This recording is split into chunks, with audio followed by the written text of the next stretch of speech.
Dragon Country, Donghai City.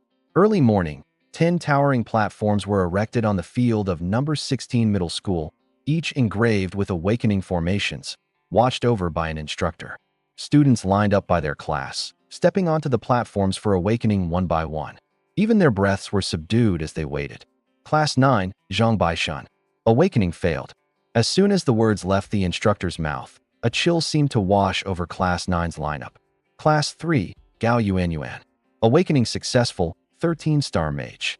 Class 7, Sundishing. Awakening successful, 15-star appraiser. With every result announced by the instructors, you could feel the tension in the crowd grow tighter. This was an era of universal career changes. Becoming a profession holder was the only way to have a real future. For those who failed to awaken, they were doomed to a lifetime of being left behind. Zhang Baishun didn't awaken anything. Even a life skill profession would have been something.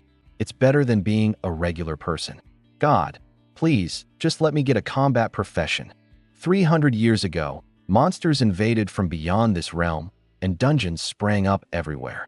Outside the cities, the world was teeming with creatures that hunted. If you wanted to live a life of dignity, it was up to profession holders to fight for it. Over in Class 9, I stood quietly in line, dressed in a light casual white jacket, my expression cool and calm, even while my palms were sweaty. I just needed to not fail. A combat profession would be ideal, of course. From behind me, Bai Xiaofu clapped me on the back. Lin Feng, do you think you'll awaken a combat profession? I turned my head briefly. Who knows? It's all up to luck. As long as I don't fail, I'll already be grateful. Bai Xiaofu grinned. Well, I'm aiming high. Give me a 30-star talent, and my dad will probably laugh himself silly back home. His words sent a jolt through me. A 30-star talent? Donghai City hadn't seen one of those in 100 years. The record holder had only managed 33 stars. If someone with 30 stars showed up, not just the school, but every guild in the city would go into a frenzy fighting to recruit them. It was right about then that the instructor on platform 1's voice suddenly rang out. Class 1, Zhao Qianqian. Awakening successful, 25-star priest. The entire field erupted into chaos, every single pair of eyes snapping up to look at the girl standing firmly on the platform. A priest with 25 stars? That's insane. She's going to get snatched up by guilds so fast. It wouldn't surprise me if they started fighting over her. 25 stars. That means she can merge 25-star beads and learn 25-star skills. She's basically set for life. No kidding. That kind of talent is top tier even across the whole country. The crowd stared in awe at the girl on platform 1, standing tall and radiant like she lit up the whole stage herself.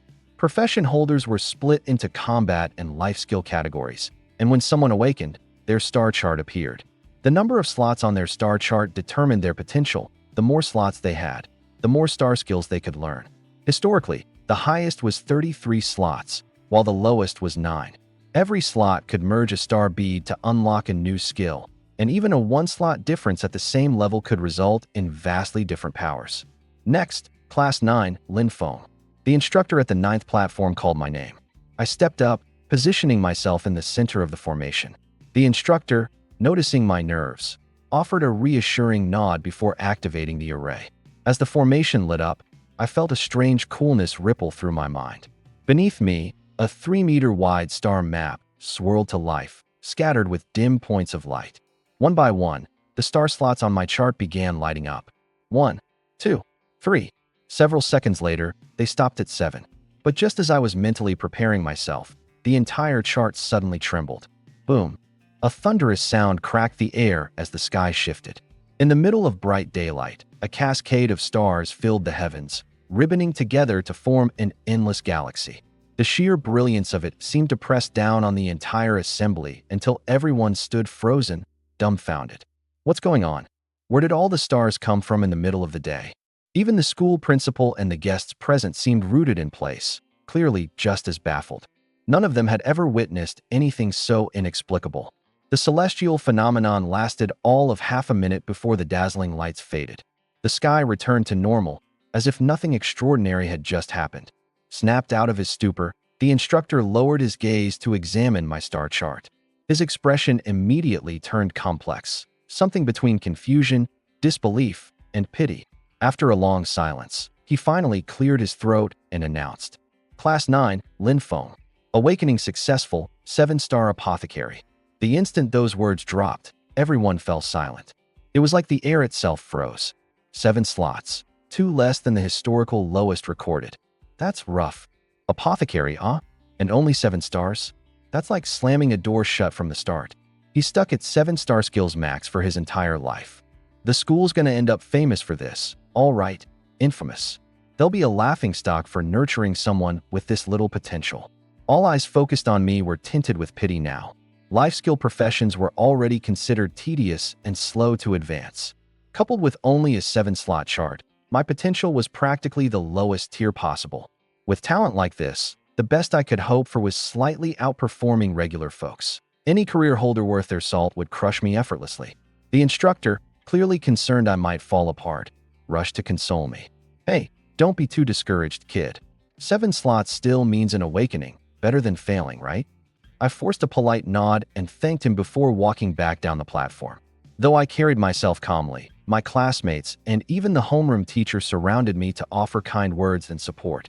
Once the crowd finally dispersed, I slipped away to a secluded corner, barely holding back the grin pulling at my lips.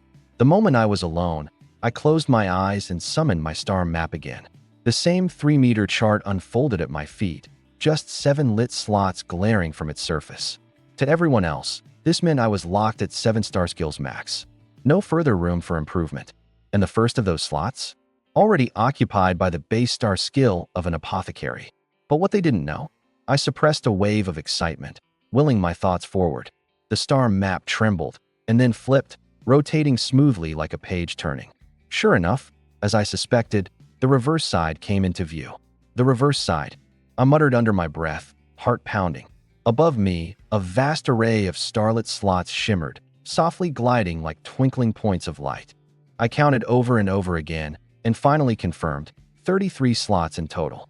Adding the 7 on the front, I had 40-star slots altogether, which meant I could wield 40-star skills. To give you some context, every other professional has a cap of 33-star slots.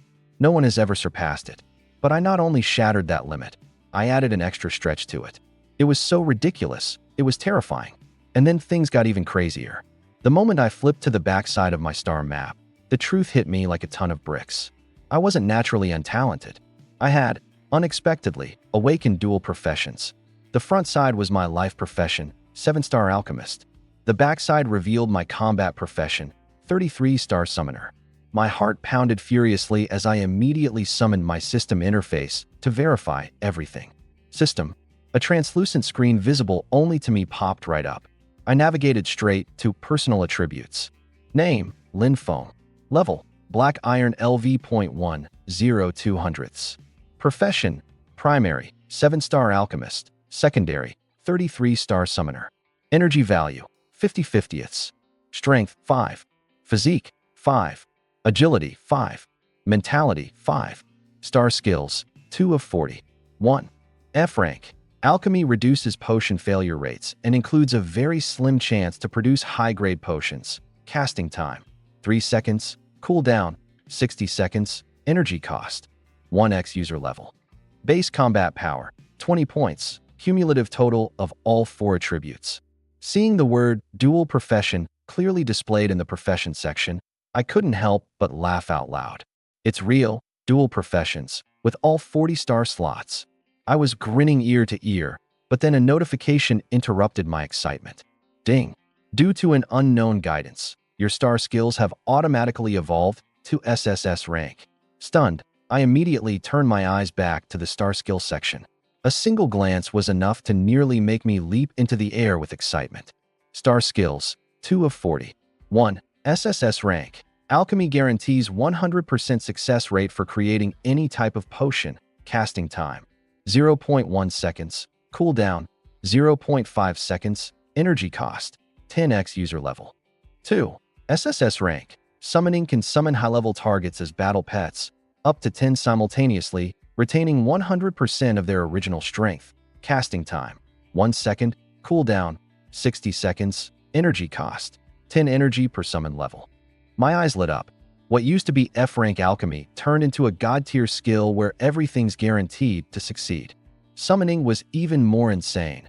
Battle pets no longer had limited strength, they retained full power. Not to mention I could summon 10 of them now, and anything high level could be added to my squad. SSS rank skills are just unreal. Even if I were only a so-called 7-star talent, I could still power my way to the top with these. But I'm not 7-star, I'm a record-breaking 40-star. Star skills are categorized into 9 grades: F, E, D, C, B, A, S, SS, and SSS. The higher the grade, the more difficult it is to fuse. For black iron level professionals like me, securing an F-rank skill was the norm. Trying to forcibly fuse an E-rank skill? The success rate is a measly 5%. D-rank? That's practically self-destruction. And it doesn't stop there. Once a star bead fuses with a slot, it's locked for life. There's no replacing it. I glanced down at my star map. Originally, my 2 white glowing star slots had transformed into shimmering, iridescent beams of light, an unmistakable sign of SSS rank abilities. Once again, laughter burst out of me. I just awakened not long ago, and I already have 2 SSS rank skills. If word of this gets out, people are going to lose it. After all, SSS rank star skills normally wouldn't even appear until you hit around level 80. And here I was, sitting at level 1, securing them like a beginner's perk. For the record, leveling up as a professional requires killing monsters, and it gets exponentially harder with every level you gain. Every 10 levels, you also face advancement trials. Fail, and you're permanently stuck. So forget about level 80. 90% of professionals in this world never even get remotely close. According to the textbooks, every 10 levels let you advance by 1 major rank. Ranks go like this: black iron, bronze, silver, gold, diamond, star radiant, king, transcendent, and, finally, immortal. SSS rank star skills should only be a pipe dream until you reached immortal rank. And yet here I am, clutching my SSS skills at level 1. Immortal experts, literal legends, don't earn this starting lineup. My hands trembled with excitement as I glanced down at my secondary profession, 33-star combat summoner. Summoners alone are overpowered. They can contract 1-star pet in their lifetime, while your average Joe contracts none. But summoners? Each time they clear a rank, they get the ability to summon another. Hit level 100, and you'd have 10-star pets under your command. The sheer numbers alone could bury your enemies alive. Except in my case, I could also summon battle pets. Even without intelligence, they'd retain 100% of their original strength pre-death. I smirked, imagining the chaos. Farming dungeons, raiding secret realms, or clearing massive monster spawns. Imagine an army of hundreds or even thousands of pets barreling down paths as my personal wrecking crew. It seemed insane. But there was another thing, something even crazier, that caught my attention: my guaranteed alchemy star skill. What exactly can this thing brew? Could it be that you just throw in random materials and get miraculous potions every time? No point wondering. I need to find somewhere to test it. I glanced around, tightening my grip as adrenaline coursed through me. The awakening ceremony was still ongoing at the field, but those who had already succeeded dispersed like a swarm of bees, obviously rushing off to level up and snag resources. I took a steadying breath and decided to head home first. As soon as I stepped out of the school gates, I was met with a sea of people blocking my way. Dozens of guild representatives, clad in their official uniforms, were crammed together, each handing out flyers and shouting at the top of their lungs. Join the Blade Guild. We're recruiting combat professionals now. The Rich Merchant Guild is offering top salaries for life professions. Full perks for anyone 16 stars and up. War Hero Guild is recruiting elite members directly, 18-star minimum. Spring Rain Tower is on the lookout for high-potential assassins. If you've got baggage, don't bother. Any mages around? If you're 20 stars or above, you can start as vice president. By the time I squeezed my way out of the mob, my hands were overflowing with flyers. If they knew I had unlocked a 40-star potential, they'd probably worship me like some kind of deity. But I can't afford to let this get out.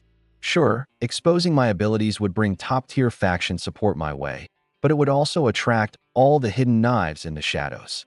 With 40-star potential and the ability to auto-evolve star skills to SSS level, I can make it to the top without relying on anyone. I mulled over my next steps as I made my way home. Just as I looked up, the bus stopped right at the entrance of my apartment complex. Moonview Apartments, Building 6, Unit 702. The front door clicked open as I stepped inside. A two-bedroom apartment, fully furnished, but with everything old and worn. Ever since my parents disappeared mysteriously 5 years ago, nothing new had been added to this house. It wasn't that I didn't want to upgrade things, but the bank account my parents left behind barely had any money in it. Living on my own for the past 5 years, I had already burned through most of the savings. Money was tight, and I couldn't afford to worry about appearances. Besides, I spent most of my time living in the school dorms anyway. Once home, I immediately started flipping through my materials. I was eager to test out that so-called 100% success rate SSS level alchemy technique. But looking at my kitchen, I hit a roadblock. Alchemy furnaces were way too expensive for me to afford. Could I substitute it with something else? Determined to try anyway, I rummaged through my home until I found a decorative incense burner about 8 inches wide. That would have to do for now. Then, when I opened the fridge, all I could scrape together for ingredients was a limp carrot and a half-used piece of ginger. I also dug out 2 cold medicine tablets and threw it all into the incense burner. I gritted my teeth. If the technique really has a 100% success rate, it should work even without a proper recipe. I figured if this attempt failed, I could just hunt down a recipe and start over. Lifting a hand, I conjured a palm-sized, radiant rune shimmering with 7 colors. A surge of heat rushed out, as if 7 different fires burned at once. Go! The rune transformed into a streak of light, darting straight into the incense burner, which began to tremble slightly. Within half a minute, a notification sound rang out, startling me. Ding! Congratulations! You have successfully refined 2 grade 1 pills. Experience plus 20. It worked. My eyes lit up in excitement. I reached into the burner and pulled out 2 lime green pills. As I did, detailed information floated into view. Pill. Grade 1. Effects. Upon consumption, immediately dispels severe cold within the body, restoring you to optimal condition. The effect was similar to regular cold medicine, but much more potent. It provided instant relief. But my excitement quickly turned into frustration. This is useless. This stuff's only good for regular folks. No professional would catch a cold or fever in the first place. No sooner had those words left my mouth when a new alert went off. Ding! Congratulations on successfully refining a new pill. You are awarded 1,000 experience points and 50 reputation points. The very next moment, a fiery energy shot through my body, surging explosively and spreading everywhere. I felt it clearly. My strength, stamina, mental power, and agility were all soaring. Congratulations! You've advanced to Black Iron Level 2. All 4 primary attributes increased by 5 points. Congratulations! You've advanced to Black Iron Level 3. All 4 primary attributes increased by 5 points. Please name your new pill. When I checked my profile, I was stunned. I jumped straight to Level 3, with all 4 of my base attributes hitting 60 points. My experience bar now read Black Iron Level 3 for 20/800. The rapid boost left me grinning ear to ear. The naming window had popped up, and in my excitement, I blurted out, "Useless." Name successful. You have obtained a recipe for the useless pill. Almost immediately after, system-wide announcements started flooding in. Server announcement. Congratulations to Lin Feng for successfully refining the Grade 1 pill Useless. Awarded 1,000 experience points and 50 reputation points. Server announcement. Congratulations to Lin Feng. The entire East Sea City blew up in response. Who the heck is Lin Feng? A new pill? The last time someone pulled this off was 3 years ago. And what's with that ridiculous name? Man, alchemists really are eccentric. Executives from several major guilds were scratching their heads. They'd never heard of anyone named Lin Feng, yet the system announcement was crystal clear. Creating a new pill? That required at least a grade 3 alchemist skills. Anything less would be impossible. Meanwhile, I stood there dumbfounded. I had just casually made something, and now the whole city knew about it. Snapping out of it, I glanced at the incense burner. It had cracked under the intense heat. With a shrug, I got up and grabbed a sturdy stainless steel frying pan from the kitchen. Porcelain was too fragile, so this time, I opted for something tougher and got back to refining. Just casually throwing together a grade 1 pill got me to level 3. This beats slaying monsters out in the wild any day. I licked my lips in anticipation. The gaze landed on the photo of Grandpa enshrined on the living room wall. Next to the photo was a small glass jar containing Grandpa's favorite homemade medicinal wine, with some herbs soaking inside. I lit an incense stick, opened the jar without hesitation, and poured out the wine. Fishing out the contents, I found 2 wild ginseng roots, some goji berries, a dried snake whip, and a random assortment of herbs. Tossing everything into a frying pan, I slammed the lid down and sent a glowing rune crashing into the pan with a wave of my hand. The pan hummed loudly and began to tremble. A minute passed, and just as my alchemy was about to conclude, the expected notification didn't pop up.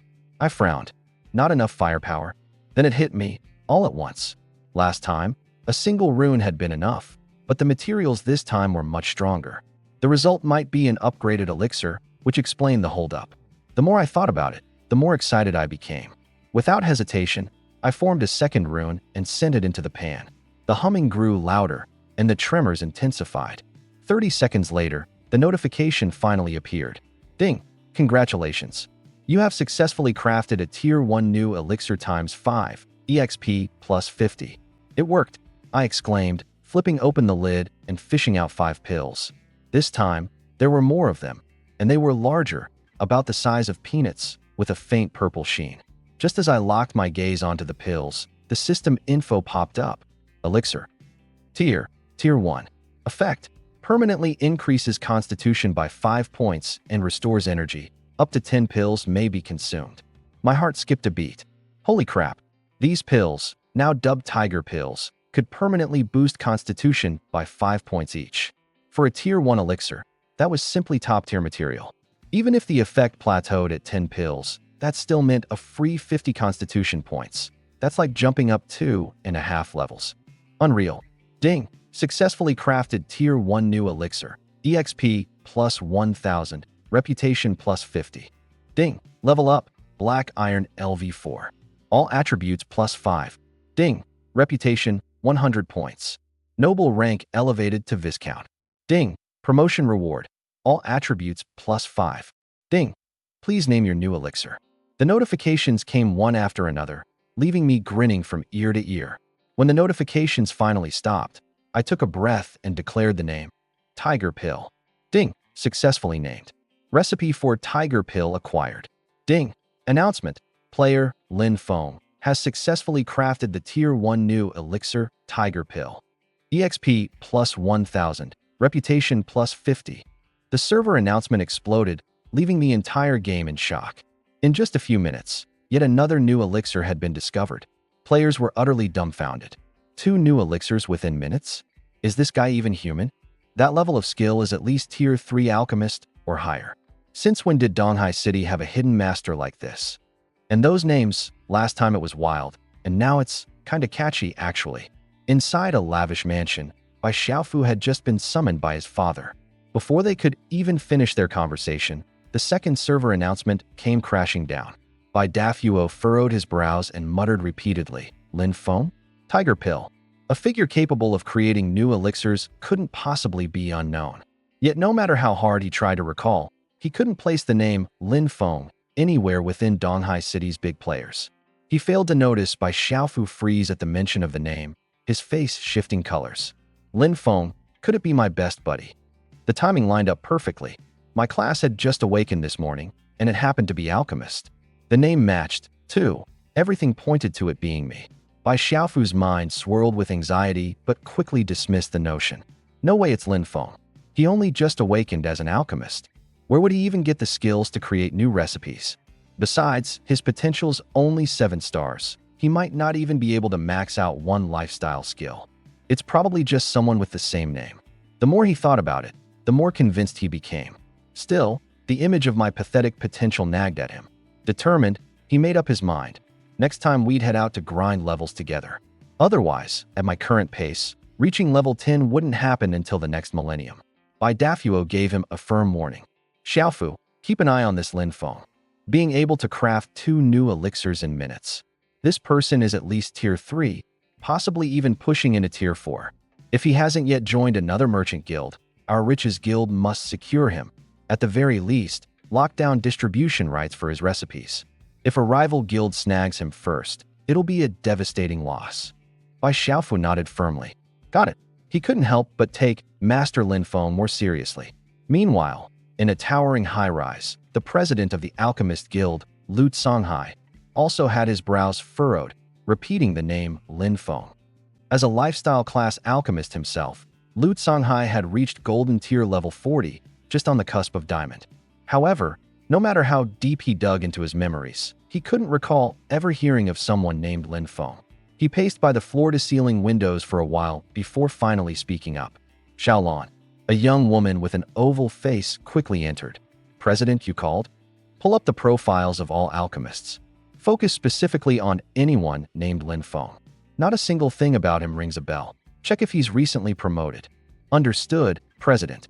As Xiaolon departed to gather intel, the ripple effects of my 2 new elixirs were quickly shaking up the entire power structure in Donghai City. Everyone understood that a rising star alchemist like this, who had seemingly yet to align with any group, was an invaluable prize. Securing a Tier 3, or possibly Tier 4, alchemist would change the course for any guild or organization lucky enough to bring them into the fold. Both the Trade Association and I are ready to take off at any moment. I'm still in the Yueshia residential district, unaware of the chaos erupting outside. After swallowing 3 Huhu pills, I excitedly opened my personal attributes panel. Name, Lin Feng. Level, Black Iron LV4, 670/1600. Profession, Primary, 7-star Alchemist. Secondary, 33-star Summoner. Energy, 250/250. Strength, 25 points. Constitution, 40 points. Agility, 25 points. Mental power, 25 points. Star techniques, 2 of 40, SSS tier. Alchemy, SSS tier. Summoning. Reputation, 100 points, 1st rank Baron. Base combat power, 115 points. I couldn't stop grinning from ear to ear. In just a few minutes, I'd shot up to level 4, with my base combat power breaking 115, already comparable to a level 6 professional. Even better, my title had been upgraded to 1st rank Baron. The value of this title wasn't any lower than my level. But soon, my smile faded into a frown. No more spiritual herbs left at home. Otherwise, I could keep pushing forward. I overturned my entire house to no avail. No usable materials in sight. After thinking it over, I decided to head out with my remaining 2 Huhu pills, planning to trade them for some spiritual herbs and continue alchemy at home. More importantly, I wanted to purchase a few star orbs to experiment with. I needed to see if all star techniques could automatically evolve to the SSS tier. If that's really true, and I managed to develop all 40 of my star slots, my combat power would terrify most people. Historically, even legendary tier powerhouses have struggled to gather a few SSS tier star techniques. Many couldn't even muster 3. To safely fuse with a star orb, you typically need someone who's at least level 100. On top of that, SSS tier star orbs are astronomically expensive. Failing a fusion attempt means instantly burning your money, lost forever. Even for legendary tier professionals, multiple failures at such a cost are unbearable. After quickly tidying myself up, I set off for the nearest marketplace. I hopped on a bus to Wanhao Market. The name sounded upscale, but it was really just a series of streets lined with stalls selling items for professionals. You could find all kinds of basic supplies here. Low-level star orbs, gear, potions, train star pets, you name it. That said, for premium goods, you'd need to go to a proper shopping mall. I had just one reason for coming here: affordability. Street vendors shouted until their voices went hoarse, calling out their wares: star orbs, monster carcasses, tamed star pets. Chaos was everywhere. I didn't linger and turned down 2 streets before picking a store that gave me a good vibe. The sign read 100 Herb Apothecary. I strode in. The store was spacious, with several staff accompanying customers as they browsed. After a quick glance around, I approached the counter. Behind it sat a burly man. Upon seeing me, he immediately stood and greeted me. I cast a quick glance at him, and information materialized before my eyes. Lu Dashin, Warrior LV20, base combat power, 1087 points, 4th rank Viscount. Clearly, he didn't have a star technique to hide his information, or I wouldn't be able to read him at my lowly level 4. I got straight to the point. "Do you buy pills here?"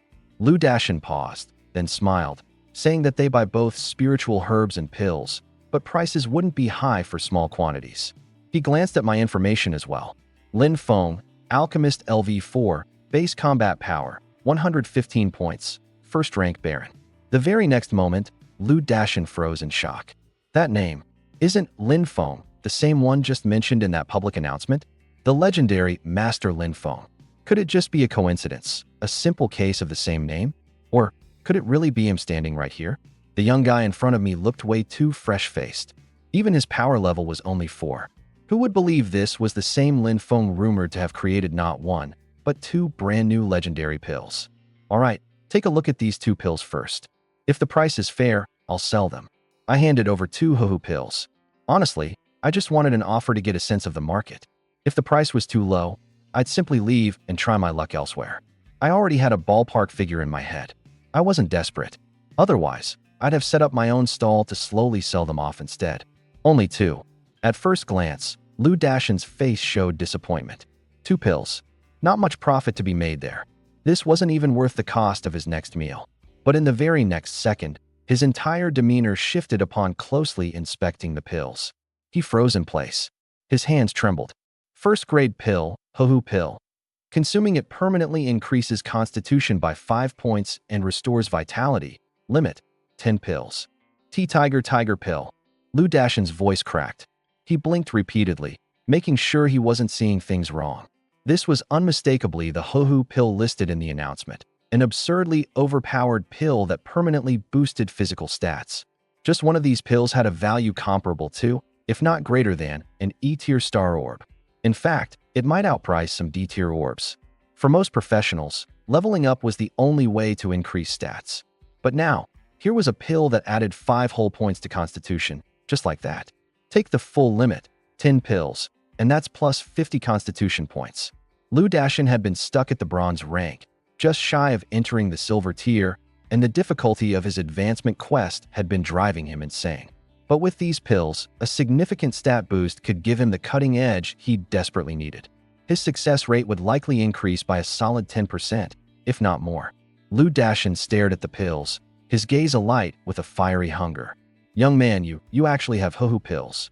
He trailed off mid-sentence. A thought finally dawned upon him. Suddenly, his head snapped up, meeting my eyes with sharp intensity. Is it Master Lin Feng? I didn't bother pretending anymore and simply nodded. The pill was in my hand, and hiding my identity would just seem laughable. Just a bit of luck in crafting it, I said casually, putting the pill away.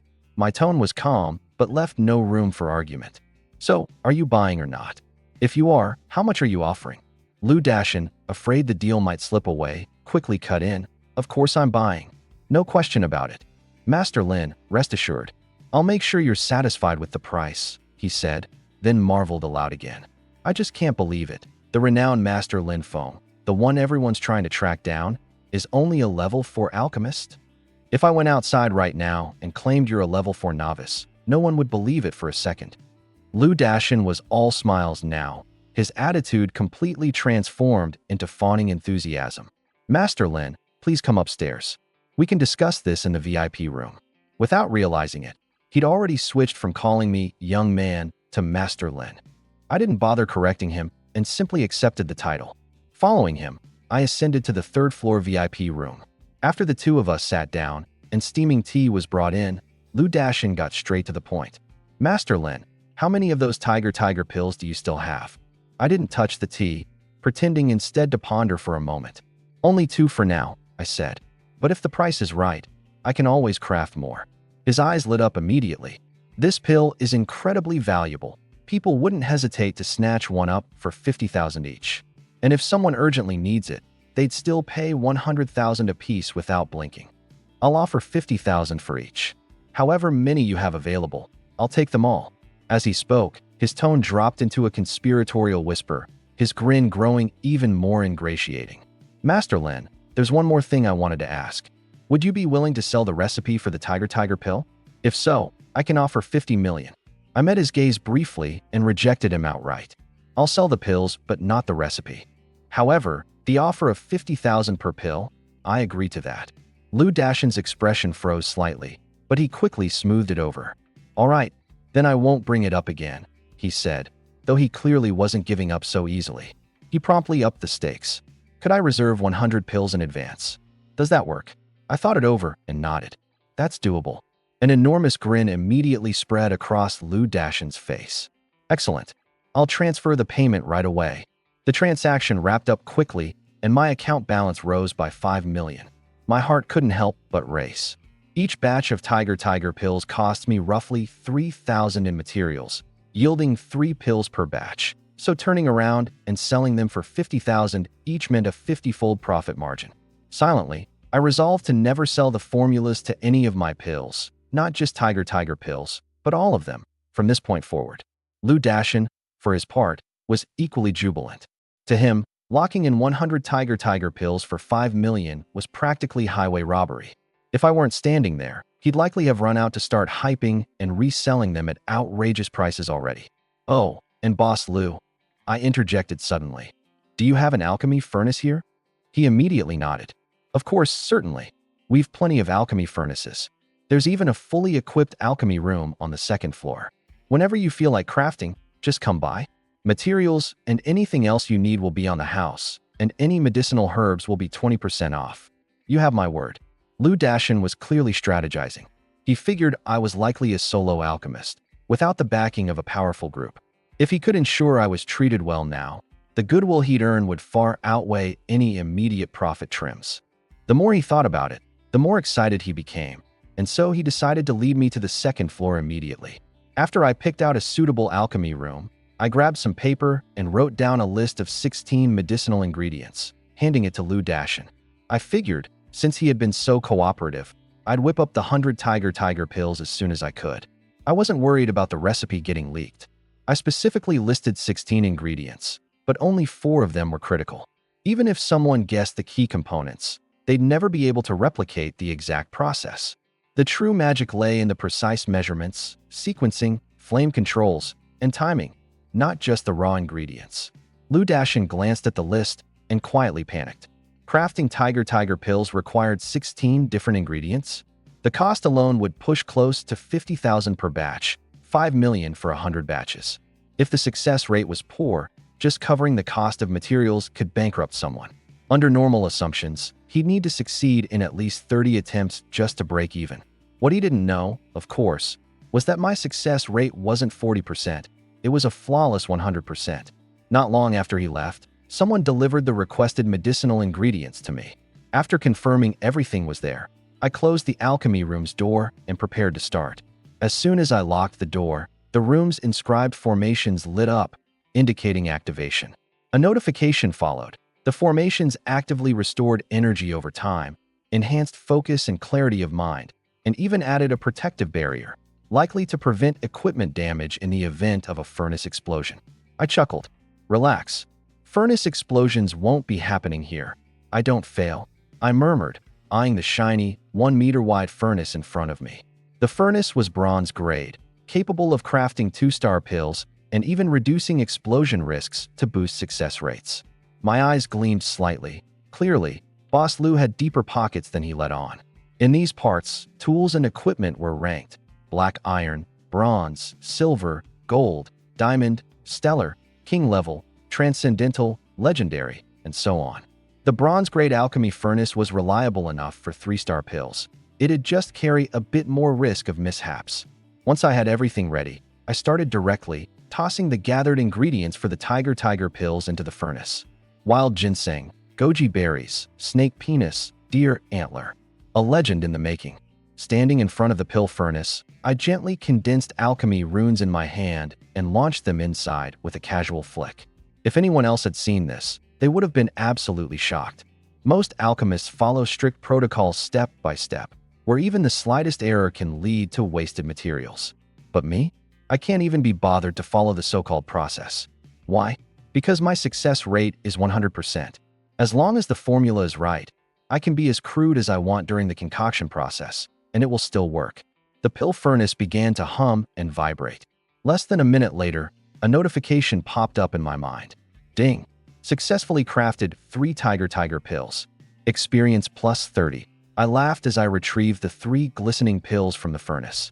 After confirming their efficacy, I put them into a small porcelain bottle, which could hold about 10 pills.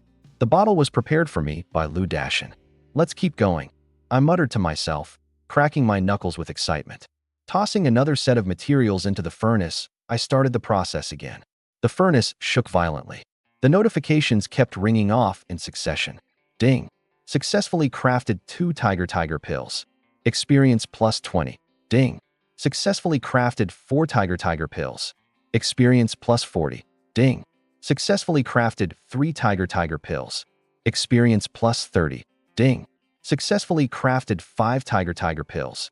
Experience plus 50. After 2 hours of work, a new notification struck like a thunderbolt. Congratulations! You've leveled up to Black Iron LV5. All basic attributes plus 5.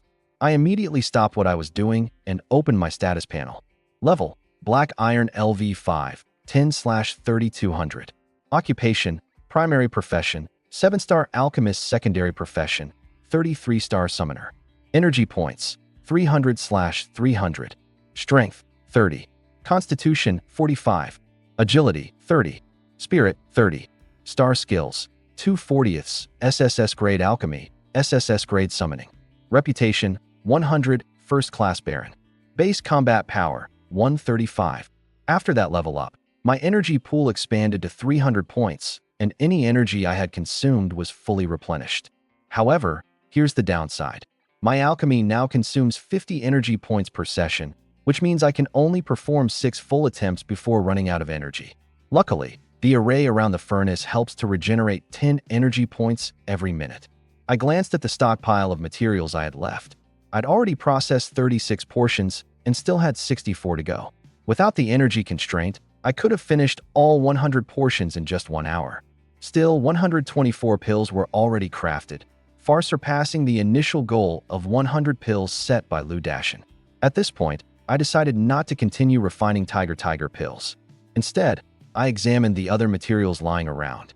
Launching Grass, Grade 1 material. 5 Flavored Fruit, Grade 1 material.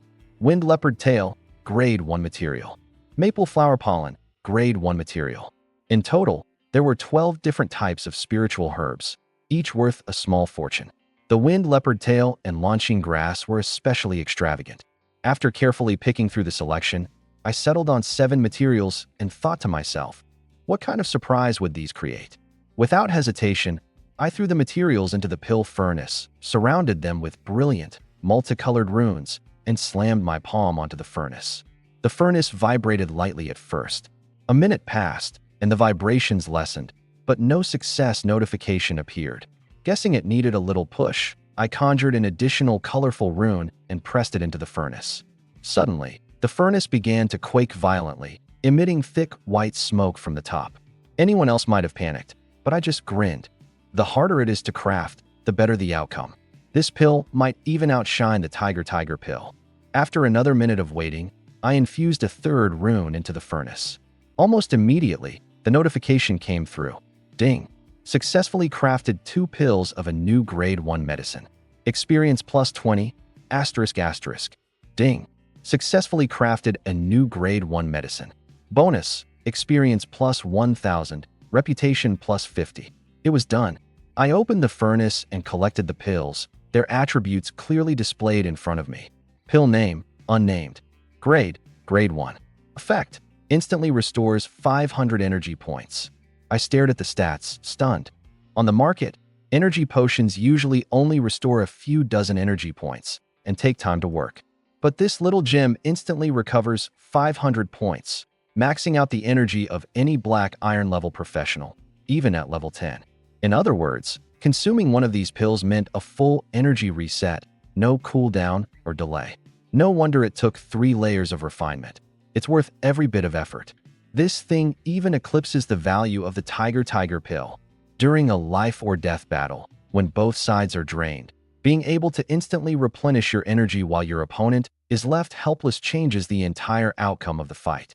For monster hunting or exploring mysterious dungeons, this pill could boost efficiency exponentially. Right there, I did something I rarely do. I swallowed one to try it out.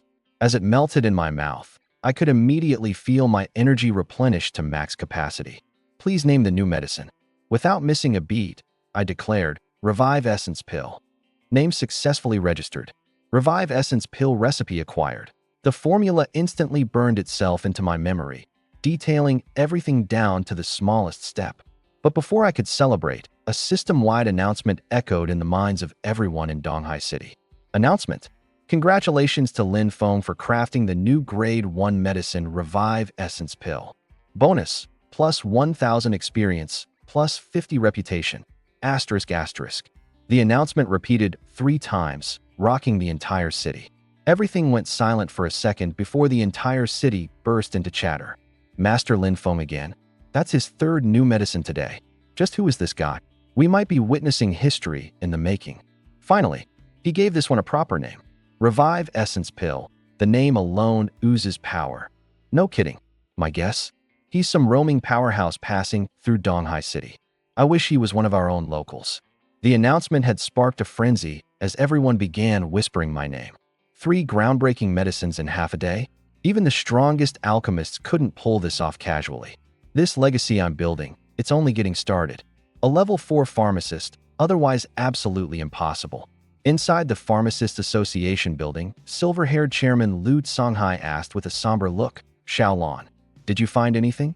Xiaolon frowned as she reported back, I've searched through all the registered files, but there's no Lin Feng, not even someone with the same name or pronunciation. Xiaolon softly added, if he's a pharmacist in Donghai City, there'd definitely be a record. Since we can't find anything, it means he's not a local. Lu Songhai nodded, his tone growing more urgent. Keep investigating. If that doesn't work, send someone to dig into the neighboring cities. Lowering his voice, Lu Songhai said, this man is highly likely to be a level 5 pharmacist. Xiaolon turned pale on the spot and covered her mouth. The words level 5 were enough to shake all of Donghai City if they spread. The more Lu Songhai thought about it, the more uneasy he became. Even he couldn't guarantee creating 3 new prescriptions in a row. Even if they were just level 1 recipes, it would still take him a significant amount of time. Yet here we are, 3 in one go. But he couldn't make sense of it. If he really is a level 5 pharmacist, why is he sticking to level 1 recipes? Suddenly, a thought popped into his mind. Unless he's paving the way for the next generation. At the same time, in the council chairman's residence, Jiang Yingwei, at the pinnacle of diamond tier status, coldly ordered, investigate. I want a full report by tomorrow, who Lin Feng is and his current location. The command was issued, and her subordinates dared not ask further questions. They turned and immediately scattered to find answers. Meanwhile, exclamations erupted within the Baichao pharmacy. Another new recipe from Master Lin. Are you serious? Lu Dashin had just closed his friend communications when another announcement chimed in for the 3rd time. Instinctively, he looked up at the alchemy room on the 2nd floor and felt his heart sink. A shiver ran through him as he gasped sharply. Hiss! Master Lin's abilities are downright terrifying. Lu Dashin silently felt grateful he hadn't looked down on Lin Feng for his lower status earlier. Otherwise, at this point, he wouldn't even have the chance to curry favor. After hesitating for a moment, he finally made a decision. Almost simultaneously, the communicator in my alchemy room went off. Beep beep beep. Someone's adding me as a friend? I paused what I was doing, opened the Friend Communications tab, and saw a friend request from Bai Xiaofu. I accepted without hesitation. The next second, a message popped up. Bai Xiaofu. Lin Feng, it's really you? I replied, speechless. Me? Of course, who else could it be? Bai Xiaofu, damn. You're already level 5. I thought I added the wrong person for a second. That's when I realized. He was stunned by my level. I glanced at his character info. Bai Xiaofu. Archer, level 3. The friend list only displayed names, professions, and levels, not combat power. But according to basic knowledge, for Black Iron tier players, each level adds 5 points to all 4 attributes, meaning the total combat power at level 10, peak Black Iron, would be around 200. The higher the tier, the higher the point increase, but leveling becomes exponentially harder.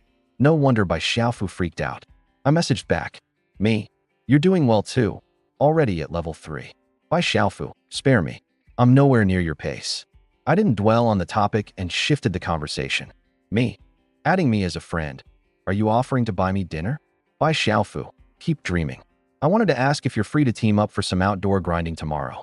There's a Black Iron dungeon opening the day after. I scored 2 tickets, so we can go in together. Bai Xiaofu. The dungeon isn't particularly dangerous, even for someone who specializes in alchemy like you. The experience is amazing though. Bai Xiaofu. The entry requirement is level 3. I was originally planning to help you level up, but it looks like you've long surpassed that. Reading this heartfelt message, I felt a warmth in my chest. Dungeon tickets are notoriously hard to get. Not only are the rewards exceptional, but many dungeons are monopolized by powerful groups, leaving ordinary players with next to no chance to enter. The only way to snag a ticket was to compete in split-second online sales. And now, such a rare ticket, by Xiaofu was essentially gifting one to me. I couldn't help but feel touched. But I also understood, something that's hard to obtain for most people is child's play for him. Bai Xiaofu is the eldest grandson of the giant rich merchant guild, one of Donghai City's top-tier factions. For him, grabbing a few dungeon tickets is as effortless as getting a glass of water. Bai Xiaofu. So what do you say? Joining me the day after tomorrow or not? After waiting a bit without a response, he followed up again. I messaged back. Me, I'm in. Let's do it. Knowing the dungeon's rewards were too good to pass up, I agreed without hesitation. The two of us quickly finalized the meeting time. Just as I was about to close the communicator, another message popped up from Bai Xiaofu. Bai Xiaofu. By the way, do you know if that Master Lin Feng mentioned in those announcements today is a relative of yours? Let me know if you have any info. Bai Xiaofu. Also, don't get discouraged. Your star slots might only total 7, but I believe you'll make it to master rank someday. Me. I stared at the messages, nearly bursting into laughter.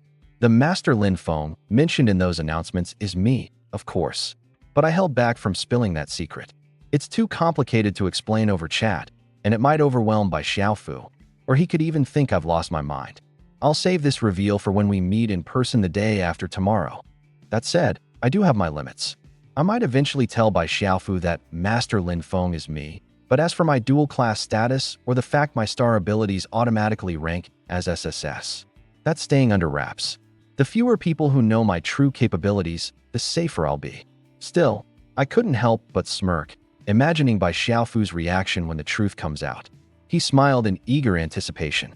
I collected my thoughts, turned around, and went back to refining potions. Alchemy technique. Buzz, buzz, buzz. Ding. Successfully crafted 4 Tier 1 revival pills. EXP plus 40. Asterisk asterisk. Ding. Successfully crafted 2 Tier 1 tiger pills. EXP plus 20. Asterisk asterisk. Ding. Successfully crafted 5 Tier 1 tiger pills. EXP plus 50. Asterisk asterisk. One by one, the medicinal ingredients were tossed into the pill cauldron and refined into pills under the power of my SSS level alchemy technique. As time passed, the small medicine bottles nearby stacked higher and higher. Thanks to the boost from the revival pills, my refining speed skyrocketed. In just over an hour, I had finished crafting all the ingredients for 100 revival pills, without a single failure. When the process was completed, I ended up with 326 revival pills in total, and my experience soared by 3,260 points, propelling me straight to Black Iron rank, level 6. I then consumed 7 tiger pills, and my stats were updated too. Name, Lin Feng. Level, Black Iron rank, level 6, 1060/6400. Class, Primary, 7-star Alchemist. Secondary, 33-star Summoner. Energy points, 350/350. Strength, 35 points. Constitution, 85 points. Agility, 35 points. Spirit, 35 points. Star skills, 2 of 40, SSS level alchemy technique, SSS level summoning technique. Reputation, 150 points, first class Baron. Base combat power, 190 points.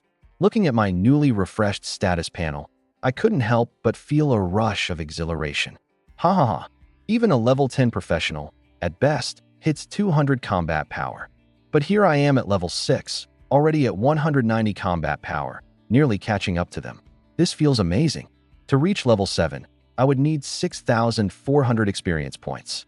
But glancing at my combat power stats, it was hard to suppress my excitement. With this level of strength, even if I were to encounter a level 10 monster, I could hold my ground. Bringing my focus back, I spent another hour refining the remaining tiger pills. An hour later, 64 sets of ingredients turned into 216 tiger pills, boosting my experience to level 6. 3220/6400, just shy of making it to level 7. I still had 100 sets of various materials left. After a brief moment of hesitation, I decided not to continue refining. It was already getting too late. I'll finish crafting some new pills when I get back home. That should be enough to push me to level 7, I thought confidently. Stretching out and gathering my materials, I made my way downstairs with the pills in hand. The moment I reached the first floor, the hearty laughter of Lu Dashin rang out. Congratulations, Master Lin. Another successful batch of new pills, I bet. Out of nowhere, Lu Dashin appeared, his face full of excitement as he came up to greet me. I glanced around the hall. Other than the two of us, the place was empty. The assistants must have all gone home. Sorry to keep you waiting, Boss Lu, but it was worth your while. I handed him a small pouch containing 10 neatly arranged porcelain vials. Here are 100 tiger pills. Feel free to count them. Lu Dashin's eyes lit up. After a quick look, he gave me a big thumbs up. Impressive, so fast. Not only did you finish all the tiger pills in one go, but you even managed to concoct a new type of pill, the revival pill. At this rate, you'll be famous across Donghai City in no time. After some polite small talk, Lu Dashin's demeanor shifted to a more serious tone. Master Lin, about my earlier offer of 50,000 per tiger pill. I realize now I underestimated their value, and I was disrespectful. I'd like to propose a new partnership model. I didn't say a word, just watched him silently. Without hesitation, Lu Dashin laid it all out. From now on, the tiger pills should be auctioned. I'll guarantee a minimum price of 50,000 per pill, but anything beyond that, you will take 80% of the profits while I keep 20% as auction fees. If the auction price doesn't reach 50,000, I'll cover the difference and make sure you get no less than 50,000 per pill. It instantly clicked in my mind. Essentially, my only responsibility would be refining the pills. The rest would be handled by him through auctions. For example, if 100 pills sold for 10 million, I would take home 8 million.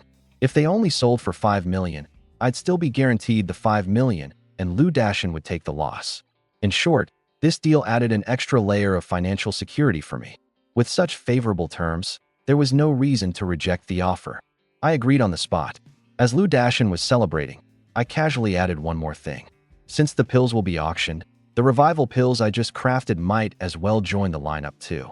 I handed him one of the revival pills. The moment he held it in his hand, his eyes widened in shock. This. After several moments, he finally let out a sharp intake of breath.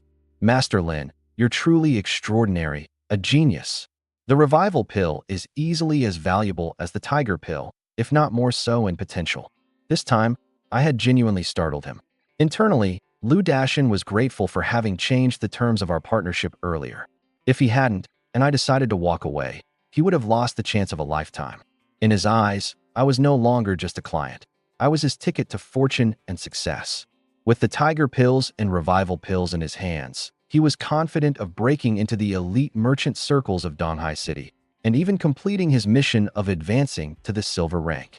Seeing him too thrilled to calm down, I interrupted with a smile. Got any low-tier star orbs here?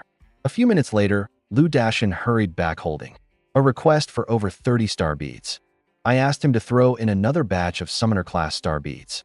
Lu Dashin froze for a second, but quickly complied, bringing out a mountain of lower-tier star beads of various classes to curry favor with me. Before I knew it, over 300 beads piled up in front of me, mostly F and E grades. As I scanned them, their attributes floated into view one by one. F grade, Heavy Strike, 130% damage, Warrior Assassin. F grade, Gathering Technique, collects 1 material, crafting professions. E grade, Fishing, grants experience, reputation, etc., Chef. E grade, Falcon's Aerial Strike, range plus 5%, 150% damage, Archer. The selection pretty much covered the entire scope of low-grade star beads. I spent half an hour meticulously inspecting each one, while Lu Dashin patiently refilled my tea with a flattering smile. After careful consideration, I picked out 4 skills suitable for me. I didn't fuse them immediately with him watching. Instead, I exchanged some polite banter, handed over a list of medicinal ingredients I needed, and then left for home. 2 hours later, close to midnight, I grabbed a bite at the night market before heading home. The moment I got in, I pulled out the 4-star beads. As I held them, the properties of the beads appeared once more. F grade, Gathering Technique. Use once to gather 1 material, restriction, crafting professions. E grade, Contract. allows an equal-level contract with a willing target or master-servant contract for summoner class professions. Restriction, summoner. E grade, dimensional space, connects to a 30m x 30m pocket dimension, universal. F grade, Frostblade, summons a blade of frost, deals 130% damage. Restriction, mage. As I stared at the glassy, marble-sized beads, a sense of heat rose in my chest. Out of the four, 2 were F grade and 2 were E grade. Ordinarily, I wouldn't even be able to fuse the Frostblade since it was for mages. Yet, as I touched the bead, I had an unexplainable intuition. I could absorb it. Could I really? There was only one way to find out. I immediately summoned my star chart. A 3-meter celestial map unfolded beneath my feet. With a pinch of my fingers, the Frostblade disintegrated into starlight and was forcibly pulled into my second star slot. The second star slot instantly lit up, shining brilliantly. My heart raced. Asterisk asterisk it worked. Asterisk asterisk. Not only could my star techniques automatically evolve to SSS grade, but it seemed I could also fuse star beads from any profession. Without hesitation, I absorbed the other 3 star beads in one go. The 3rd, 4th, and 5th slots lit up in rapid succession, the brilliant white glow suddenly shifting into dazzling rainbow hues. Ding! Following an unknown guidance, your star techniques have automatically evolved to SSS grade. I immediately opened my skill panel. Star techniques, 6/40ths SSS grade. SSS grade alchemy. SSS grade summoning. SSS grade gathering technique. Fully harvest all target materials, 0.1 seconds per 0.5 seconds. Consumes energy proportional to level times 1. SSS grade contract. Ignores target shape. Forcibly establishes master-servant contracts with higher tier targets, 1 second per 30 seconds. Consumes energy proportional to level times 10. SSS grade dimensional space. Links to a 10 billion square km alternate dimension, instant/no cooldown. Consumes energy proportional to level times 10. SSS grade Frostblade. Summons a Frostblade, dealing 1000% damage, 0.1 seconds per 0.5 seconds. Consumes energy proportional to level times 10. My throat felt dry as I swallowed hard. This is insane. 6 SSS grade techniques at level 6. If I told anyone this, even immortality tier players would laugh it off as a joke. Yet here I was, I had done it. The crazier part? This was nowhere near my limit. My upper cap was 40 SSS grade techniques. After finishing the fusion, a deeper, edgier notion arose in me. At my current state, I could probably one-shot a level 10 elite monster with ease. This wasn't a boast. It was the sheer confidence that came with holding an SSS grade Frostblade. Its damage spike from 130% to 1000% was something no elite creature could withstand. However, output damage wasn't even the most interesting aspect of all this. It was contract. Previously, with the E-grade contract skill, I could only form equal partnerships with weaker targets, most of which ended up being temporary and unreliable. Pets could cancel those contracts anytime, and some would even disobey my orders. A master-servant contract flipped the dynamic entirely. Under it, commands must be followed to the letter. If the master canceled the contract, the pet would quite literally die. Everyone desired a master-servant contract, but it was notoriously hard to achieve. Now, everything had changed. With my evolved skill, even creatures stronger than me could be forcibly bound by an unbreakable master-servant contract. No refusal, no loopholes, asterisk asterisk. It was like implementing an ironclad, predatory clause in my favor. And the other 2 skills? Equally ridiculous.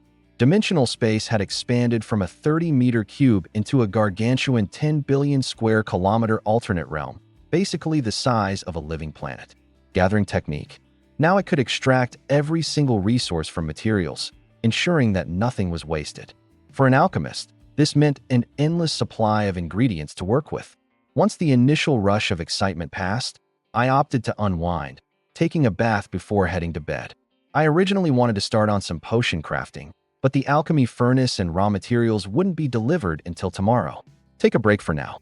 I hadn't been asleep long when a message shook the entire Donghai city. The Marriott auction announces the sale of Master Lin Feng's elixirs in 3 days. All major factions instantly snapped awake, dispatching people overnight to track down my whereabouts. The next morning, I woke up feeling refreshed. Just as I finished breakfast, there was a knock at the door. Opening it, I saw Lu Dashin standing there. I immediately guessed he was here to deliver the herbs, but what unfolded next caught me off guard. For something this minor, Lu Dashin had actually come in person instead of sending one of his assistants. "Good morning, Master Lin. I hope I didn't disturb your rest." He smiled and handed me a spatial ring. Taking it and scanning its contents, I found the herbs neatly organized. 25 types in total, 1,000 portions of each. Among them were 16 commonly used in Tiger Vitality pills and Restoring Spirit pills. The other 9? New herbs I had deliberately included to throw him off. Lu Dashin had always believed that Tiger Vitality pills required 16 types of herbs. Leaning into his assumption, I told him the extra 9 were specifically for refining Restoring Spirit pills. The kicker? One of those 9 herbs was actually a second-grade material. To Lu Dashin, everything here appeared essential for producing Tiger Vitality and Restoring Spirit pills. What he didn't know was that I had silently gathered materials for 3 different types of elixirs. On top of the herbs, there were 5 bronze-grade alchemy furnaces, specifically ones I'd purchased for this purpose. Together with the 4-star orbs from the day before, the total cost skyrocketed to 6 million. After some bargaining, Lu Dashin offered a discount. I snagged everything for 5 million. Rubbing his hands, he started to speak. "The auction preparations are in full swing. How many Tiger Vitality pills and Restoring Spirit pills are you planning to put up for sale? I need to arrange things accordingly." His eyes glimmered with anticipation, but also carried a trace of anxiousness. He'd sunk a fortune into advertising, snapping up every available ad slot. Nearly the whole city was buzzing about this auction. Even more outrageous, the 50,000 advance tickets sold out in 3 minutes. The wilder the public frenzy grew, the more he feared I wouldn't deliver enough pills to meet expectations. I gave him a faint smile. "On auction day, you'll receive 1,000 Tiger Vitality pills and 1,000 Restoring Spirit pills, minimum." Lu Dashin was utterly stunned. 1,000. He calculated quickly, 2,000 pills in total. Creating 2,000 pills in 3 days? To him, this was nothing short of fantasy. After all, just yesterday afternoon, I had only managed to produce 100 Tiger Vitality pills. Pushing past his shock, Lu Dashin forced a laugh. "Well, I'll leave it to you, Master Lin." Then he added, "At Baikatang, we might not be the top force in Donghai City, but we do have access to 1 dungeon and 2 secret realms. If you need help leveling up, I'll send an elite squad to escort you." While phrased as an offer of help, it was really his way of showing his cards. He wanted to tie me firmly to Baikatang's ship. After Lu Dashin left, I turned back inside and got to work immediately. I dragged all 5 furnaces into the living room, arranging them in a circle. Sitting cross-legged at the center, I began frantically refining. With 5 furnaces going at once, my efficiency will definitely skyrocket. I'm not stopping until every last herb is turned into a pill. For most people, this would be a nightmare. Refining requires absolute precision, and a single mistake could ruin the entire process. Plus, you'd need to stay hyper-focused the whole time. Me? I wasn't phased.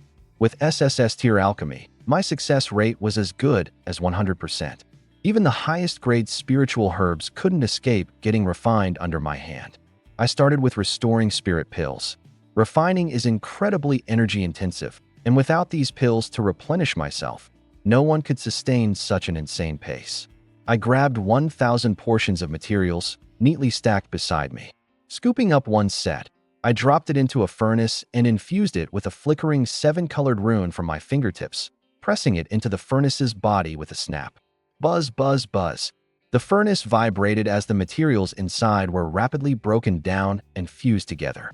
I repeated the same process on the other 4 furnaces, filling them with materials and sealing each one with a 7-colored rune. The buzzing noise filled the room as thick, white vapor began to rise. In less than a minute, the first furnace finished. System notification: 5 Restoring Spirit pills, grade 1, have been produced. A lucky start. I pulled the pills out, immediately refilled the furnace with more materials, inscribed another rune, and popped 1 pill into my mouth, replenishing my energy in an instant. The remaining furnaces completed in succession, their success notifications raining down like rapid fire. Back and forth I moved between person and furnace. On the surface, it looked chaotic, but once I locked in the rhythm, it felt like a well-oiled machine. 30 minutes in, I had already refined over 300 Restoring Spirit pills. My level rose to 7, with combat power hitting 210. Though my experience bar jumped, I quickly noticed an inconvenient pattern. As expected, the experience needed for each level doubles. Ugh, the grind to level 9 is 25,600, and to level 10? A jaw-dropping 51,200. Grumbling to myself, I refocused on refining. The furnaces hummed relentlessly as notifications continued to pour in.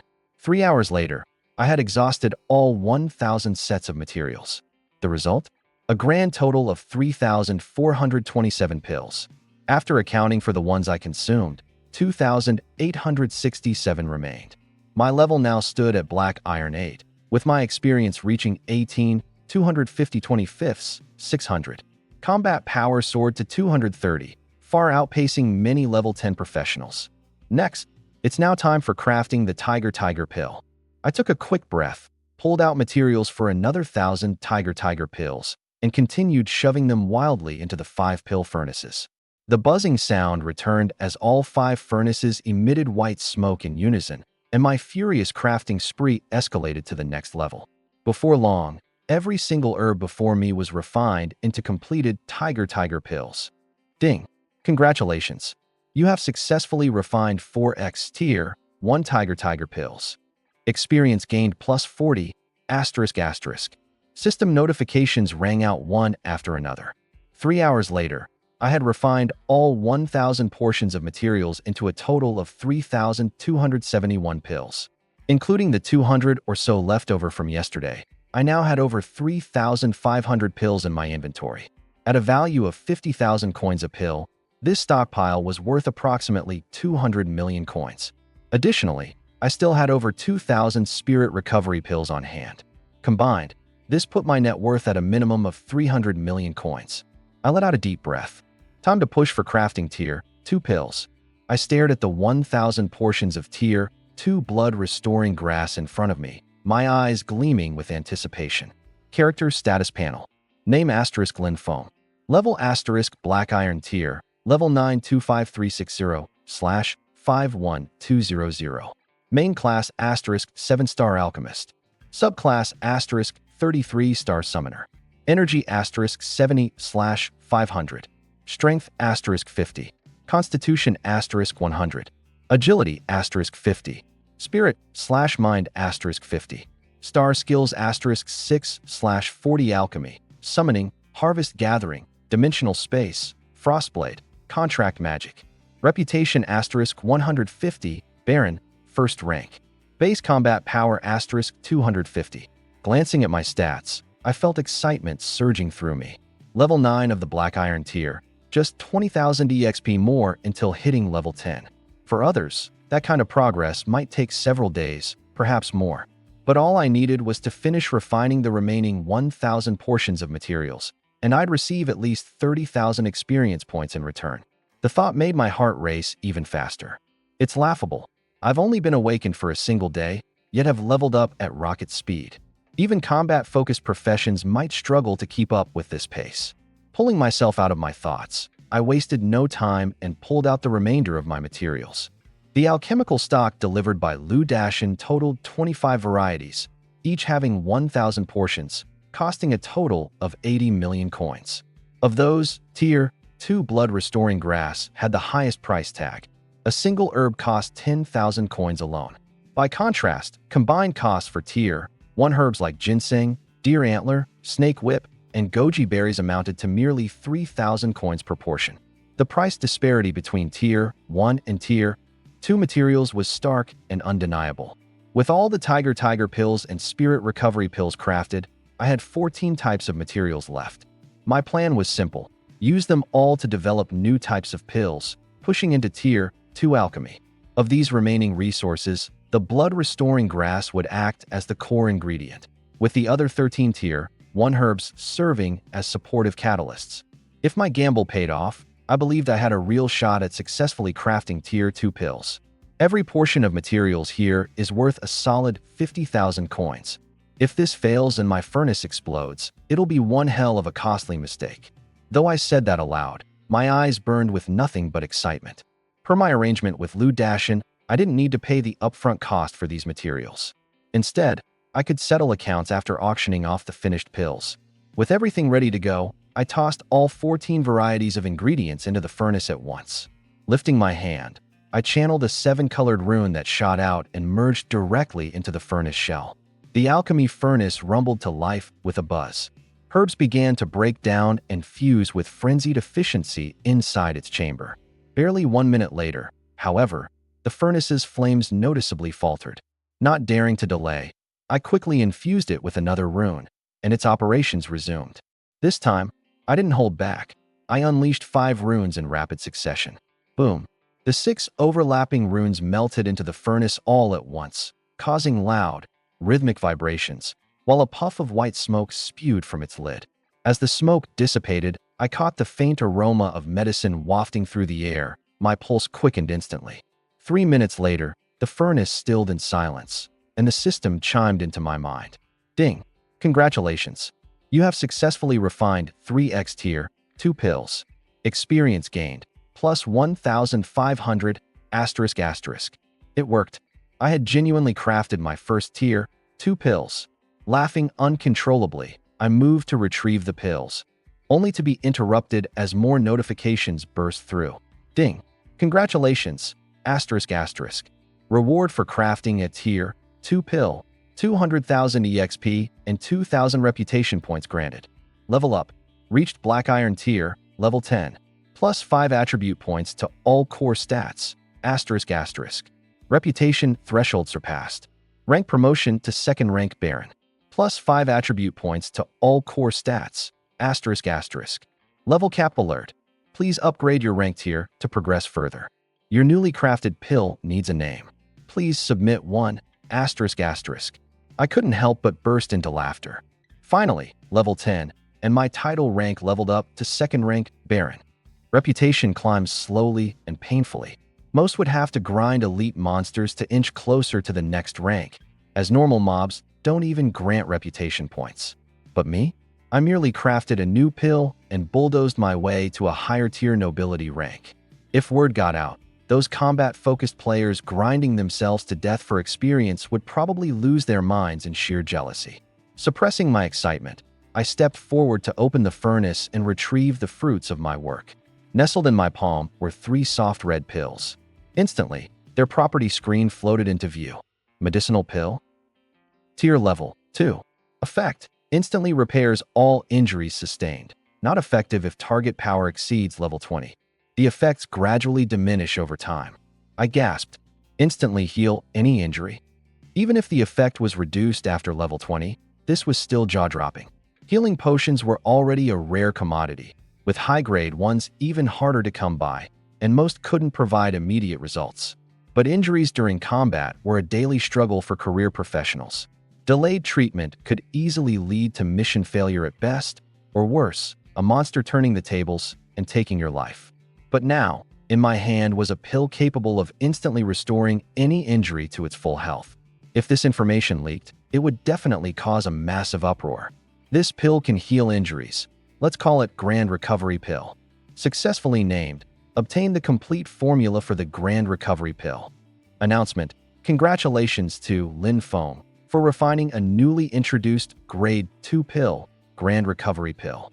Reward: 200,000 EXP, 2,000 prestige. Announcement: as soon as the prompt appeared, I acquired the formula, followed by a series of citywide announcements that practically erupted in endless chatter. I ignored the commotion and simply opened the system to take a quick look. Currently, I was capped at level 10, and to level up further, I'd have to raise my rank to bronze first. To rank up, I had to head to the transfer temple and take a tier-up task. Only completion would grant advancement. But the stakes for failing a tier-up quest were astronomically high. Failure would mean not only being stuck in rank, but you'd have to wait an excruciatingly long time before being allowed to try again. For Black Iron tier players, a failed attempt meant waiting a whole year. Even worse, you only got 3 attempts per rank in your lifetime. Fail all 3, and your rank is permanently locked. Strength would never improve any further. Thus, nobody in their right mind took tier-up tasks lightly. Federal law strictly prohibited anyone from interfering with another's tier-up task. Doing so was tantamount to signing your own death warrant. It's still early. Let's go check out the transfer temple. Hopefully, they won't assign me anything too impossible. Thinking it through, I decided to pause my pill refinement for now. If my experience points were already maxed out, creating more pills would just waste precious EXP points. Each grade 2 pill refined rewarded 500 EXP. I still had 1,000 sets of materials in my possession, meaning I could rack up at least 1.5 million EXP. Better to save those points until after I rank up to bronze. After organizing my things, I headed out and hopped into a taxi, heading straight for the transfer temple. Little did I know that my grade 2 pill had already set Donghai City aflame. Master Lin Feng actually managed to refine a grade 2 pill? That's outrageous. Grade 2 pills are harder than grade 3 potions to make. Even grade 3 alchemists struggle with them. Looks like Donghai City has attracted a major powerhouse. Why do you say that? The president of the Pharmacists Association, President Liu, struggles with developing grade 2 pills. But Lin Feng did it effortlessly. He has to be at least a grade 4 alchemist, possibly even surpassing President Liu. Better than President Liu? I really want to see what this grade 2 pill looks like. Stop daydreaming and go grab a ticket. 3 days from now, the Mighty Tiger pill and Revival pill will be auctioned. Snagging a ticket is your only way in. In no time, the entire city was buzzing about me. Upon hearing about the upcoming auction, people flooded online to hunt for details. Soon enough, promotional pages revealing the effects of the Mighty Tiger pill and Revival pill surfaced. Envy hit like a tidal wave. Everyone wanted to buy 10 bottles of Mighty Tiger pills or stock up on Revival pills for emergencies. Even silver and gold tier professionals couldn't keep calm, all with their eyes on this batch of pills. These two types of pills were covetable even for silver tier professionals. And for gold tier elites, it was even crazier. They wanted to stockpile them as life-saving trump cards for their juniors. Donghai City became utterly chaotic because of my pills. At the Pharmacists Association headquarters. President, have you seen this? Bang. The office door slammed open as Xiao Lan burst in, her face alight with excitement. Lu Songhai, who had been sipping some tea, frowned at the interruption. What are you panicking for? Did the sky fall down? The sky didn't, but Lin Feng's news did. Xiao Lan tried her best to tamp down her excitement as she spoke. In 3 days, he will be auctioning his pills at the Grand Marriott Market. Lu Songhai's irritation instantly evaporated. He got up and turned on his computer. The more he read, the more astonished he became. His eyes practically sparkled when he saw the highlighted effects of the Mighty Tiger pill and Revival pill. Genius. Lin Feng is absolutely a once-in-a-generation prodigy in the field of alchemy. The effects of these new pills are insane. I wish I could meet him right now and learn from him personally.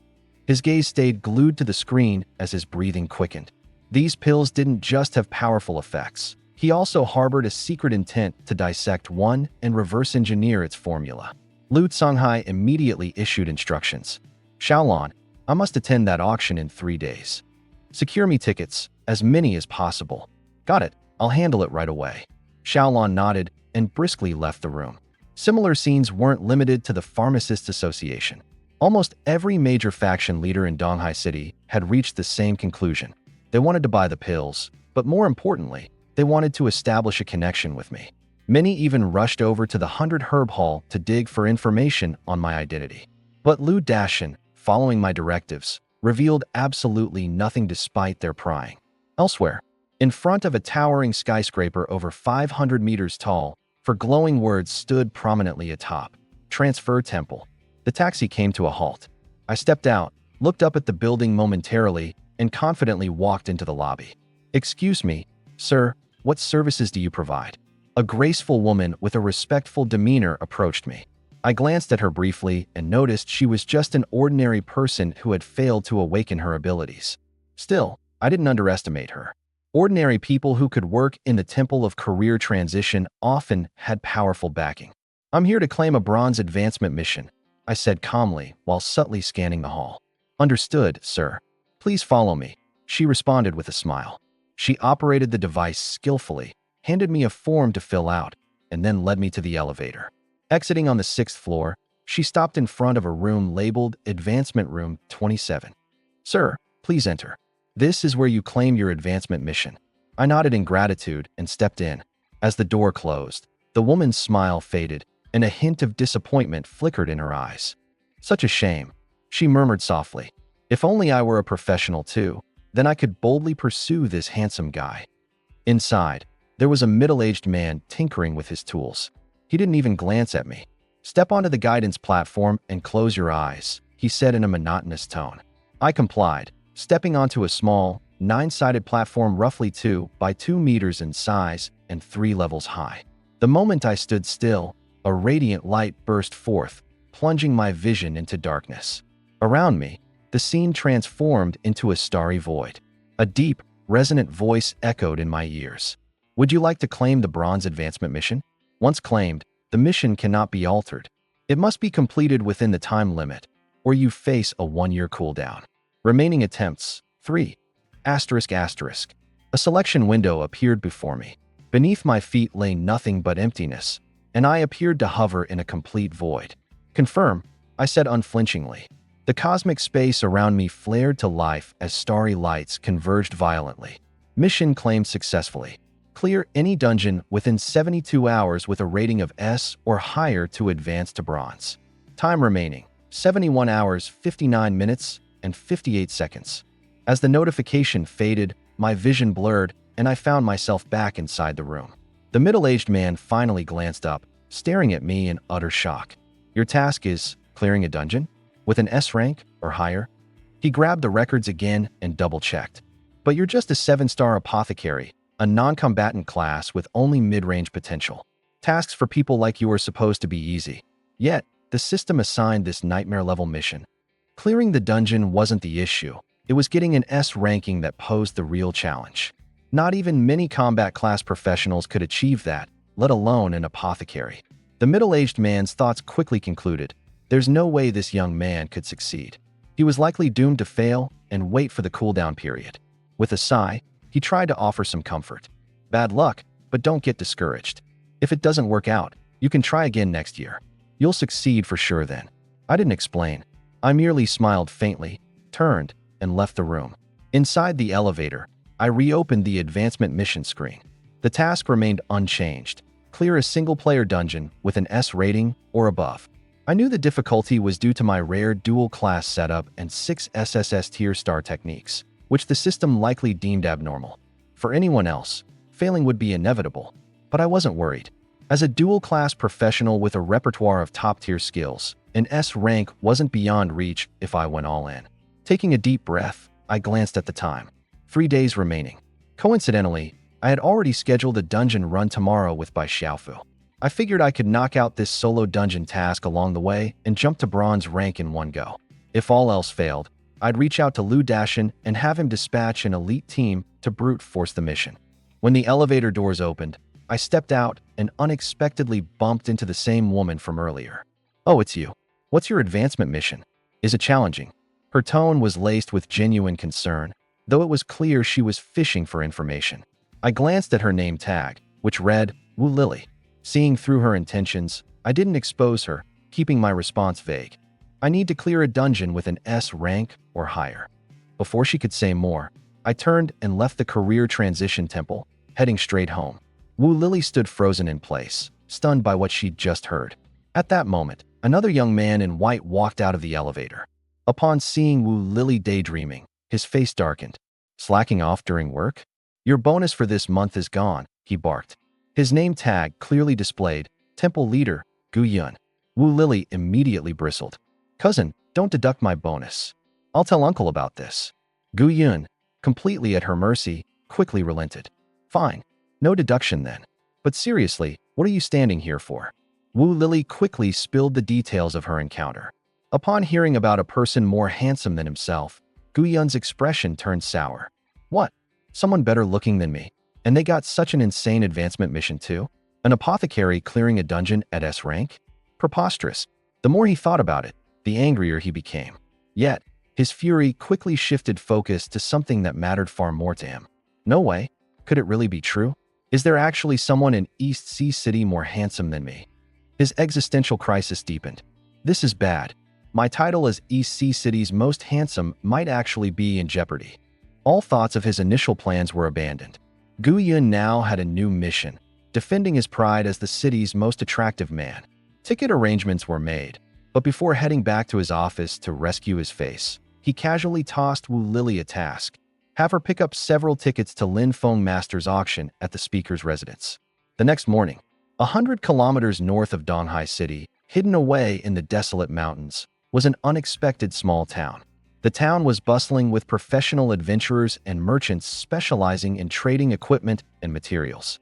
Early that morning, a crowd of young rookies, all black iron-level newcomers, flooded the town.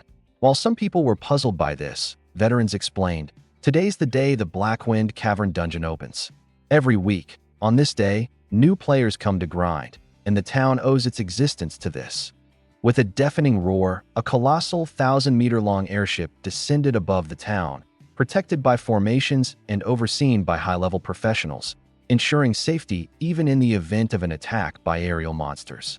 As I stepped off the airship, hands in my pockets, someone immediately called out to me, "Lin Feng, over here."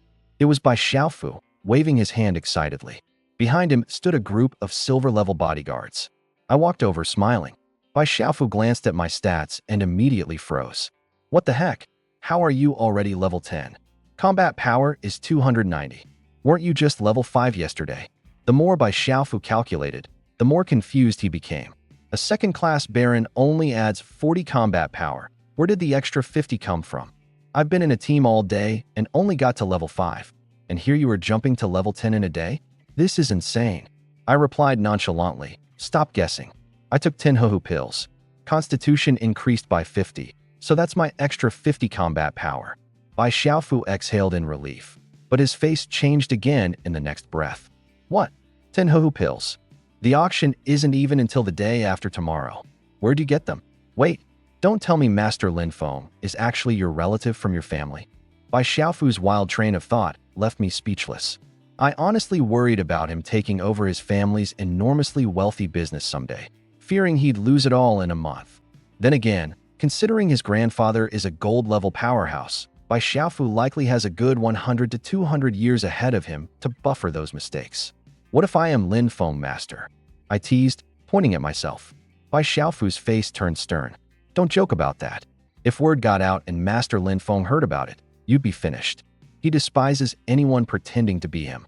This may be your name too, but ever since he got famous, you can't just throw it around for laughs," Bai Xiaofu added. Done with his chatter, I turned to leave. Bai Xiaofu had been so loud, people were already starting to stare. 5 minutes later, we arrived before an altar where a massive, swirling vortex, about a dozen meters high, slowly spun. This was the entrance to the Blackwind Cavern Dungeon, surrounded by a dense crowd of people waiting for it to open. Despite the bustling atmosphere, Bai Xiaofu was still worked up, leaning in to whisper in a low voice. "Damn, so you are Lin Feng Master? That's absolutely insane. With that many Hohu pills, and even rank 2 Great Recovery Dan, how did you, as a 7-star alchemist, make those happen? I'd never have believed it until today. Wait until I get home and tell my dad I'm tight with Lin Feng Master. He'd probably start treating me way differently real fast." Bai Xiaofu was practically glowing with excitement, his face flushed. After all, standing next to him was someone the entire Donghai City yearned to meet, Lin Feng Master. Even Bai Xiaofu's father and grandfather hadn't had the privilege, and even the speaker found it difficult to schedule an audience. But this master was his buddy. With a sharp whistle, a massive flying star pet descended from the sky. A stunning young woman in a short skirt leapt off its back and raised a hand to command the crowd. "Attention everyone, Blackwind Cavern Dungeon is about to open. Be prepared." Instantly, the entire area buzzed with anticipation. For first-timers like me, the excitement was palpable. I also glanced at the young woman, and her details popped up before me. Lu Xiaoqi, Summoner, LV 29 base combat power 3315. Rank, 5th class Viscount. A summoner, huh? She piqued my interest, and I was just about to take a closer look at her star pet when commotion erupted in the distance. "Move out of the way. Why are you just standing there? Don't you see the Zhanning Guild coming through? Clear the path. Let us into the dungeon first." 100 people strong, the group forcefully pushed and shoved their way through, creating chaos in the previously orderly queue. Despite most of them being rookies, the arrogant group was led by 3 to 5 silver-level professionals. Enraged adventurers who had been pushed to the back clenched their fists, but when the words Zhanning Guild echoed, Their expressions stiffened, and they bit back their anger. After all, Jianing Guild was the most powerful guild in Donghai City. People like them couldn't afford to provoke it. Only titans like the enormously wealthy Commerce Guild or Spring Rain Tower could potentially stand toe-to-toe with Jianing. But if others cowered before Jianing, Bai Xiaofu didn't. With zero hesitation, he spat. What a bunch of show-offs. The crowd fell silent instantly. The leaders of the Jianing Guild turned dark with anger, ready to explode. However, when one hot-headed silver-level warrior scanned the group and spotted Bai Xiaofu's 5 silver-level bodyguards, he stopped himself mid-rage, clearly recognizing Bai Xiaofu. These guild elders knew better than to cross Bai Xiaofu, the eldest grandson of the enormously wealthy Commerce Guild's president. Picking a fight would only end badly for them. Add to that the sheer power and wealth of the enormously wealthy Commerce Guild. It was the biggest in Donghai City. Patron, you've really angered Bai Xiaofu this time. If he heads to Chunyu Tower and throws money around to hire people, who knows how this will end? The Jianing Guild was pretending nothing had happened when a silver-level expert in his 40s noticed Zhao Qianqian staring at me. He asked softly, "Qianqian, do you know him?" Zhao Qianqian nodded. "Yeah, his name's Lin Feng, Bai Xiaofu's close buddy. I'm just curious what he's doing here." When the silver-level expert heard he was just an ordinary person, he lost interest immediately and turned back, waiting for the dungeon to open. However, Suan, standing nearby, perked up. "Lin Feng is here too? Does a 7-star pharmacist think he can beat a dungeon?" Suan chuckled mockingly, and the newly joined members of Jianing Guild followed suit. 7-star potential? That's way too low. If that were me, I'd stay home and never come out. Same name, but I bet Master Lin Feng could crush him with just one finger. He's gonna crash in there for sure. Free experience points for the mobs. I noticed Zhao Qianqian and Suan, and my heart sank. Zhao Qianqian, a 25-star priestess, and Suan, who also had solid potential, couldn't be out of place as Jianing Guild elites. I recognized several familiar faces from high school number 16, while the rest seemed to be from other schools. At that moment, from afar, Lu Xiaoqi shouted, "Everyone, get your tickets ready. Time to enter the dungeon." The crowd instantly fell silent. The Jianing Guild moved first and neatly marched into the vortex, taking the lead. The line continued advancing. After tickets were checked, players stepped into the dungeon entrance, one by one. When it was almost my turn, I glanced at the dungeon info when I had the chance. Blackwind Cavern, Iron Level 1 to 1 person allowed, current record, Zhou Tianyang, S-grade rating. My gaze tightened. S-grade ratings. To think only Zhou Tianyang's achieved that score. This means the dungeon's ridiculously hard. Since its release, nobody but Zhou Tianyang has reached an S-grade rating here. My heart felt even heavier. If S-grade was this challenging, going above that was out of the question. No one could rely on luck to pass. Soon it was my turn to enter. Just as I was about to step inside, someone shoved a spatial ring into my hand. "Don't panic. What's inside will help you clear it safely," Bai Xiaofu whispered behind me. Not one to refuse. I accepted the ring but reciprocated by tossing Bai Xiaofu a few bottles of elixirs before stepping boldly into the dungeon. Bai Xiaofu casually opened one of the bottles, and the next second, he froze in place. Holy crap, this great restoration pill can instantly heal all injuries. At that moment, Bai Xiaofu made up his mind. Whoever dared mess with me again, he'd drown them in so much money, they'd start questioning reality. My vision blurred as I found myself standing on a massive stone platform. Ahead lay a bottomless chasm. The other side seemed impossibly far away. Only 9 winding paths spanned the abyss. I recalled the strategy guide. This was the starting point. As long as you chose any path and reached the other side, you cleared the first level. You have entered Blackwind Cavern. Safely reach the other side within 60 minutes. Failure modes. Death, falling into the abyss, or exceeding the time limit will result in failure. Failure penalty. Level drops by 1 dot. Success rewards. Random rewards plus significant experience. Countdown. 59 minutes and 57 seconds. A series of notifications bombarded me, further emphasizing how merciless this dungeon was. Blackwind Cavern had 3 levels. The first level was manageable, but the next 2 ramps up to hellish difficulty. No one had ever cleared all 3 levels. Most players quit after clearing just the first. I didn't rush forward recklessly. Instead, I opened the spatial ring. Inside were over 10 pills, a large chunk of raw meat, and a bracelet. Clear signs by Xiaofu had staked everything he had to prepare this lifeline for me. I picked up the bracelet, and information popped up. Fearless bracelet. Bronze instantly generates a protective shield. Energy. 500 500s. My eyes focused sharp as blades. A bronze-tier piece of equipment like this was practically worth its weight in silver-tier weapons. Bai Xiaofu wasn't holding back at all, dumping everything he had into betting on me. I secured the bracelet to my wrist, then examined the raw meat. It was huge, exuding an odd aroma that stirred a ravenous hunger just from the smell. In a place like Blackwind Cavern, this could end up being a lifesaver. But I just gave a soft chuckle. If that's the trick for dealing with the final monster here, I may not even need it. Closing the ring tightly, I casually picked one of the 9 paths and stepped onto it. The path was barely 3 meters wide, hugging the edge of the abyss. Walking it was like treading a knife's edge. Not long after, I encountered the first obstacle. Out of nowhere, a monster lunged forward, letting out a piercing screech. Ghost-faced spider LV-10, normal base combat power 200. Dungeon monsters varied in strength, always scaling with the player's level. This LV-10 ghost-faced spider equaled my level, but was 90, combat power points weaker than Mang. Ice Blade. I made the first move, summoning frost blades with a flick of my wrist. The process took 0.1 seconds, forming a 9-inch ice blade imbued with chilling energy that shot straight at the spider. The ghost-faced spider barely had time to express rage before the frost blade pierced its skull, killing it instantly. Killed LV-10 Monster 1. Gained 100 EXP. Walking up to its corpse, I pointed a finger and muttered, "Summoning magic." Runes drilled into the corpse, and moments later, the ghost-faced spider wobbled back onto its legs. Summoning successful. Gained pet. Ghost-faced spider LV-10. Base. Combat power 200. Master. Linfeng. My eyes lit up. SSS level is ruthless indeed. One try and it works, retaining 100% of its combat power from when it was alive. I issued a series of commands. Walk in 2 circles, jump twice, and let's see if it obeys. The ghost-faced spider did as instructed, though its movements were stiff, and it seemed to operate with nothing but combat instincts. But that was good enough. Lead the way up front. Kill any monsters you see.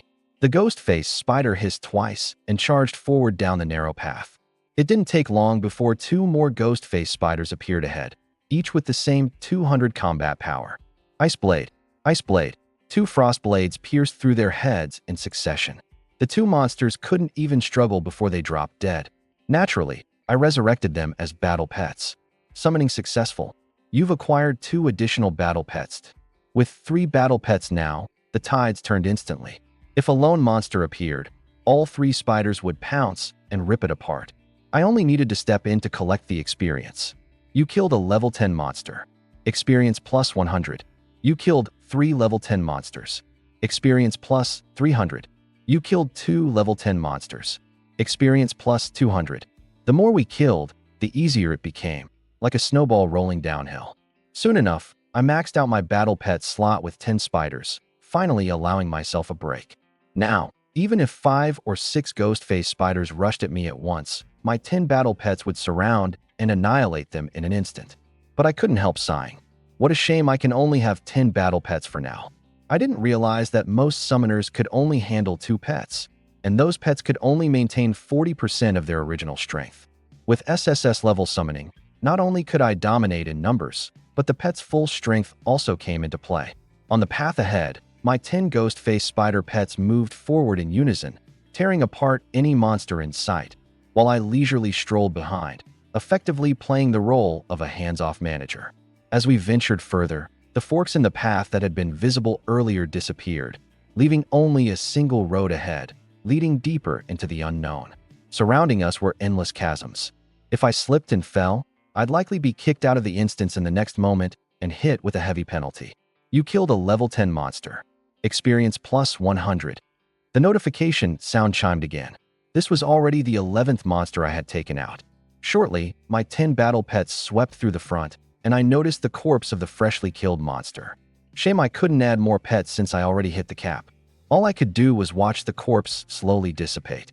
If this were outside the instance, I could harvest materials. But instance monsters were phantoms. You couldn't normally extract anything from them. This had already been tested countless times. Wait, something's off. Maybe other people can't extract anything because their gathering skill levels are too low. My SSS level gathering skill might just be different. I immediately rushed to the rapidly decaying corpse and cast a gather spell. Gathering. Ding. Gathering fail. Congratulations. You forcefully gathered Origin Essence +1. Wait, I did gather something. The next second, I found a white pearl-like object in my hand. It was about the size of a star bead, completely white, soft to the touch, almost like a gummy. I squinted and inspected the item's info carefully. Origin Essence contains the pure essence of the ghost-faced spider. What's this supposed to be? I was completely confused. I'd never heard of anything called Origin Essence before. But I quickly realized something. Could it be new material? No one had ever managed to extract anything from instance monsters before. I might just be breaking new ground. I'll hang on to it for now. If no one can figure it out later, I'll try refining it into some pills. I stashed away the Origin Essence and continued following behind my 10 battle pets. Except this time, I had a new goal, to collect as much Origin Essence as I could along the way. A few minutes later, my pets continued their slaughter, and the amount of Origin Essence I had gathered was nearing 100. At this rate, the end of this path must be near. I estimated that with my battle pets, I had taken down over 100 ghost-faced spiders. Asterisk hiss. Hisses. Asterisk. After continuing for another segment, an ear-piercing screech sounded ahead. A ghost-faced spider, twice as large as the others, blocked the end of the path. Ghost-faced spider, level 10, elite base combat power, 600. My heart sank. This was the boss that the guide had mentioned, the gatekeeper boss. I had to kill it to cross over. Go. At my command, all 10 battle pets charged at the boss simultaneously. Hisses. Slice, slice, slice. In the first clash, the elite ghost-faced spider flailed its massive 8 legs furiously, shattering 4 of my pets in one blow. By its next move, I was down to just 2. Ridiculous. An elite monster's power wasn't just doubled, the combat power disparity was unreal. My pet's attacks barely scratched the surface, leaving shallow cuts at best. In contrast, the boss could rip through my pets' bodies like paper with just a bit of effort. Pop, pop, pop. Before 2 seconds had passed, all 10 of my pets had been slaughtered. The elite ghost-faced spider stood tall in place, hissing arrogantly. Well played, I muttered. If that's how you want to do it, then let me. If you're so strong, then you'll be my first elite battle pet. I didn't retreat, nor did I use the trump card that Bai Xiaofu had prepared for me. My battle power was only at 290, but I had the Frost Blade in hand, a weapon capable of dealing 10-fold damage with just one strike. I swung my hand. Frost Blade. In an instant, a 9-inch blade of frost formed, slicing through the air and stabbing directly forward. The frost blade pierced straight through the ghost-faced spider, its body impaled on the spot. You killed a level 10 elite monster. Plus 1,000 experience points, plus 10 reputation. 1 strike, 1 kill. The mocking expression on the ghost-faced spider's face didn't even have time to disappear. I stepped forward and immediately cast a summoning spell. Summoning spell. Summoning successful. You've subdued a level 10 elite battle pet. Ghost-faced spider, LV10, elite base battle power 600, owner, Lin Feng. The ghost-faced spider rose again and immediately lowered its head in submission. Congratulations. You've cleared the first level of the Blackwind Cavern. Would you like to continue to the next level? I looked toward the stone platform ahead. The stone gate was tightly shut, while a staircase leading back to the real world stood nearby. Leaving now would grant rewards, but I'd receive a low rating, and my advancement quest would be considered a failure. To get to the next level, I have to clear out all the monsters from the 9 paths. Only then will the stone gate open. I turned and stepped onto the second path, taking only my elite battle pet with me. I hadn't walked far before another elite ghost-faced spider blocked the way and lunged at me with a hiss. I was faster. The frost blade struck first and finished it in one shot. I waved my hand casually to subdue it as well. Summoning spell. Summoning successful. You've subdued a level 10 elite battle pet. And just like that, I had 2 elite battle pets, each with a battle power of 600. I waved my hand grandly. Onward. The 2 elite battle pets rampaged effortlessly. Regular ghost-faced spiders that rushed forward were crushed instantly, lasting no more than 2 seconds. Killed LV-10 Monster X5, plus 500 experience points. Killed LV-10 Monster X2, plus 200 experience points. killed LV-10 Monster X4, plus 400 experience points. The battlefield ahead was bloody and chaotic, but I wasn't in a hurry. I stayed behind to harvest corpse materials. In less than 3 minutes, I'd cleared the second path of all monsters. I charged straight into the third path. Cries and bloodshed ensued, and before long, the third path was emptied as well. On the fourth path, I immediately struck down an elite ghost-face spider and gained my fourth elite battle pet. Then came the violent rampage again. The fourth path, cleared. The fifth path, cleared. The sixth, seventh, and eighth paths, cleared. Finally, the ninth path was swept clean too. I returned to the stone platform and quickly scanned my spoils of war. 36 minutes, 9 paths fully cleared. Acquired 9 elite battle pets with 600 battle power each, as well as 900 units of primal energy. Rating D. I looked up, and the once sealed stone gate was now open, its dark opening seemingly waiting to swallow whoever dared enter. I took a single step forward and walked in. Outside the instance, as half an hour passed, more and more people were being teleported out of the dungeon. But Bai Xiaofu was growing uneasy. Why hasn't Lin Feng come out yet? By all calculations, he should have been out by now. Yet after waiting another 10 minutes, there was still no sign of him. Bai Xiaofu's heart sank. He had even prepared special raw meat and the fearless bracelet for Lin Feng. Even if Lin Feng didn't fight, he should have been able to scrape by. But now it seemed like he was stuck inside. A guard tried to reassure him. "Young master, please wait a little longer. His potential is low, and he's from a non-combat profession, so being slower is normal." Barely had the guard finished speaking when Suan pushed his way through, smirking coldly. "Exactly, Xiaofu. You're lucky he even made it in. Are you actually expecting him to clear it like I did in just 13 minutes? A pharmacist going into a dungeon. He should consider himself blessed just to make it out alive." People around immediately echoed his derision. "I bet he's crying in terror right now. Seriously, what's a pharmacist doing trying to complete a dungeon? Talk about having a death wish. Blackwind Cavern is brutal. If not for the ghost-faced spider's weakness to venison, even I, a 17-star warrior, wouldn't dare enter." The louder they laughed, the less they understood. I had already conquered the first level. Not only did I clear it, but I chose to proceed further. By now, I'd already entered the second level of Blackwind Cavern. You've entered the second level of Blackwind Cavern. The scene shifted, and my surroundings changed drastically. The layout was similar to the first level, but instead of 9 paths, there were only 3 this time, and each was nearly 10 meters wide. I recalled the strategy guide. This level also requires you to pick one path and cross to the other side. However, there are significantly more monsters, more elite creatures, and the difficulty skyrockets. With all 9 of my battle pets in tow, I stepped onto the middle path without hesitation. Before I had gone far, a loud rumble erupted from behind me. I turned to see the path slowly collapsing. The collapse wasn't fast, but if I stopped, I'd fall into the abyss the very next second. I had anticipated this collapse, so I wasn't alarmed. I simply quickened my pace. After running a few hundred meters, a swarm of 4 or 5 monsters suddenly darted out ahead, charging at me with snarls and bared fangs. "Attack!" I commanded, waving my hand. The 9 ghost-faced spiders surged forward instantly, colliding with the monsters in a chaotic tangle of blood and screams. Checking the fight's details, I noted the group consisted of 4 regular soul wolves and 1 elite soul wolf. For anyone else, this might have been a tough battle, but with my 9 elite battle pets in the mix, there was no reason to fear. In just moments, 5 soul wolves were trampled to death. Summoning spell. I immediately tamed an elite soul wolf on the spot and charged forward without hesitation. But I had barely moved 10 meters when another pack of a dozen soul wolves surrounded me from up ahead. Even worse, among them were 7 elites.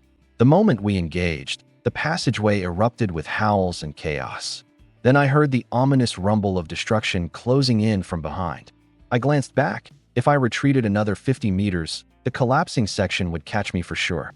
Heart racing, I raised my hand and unleashed my star techniques back to back. I see blade. I see blade. I see blade. A barrage of frost blades blanketed the area, wiping out the remaining elite soul wolves instantly. Seizing the brief moment, I sprinted forward frantically, barely escaping the abyss by the skin of my teeth. But the further I advanced, the denser the packs of soul wolves became. They surged toward me relentlessly, like an overwhelming tide blocking my path. I popped a revitalizing elixir and continued firing star techniques like mad, the kill notifications flooding my system. Suddenly, a new notification popped up. Elite monster has dropped an F-class star orb. My heartbeat quickened as I dashed over to pick it up. Getting a star orb on my first dungeon run? Unbelievable. I unfolded my hand to check its attributes. F-class, meteor crash, summons 3 meteorites to strike the ground, dealing 100% damage to targets within the area. Mage only. I couldn't help but laugh out loud. AoE star techniques were incredibly rare. Without hesitation, I fused it into my star chart. Instantly, the 6-star slot lit up, exploding in a brilliant rainbow glow. Ding! Due to an unknown resonance, all your star techniques have evolved to SSS class. I froze, stunned, and immediately opened the star technique menu to check out my new SSS class meteor crash. Star techniques, 7/40ths. SSS class, alchemy, SSS class, summoning, SSS class, gathering, SSS class, dimensional space, SSS class, icy blade, SSS class, contracting. SSS class, meteor crash summons 9 meteors, dealing 500% area damage to all targets. 0.5 second cast time, 3 second cooldown, energy cost equals level times 10. What a devastating move. Any monsters caught by this were as good as dead, especially against clustered groups like wolf packs. A single strike could clear the field. Roar, roar. My battle pet was fighting fiercely when another couple dozen soul wolves rushed forward, this time with at least 17 or 18 elites among them. Perfect. I raised my hand and unleashed meteor crash. Whoosh, whoosh, whoosh. 9 meteors the size of massive barrels streaked through the air, slamming into the wolf pack. Boom, boom, boom. The first wave alone wiped out more than a dozen wolves, including several elites. Then the meteors exploded, eliminating another 20 in the blast radius. In the blink of an eye, only a few regular wolves were left in the passage. Before they could react, my battle pet pounced, tearing them apart. Damn, that's overpowered. With this star technique, I can steamroll through dungeons like a legend. Before I could savor the thrill, the rumbling collapse behind me caught up once again. I hurriedly harvested the wolf corpses for resources and then sprinted forward at full speed. 10 minutes later, I fought my way to the other side of the chasm. As the entire collapsed section crumbled into the abyss with a deafening roar behind me, I finally reached safety. Congratulations. You have cleared the 2nd floor of Blackwind Cave. Would you like to continue to the next floor? I chose yes, without hesitation. The 2nd floor was incredibly rewarding. Over 5,000 units of soul wolf essence and injured elite ghost-face spiders were all replaced with elite soul wolves. My overall dungeon rating skyrocketed from D to A. An A rating alone was rare in Blackwind Cave.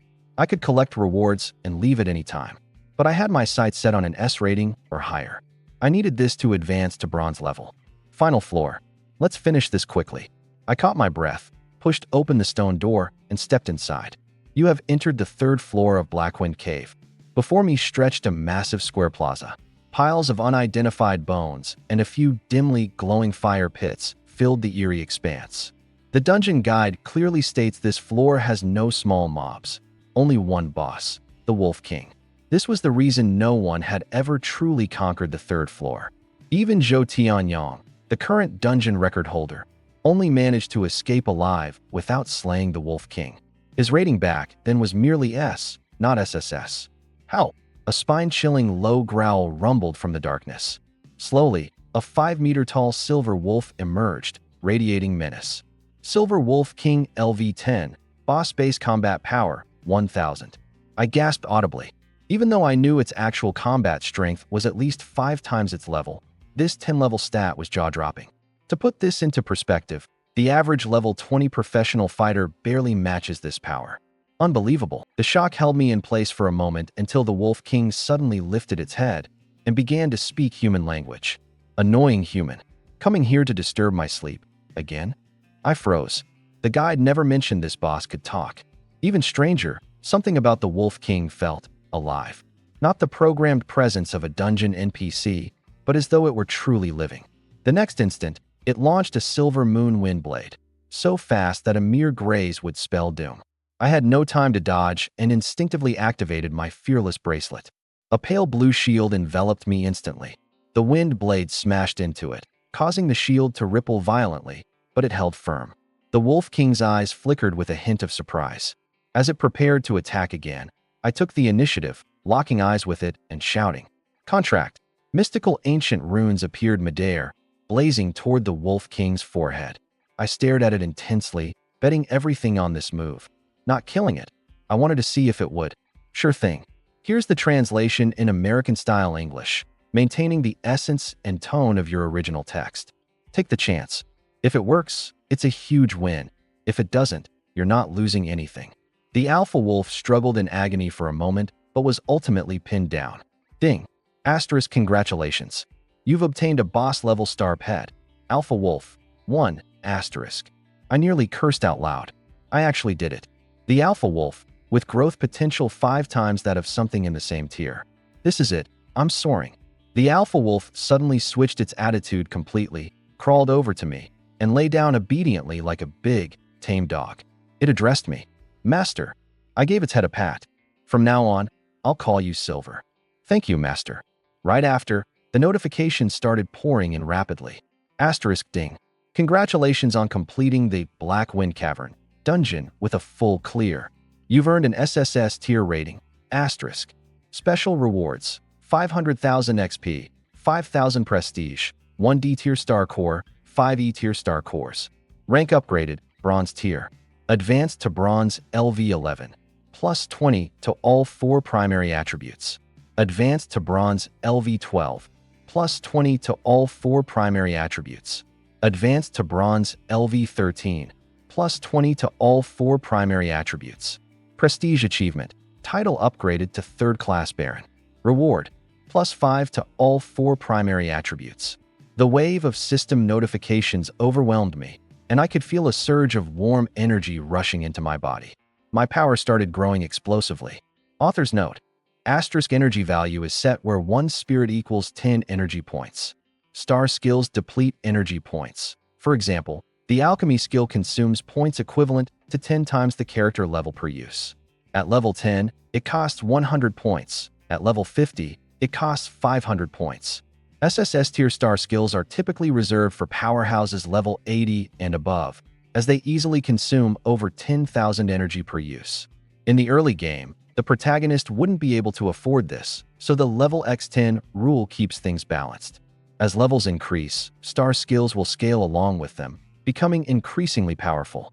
Additionally, the dimensional space ability started as just cubic storage, but post-evolution to SSS tier, it became a miniature living world, far larger than Blue Star Earth itself. When leaving Blue Star, this ability will become a crucial trump card. Status details asterisk. Name asterisk Linfoam. Level asterisk bronze LV13 30 000/800 000. Class asterisk primary role 7-star Alchemist. Secondary role 33-star Summoner. Energy asterisk 1250/1250. Attributes asterisk. Strength 125. Constitution 175. Agility 125. Spirit 125. Star skills asterisk 7/40. SSS include Alchemy, Summoning, Gathering, Dimensional Space, Frostblade, Contract, Meteor Descent. Prestige asterisk 7,730. 3rd class Baron. Base combat power asterisk 550. Looking at my character panel, I couldn't help but grin from ear to ear. With reward after reward piling up, my level jumped straight to 13, my combat power skyrocketed to 550, and I even walked away with a stash of star cores. It finally dawned on me why everyone is so obsessed with doing dungeon runs. Having rewards smack you in the face like this? It's an addiction. Asterisk system notification asterisk. Asterisk preparing to exit the dungeon. Please be ready. Asterisk. Asterisk 5, 4, 3, 2, 1 asterisk. I quickly stored Silver in my dimensional space. A flash of white light, and I was teleported out of the dungeon. Outside the dungeon, nearly everyone else had already emerged. People were all smiles, clearly satisfied with the loot they had scored. Some were boasting about the XP gains, while others groaned about not getting any star cores. A few shifted the conversation to Zhao Qianqian from the Warhawk Guild. Word was, she managed a D-tier rating and jumped directly to level 8. leaving the crowd audibly gasping in amazement. Folks were convinced she'd ascend to the bronze tier any day now. Zhao Qianqian soaked up the attention, her smile betraying her excitement. But soon her gaze drifted to a certain person in the group, a young man named Su Xing. Su Xing, a 23-star magician, had 2 fewer star slots than Zhao Qianqian, but was a high-damage burst class. The higher-ups in the guild clearly favored him. What left Zhao Qianqian truly frustrated was his performance in the dungeon. He walked out with a B-tier rating, and that was without integrating many low-tier star cores. If he integrated just a few more low-tier star cores, he could easily climb to an A-tier rating. And honestly, his strategy made sense. At lower levels, no one in their right mind recklessly fuses low-tier star cores. Everyone holds out for higher levels where they can fuse top-tier ones. After all, each star slot can only hold 1 star skill. Once fused, it's permanent. Unless, of course, someone saw no future for themselves and decided to just give up. Su Xing, riding high on the praises of those around him, was beaming ear to ear. To top it off, the guild went so far as to promote him directly to elite member status. But just then, a flash of light erupted from the central altar, and another figure was teleported out. Everyone turned to look, and the moment they recognized who it was, they collectively froze for a beat, then burst into laughter. Lin Feng, coming out just now, did you just hide in the dungeon the whole time? Too scared to move. An alchemist trying to farm XP? He probably just stuck to hiding the whole way through, only getting kicked out when the timer ran out. Looking at him, I doubt he even got a passing score. He probably wasted his time. Don't forget, failed dungeon runs have penalties. He might have even lost a level. Sarcastic jeers filled the air, drawing the curious gaze of even several silver-tier experts. And then it happened. The whole EC City's notification system rang out with a massive announcement. System notice. Asterisk congratulations to Lin Feng for achieving an SSS level rating in the Black Wind Cavern dungeon. Rewards include 500,000 XP, 1 D-tier star core, 5 E-tier star cores. Asterisk. System notice. Congratulations. Lin Feng achieved an SSS rating in the Black Wind Cave dungeon, earning 500,000 experience points, 1 D-rank star pearl, and 5 E-rank star pearls. System announcement. Congratulations to Lin Feng for achieving an SSS rating in the Black Wind Cave dungeon, earning 500,000 experience points, 1 D-rank star pearl, and 5 E-rank star pearls. The people who were laughing moments ago all froze in place. Impossible. Lin Feng actually got SSS. A pharmacist scoring SSS in Blackwind Cave? That dungeon is one of the toughest, hands down. Could he have cheated? But how do you even cheat in a dungeon run like that? An SSS rating means he must have killed the final floor's Wolf King boss. Everyone's eyes were fixed on my back. They were so stunned they couldn't speak. Even Zhao Qianqian stood there dumbfounded, her mouth slightly ajar. The faces of several silver-tier players, including by Xiaofu's personal bodyguards, turned pale. When Suan heard the announcement, he was completely lost in a daze. Meanwhile, Lu Xiaoqi, the dungeon organizer, was utterly shaken. She was the one most aware of how brutal Blackwind Cave was for beginner Iron Tier players. Until now, the highest anyone had managed was Sun Tianyang's S rank, but an SSS. And right here, in front of her eyes, she stared at me, with a wild thought suddenly crossing her mind. Could this Lin Feng actually be the Lin Feng, the one known as the Grandmaster? Most people couldn't connect this Lin Feng, standing in the dungeon, just an average-looking pharmacist, to the legendary Lin Feng Grandmaster famous throughout Donghai City. After all, who would ever imagine that a seemingly ordinary 7-star pharmacist could develop so many groundbreaking elixirs? But Lu Xiaoqi? She was different. While she hadn't met the so-called Grandmaster in person, she had heard plenty from her brother, Lu Dashan. Lu Dashan once mentioned that the Grandmaster seemed to be around 18 years old, handsome, and was, astonishingly, an Iron Tier player. Back then, Lu Xiaoqi had completely dismissed the idea. A masterful elixir crafter who invented new potions repeatedly. How could such a person only be an Iron Tier kid? But now, this moment changed everything. She focused on me standing at the altar and began silently ticking off all the traits her brother had described. The more she looked, the more convinced she became. This Lin Feng standing before her had to be the same Lin Feng Grandmaster. No way. A Grandmaster, and he looks this good? Lu Xiaoqi couldn't help but laugh softly.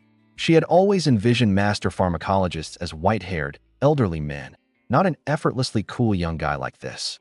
While everyone else was reeling in shock, one voice suddenly erupted from the crowd.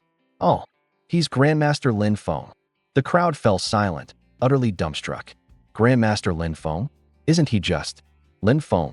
People stared blankly at the man who had shouted, not quite connecting the dots yet. The man's face turned red with anxiety.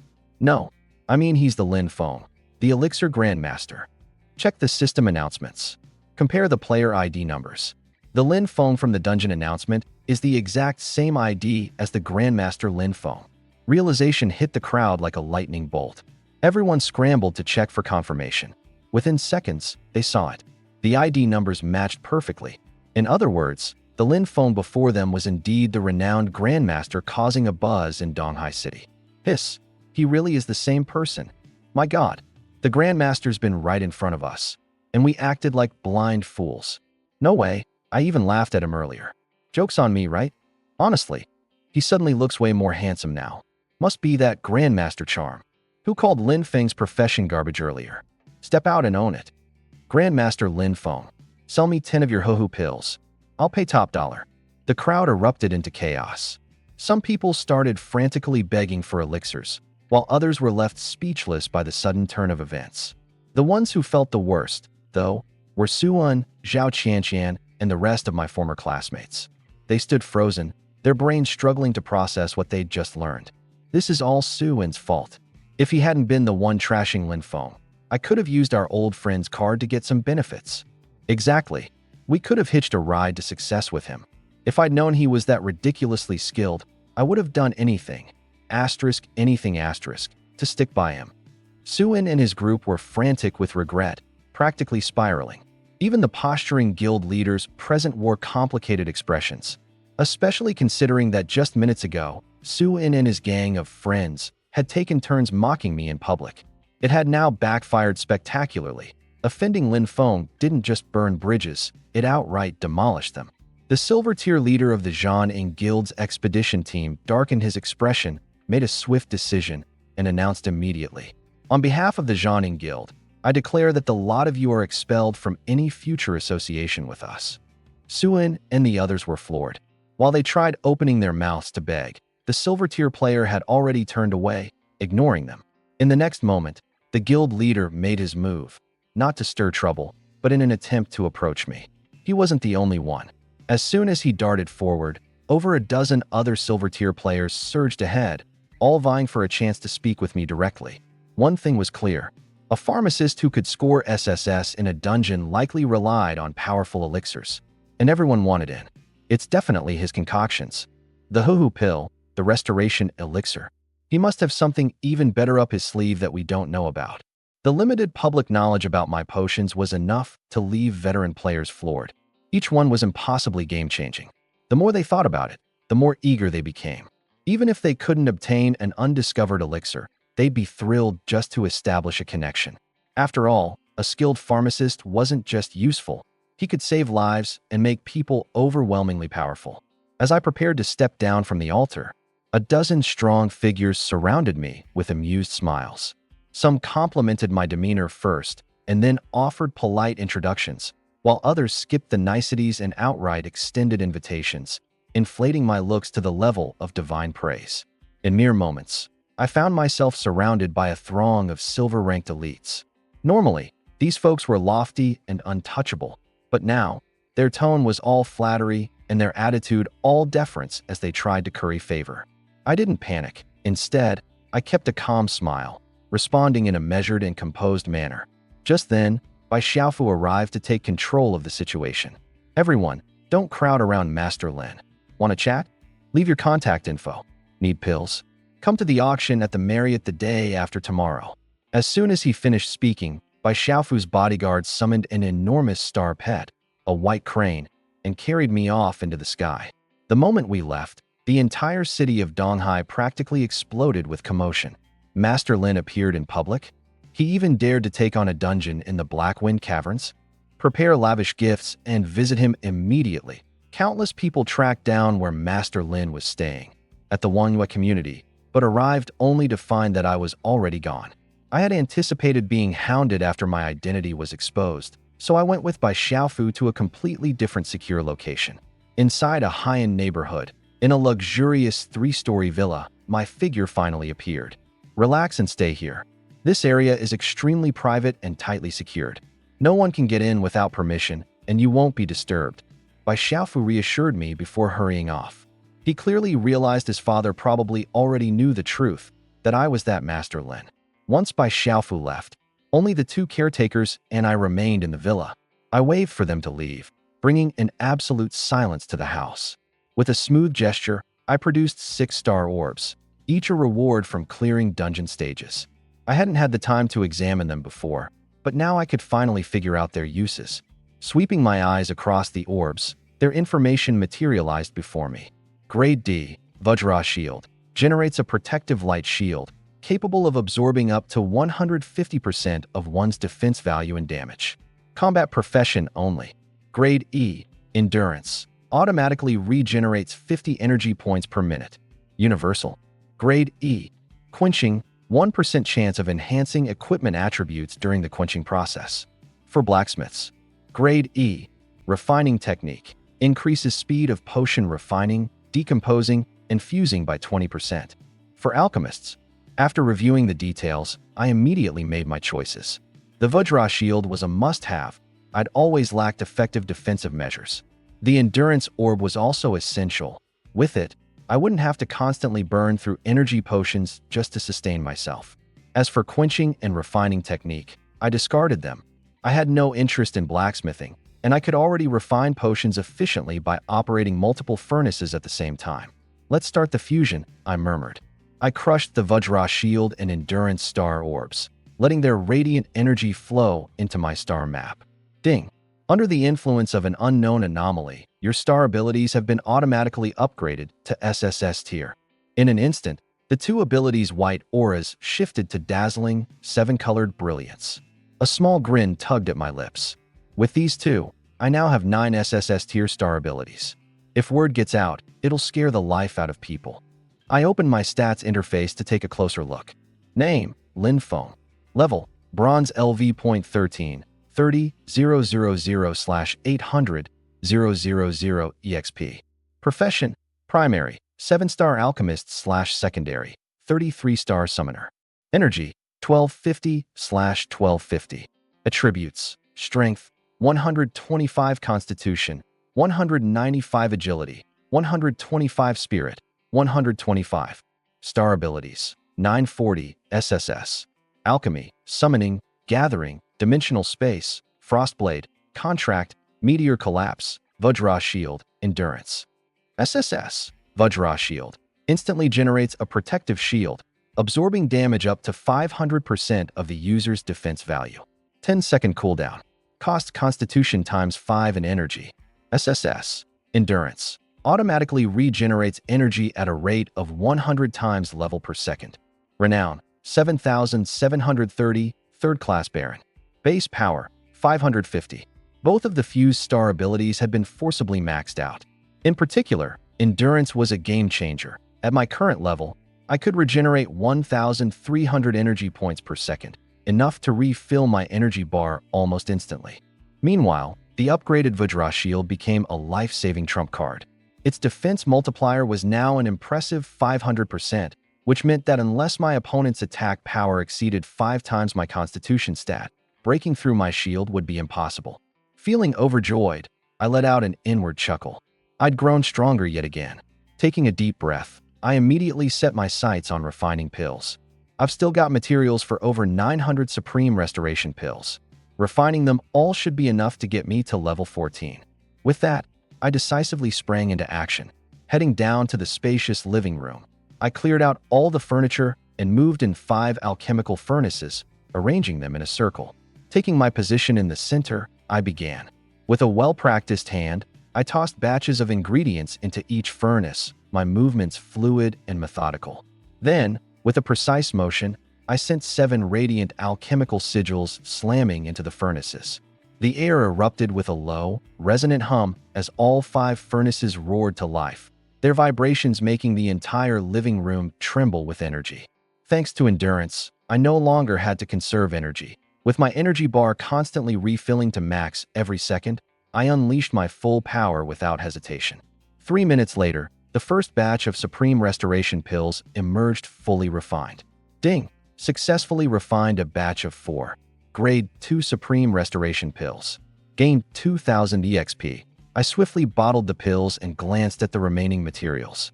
Without missing a beat, I tossed the next batch into the furnaces. Let's keep going. I instructed myself with a determined gleam in my eyes. Now it's crystal clear to me. Using fewer than 7 runes when crafting Tier 2 Supreme Vitality pills, Dan, is just asking for trouble. I decided to fix it at 7 every time and crank up the speed to the max.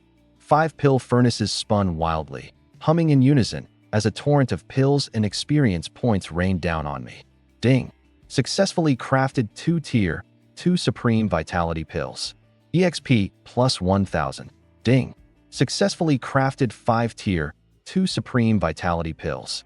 EXP plus 2,500. Ding! Successfully crafted 3 Tier 2 Supreme Vitality pills. EXP plus 1,500. Ding! Successfully crafted * 4 Tier 2 Supreme Vitality pills. EXP plus 2,000.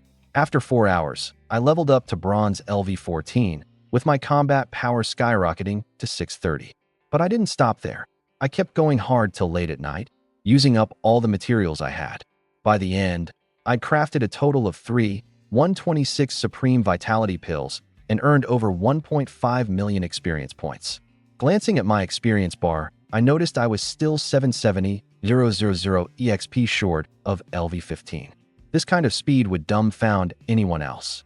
Typically, reaching Bronze LV20 from LV11 would take at least 3 months of grinding in dungeons, or even a solid half year if done through farming monsters in the wild. And here I was, gaining EXP by crafting pills, outpacing dungeon runs like a complete madman.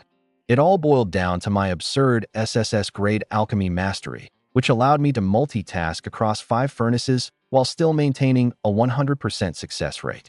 If it were anyone else, even top-grade alchemists crafting Tier 4 or Tier 5 pills, trying this would be no different than suicide. The next morning, I woke up at 9 a.m. sharp. After freshening up, my housekeeper brought out a meticulously prepared breakfast. I only ate 2 bites before frowning. It all looked appetizing, but taste-wise it was no match for simple fried dough sticks and soy milk. Time to craft something new, I muttered. Walking into the living room, I stood among the 5 furnaces. Reaching into my dimensional storage, I pulled out a cluster of primordial essence. I'd spent hours last night combing through records, but still couldn't figure out what this material was classified as. So, I figured, why not test it? After all, with a 100% crafting success rate, what's the risk? Shame I'm out of other materials. This'll be a one-off experiment, I thought to myself, gazing at the primordial essence. A second later, I tossed it straight into one of the furnaces. *** alchemy mastery. ***. With a hum, I infused the furnace with crafting runes and stood back to await the results. This time I didn't try to make multiple pills, just starting with one to test the waters. In under a minute, the furnace shuddered and spewed a puff of white smoke, followed by a system notification. Ding! Successfully crafted. 1 Tier, 1 new pill. EXP plus 10. ***. Ding! Successfully crafted a Tier 1 new pill. Bonus EXP plus 1,000. Influence plus 50. I froze. Only 1 pill? That was unusual. Did I underuse materials? I frowned. Most pills required a bunch of ingredients to be combined. Tossing in just the primordial essence likely explained the low yield. But the key point was, it worked. Reaching into the furnace, I retrieved the single pill. It felt cool to the touch, gleaming pristine white like polished jade while emitting a faint, pleasant aroma. Right then, its properties popped up before me. Pill. Grade, Tier 1. Effect. Upon consumption, enter Berserk state. Temporarily boosts all 4 base stats by plus 50 points. ***. I gasped audibly, not because it was weak, but because it was downright broken. 1 Tier, 1 pill gives a plus 50 boost to each of the 4 main attributes. That's an instant plus 200 combat power increase. For a level 10 iron rank, that's equivalent to doubling your combat power. Even for a level 20 bronze rank, This boost would turn heads. The more I thought about it, the faster my heart raced. If a Tier 1 version was already this insane, what about a Tier 2? Or even Tier 3? Just as I was pondering further, the system sent another prompt. Please name your newly crafted pill. *** berserk pill. ***. The name rolled off my tongue. Name registered. You've obtained a recipe for berserk pill. ***. Global announcement. Ding. Congratulations to Lin Foam for crafting a new Tier 1 pill, berserk pill. EXP plus 1000. Influence plus 50. ***. Global announcement. Congratulations to Lin Foam. ***. The system broadcast boomed across EC City, stirring up yet another uproar. But I hardly paid it any mind. These citywide announcements were a dime a dozen for me. By now, they just felt like background noise. Instead, I turned back to the furnace, a thought popping into my mind. What if I increased the amount of primordial essence? Would it make the pill even stronger? ***. Without hesitation, I pulled out 10 portions of primordial essence and tossed them in, activating my alchemy again. Alchemy mastery. Runes flowed into the furnace, which roared louder than ever. Unlike before, this time I had to retry 3 times to succeed. Ding. Successfully crafted. 1 Tier 2 berserk pill. EXP plus 500. Ding. First time crafting Tier 2 berserk pill. EXP plus 200,000. Influence plus 2,000. I blinked in surprise. There was no option to name it this time, and no global announcement either. Apparently, the system just defaulted it as an enhanced version of the berserk pill. No big deal. The rewards were good enough. I fished the finished pill out of the furnace to inspect it. Pill. Berserk pill. Grade. Tier 2. Effect. Upon consumption, enter berserk state. Temporarily boosts all 4 base stats by plus 200 points. Boom. At plus 200 to all stats, that's an 800 combat power surge in one go. Even silver ranks would drool over this kind of power, let alone iron or bronze ranks who'd probably start brawling over it. The possibilities excited me. If I could craft up to Tier 2, then what about? Even a Tier 3 can break through. Alchemy. Within half an hour, I tried 7 or 8 times, but couldn't produce a single Tier 3 pill, all Tier 2s. But with enough origin energy, even Tier 2 started yielding 3 to 5 pills at a time instead of just 1. Gritting my teeth, I dumped 100 units of origin energy at once. The system notification popped up instantly. Ding. Congratulations. You have successfully crafted a Tier 3 Berserker pill. EXP plus 20,000. Ding. First successful crafting of a Tier 3 Berserker pill. Bonus EXP plus 5 million. Reputation plus 10,000 points. Congratulations. You've been promoted to Bronze level 15. All 4 primary attributes plus 20. Congratulations. You've been promoted to Bronze level 16. All 4 primary attributes plus 20. Congratulations. Reputation has reached 10,000 points. Your title has been elevated to 4th class Viscount. Congratulations on becoming a 4th class Viscount. All 4 primary attributes plus 50. I couldn't hold back a laugh. The reward from a Tier 3 pill directly boosted me 2 levels to level 16 and also elevated my title to 4th class Viscount. My combat power skyrocketed to 990 points, just one shy of breaking 1,000. Despite still being Bronze 16, I was already standing on the threshold of the Bronze pinnacle. This is insane. Just a Tier 3 pill, and the reward is already this huge. If I managed to craft a Tier 4 pill, wouldn't I shoot straight to Bronze level 20? Fired up, I glanced at my progress bar. Bronze level 16, 1.13 million / 6.4 million. I still needed over 5 million EXP to level up, but I made up my mind right then and there. I was betting it all on crafting a Tier 4 pill. Before starting, I retrieved the Tier 3 Berserker pills from the alchemy furnace and checked them. Item: Berserker pill. Grade: Tier 3. Effect: instantly triggers Berserk mode upon consumption. Temporarily increases all 4 primary attributes by 500 points. I sucked in a breath. That's a straight-up 2,000 point boost to combat power. Most ordinary silvers only have around 3,000 combat power. A single pill could instantly push someone to the silver threshold. If word about this pill got out, people would go crazy fighting over it. I carefully stored the pill and felt my anticipation grow even stronger. If the rewards for Tier 3 were already like this, Tier 4 had to be even more ridiculous. And more importantly, would crafting a Tier 4 pill directly promote me to a 5th class Viscount? A 4th class Viscount could apply to the Federation as a provisional council member. I'd be allowed in the assembly hall but wouldn't have voting rights. If I became a 5th class Viscount, though, I'd automatically be promoted to a formal council member. That would mean having a say in major decisions in Donghai City, a key vote of authority. And the higher the title, the more factions would seek favor, from trade guilds to unions. They'd all have to respect my status. If I really became a 5th class Viscount, even the speaker might offer to build rapport with me. After all, passing their policies relies heavily on council votes. With that goal in mind, I pulled out 1,000 units of origin energy and dumped them all into the alchemy furnace. I began casting skill after skill in succession. Alchemy. Alchemy. Alchemy. The furnace hummed and buzzed, releasing a rich and sweet medicinal aroma. Just taking one breath of it made me feel noticeably rejuvenated. It's not even fully formed yet, and it's already this potent. As expected of Tier 4.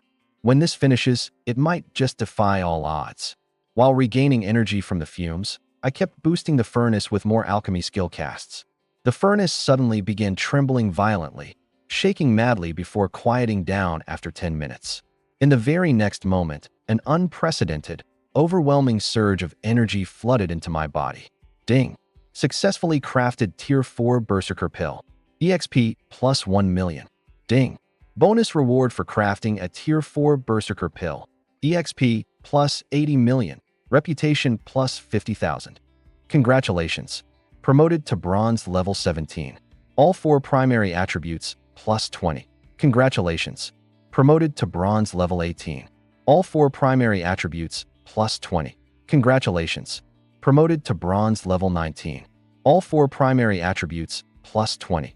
Reputation surpassed 50,000 points. Title elevated to 5th class Viscount. Promotion reward. All 4 primary attributes plus 50. In an instant, a surge of power flooded me, radiating an intense aura that exerted enormous pressure. The rewards from Tier 4 were insane. It pushed me up 3 levels in one go, all the way to level 19, leaving me just one step away from level 20. I stood there for several minutes, elated, before finally reining in my excitement and opening my stats panel. Name, Lin Feng. Level, Bronze level 19, 39.8, 4 million / 51.2 million. Class, Primary Profession, 7-star Alchemist. Secondary Profession, 33-star Summoner. Energy, 3450 / 3450. Strength, 345. Constitution, 395. Agility, 345. Mental Power, 345. Star Skills, 9/40. Details omitted. Reputation, 69,780 points. 5th class Viscount. Base Combat Power, 1,430. I couldn't stop grinning. In less than 2 days, I'd shot up from a recent promotion all the way to level 19. This speed was utterly insane, unbelievable to anyone. The key takeaway, though? I wasn't even level 20 yet, and my combat power had already surpassed the Bronze Pinnacle. At 1,430 combat power, even silver-tier creatures wouldn't faze me. And with 9 SSS grade star skills in my arsenal, both single-target and area-wide meteor explosions, plus solid defensive moves, I'd bet I could even take down a peak-level silver without breaking a sweat. The Iron Wall technique is complete, and now I've got something even more lethal, my freshly refined grade 4 Berserk Pill. I walked to the cauldron to retrieve the pill, and a notification instantly popped up. Pill. Berserk Pill. Grade 4. Effect. Enters Berserk mode upon consumption, increasing all 4 primary attributes by plus 2,000 temporarily. I gasped. An increase of 2,000 in all 4 stats. That's effectively 8,000 extra combat power instantly. With this in hand, even peak gold tier monsters are no match for me. I placed the pill into a porcelain bottle, secured the lid tightly, and regained my composure. This is not something I can casually sell, especially at grade 4. If word got out, the people hunting me wouldn't just be buyers. It'd be a pack of wolves out for my blood. It's fine to release low-grade Berserk pills. Grades 2 and 3 won't drive the top-tier elites into a frenzy. And if someone really thinks they can mess with me, they're welcome to try, because if I pop a grade 4 Berserk pill, no number of gold tier enemies is walking away unscathed. Even if a diamond tier comes at me, I might still have a fighting chance if I play all my cards. After a moment, I force myself to cool down completely. Ever since awakening, one surprise after another has tempered my nerves into steel. Exhale. I'm still over 7 million XP away from hitting level 20. I might as well use the remaining primal essence to forge more grade 4 Berserk pills. I reached into my dimensional space, pulling out 1,000 portions of crafting materials and throwing them into the cauldron in one go. I didn't bother aiming for grade 5 this time.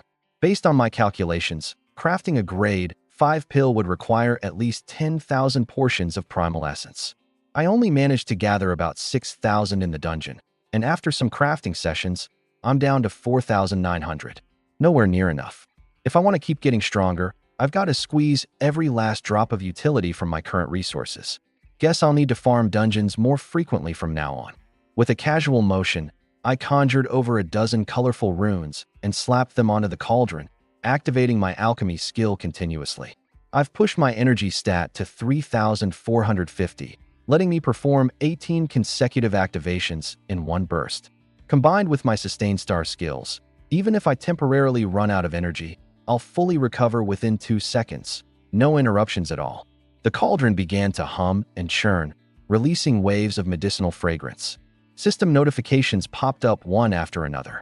Grade 4 pills were forming one by one, with the occasional grade 3 or grade 2 pill mixed in. Several hours later, I'd completely depleted my supply of primal essence. I let out a breath, relieved. Crafting grade 4 pills takes time, but at least it's done.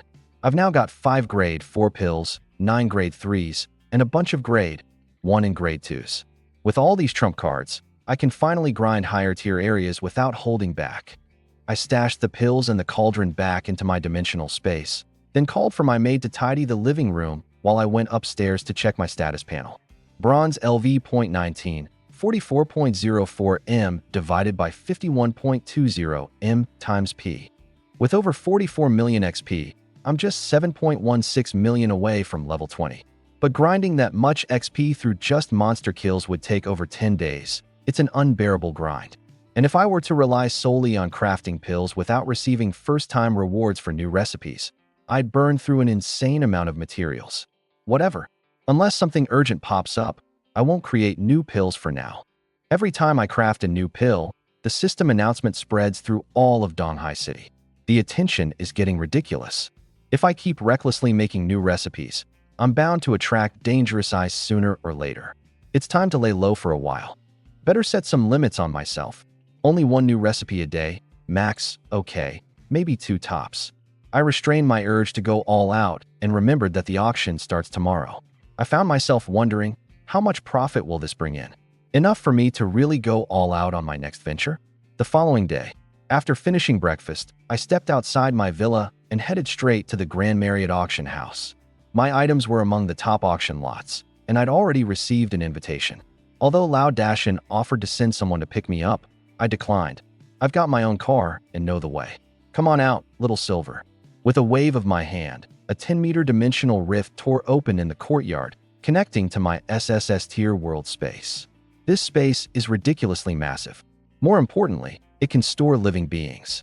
This completely contradicts what my mentor said, that dimensional spaces can't store living organisms.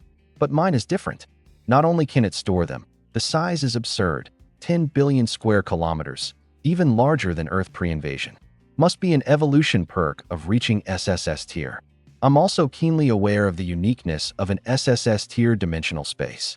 Such users are so rare, there's a chance I might be the only one. No one else could possibly confirm this.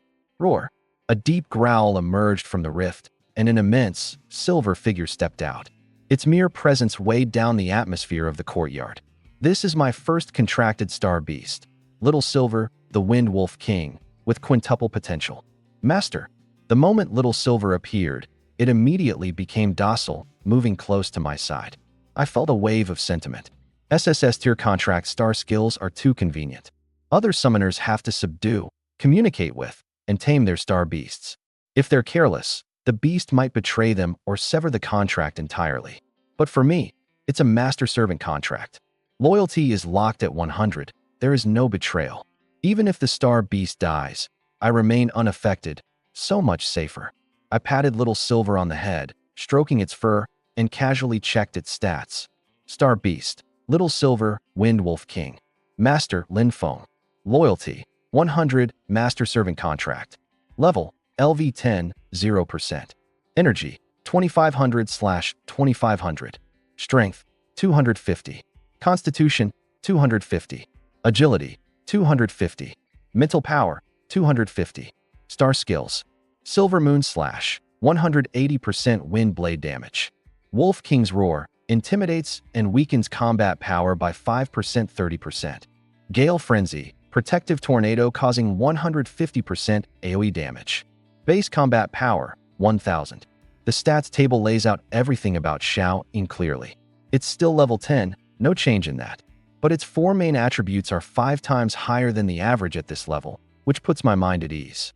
Since the experience needed for all star pets to level up is the same, Xiao Ying essentially gets 5 times the combat power increase per level compared to others.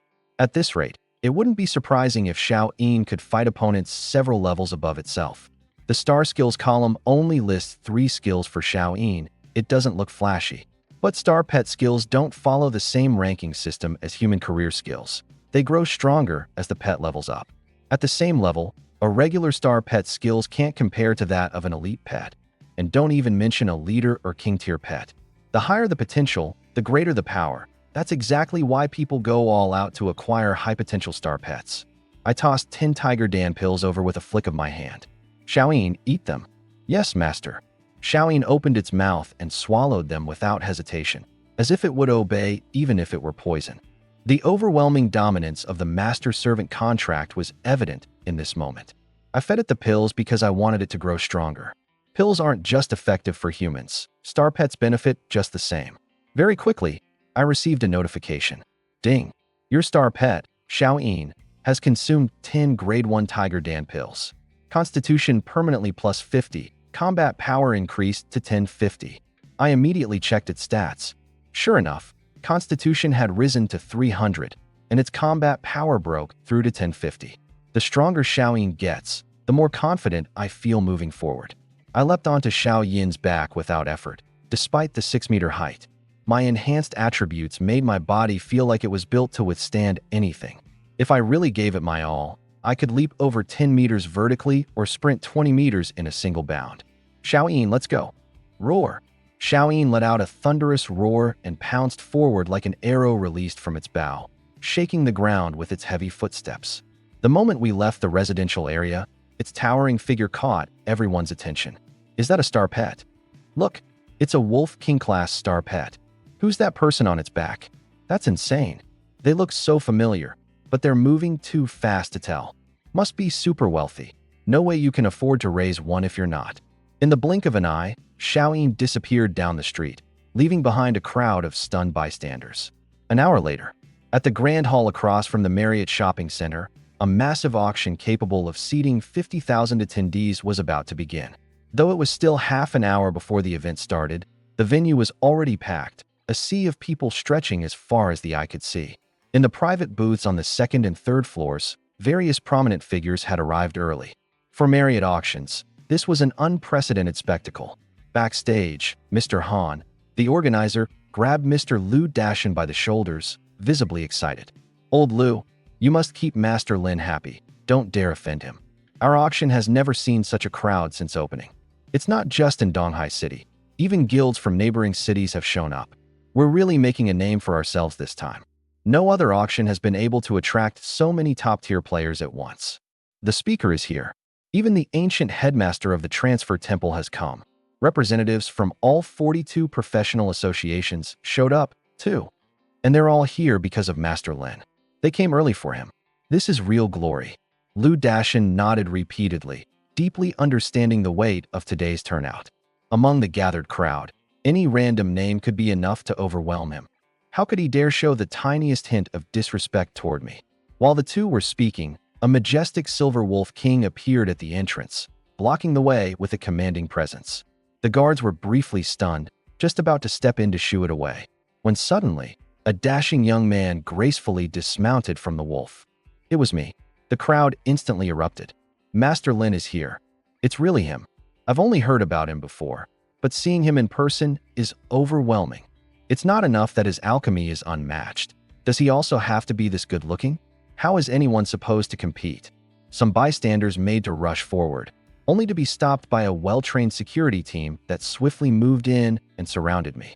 A young woman in a short skirt stepped out from the crowd, her voice tinged with nervousness. Master Lin, we meet again. I recognized her immediately. Lu Xiaoqi, the host of the Black Wind Cavern dungeon from before. Suddenly, everything clicked. I now understood that the rights to dungeons and secret realms Lu Dashin mentioned were actually managed by her Iron Blood mercenary corps. I nodded and smiled casually. Lead the way. Can't wait to see how much we'll make today. She couldn't suppress a laugh, the tension in her posture melting away instantly. She had been repeatedly warned not to offend me, so she'd been overly apprehensive. But now that she saw I was approachable, she realized I wasn't as intimidating as she'd imagined. Master Lin, please follow me. Lu Xiaoqi raised her hand to gesture as she led me inside. Surrounded by a group of guards, I was quickly escorted into the auction venue. Passing through the inner corridor, Lu Xiaoqi took me to a private room on the 3rd floor. Master Lin, please have a seat. The auction is about to begin. She motioned for me to take the main seat, and then seated herself to my right. With just a wave of her hand, a few attendants entered, placing wine and dishes on the table before quietly retreating. I glanced around the private room. It was spacious and extravagantly furnished. Sitting on the circular sofa, I had a clear overhead view of the auction stage and the entire 1st floor. The private rooms on the 2nd and 3rd floors, however, were separated in such a way that guests couldn't see each other. In other words, no one could see into my room either. This level of preparation was unmistakable.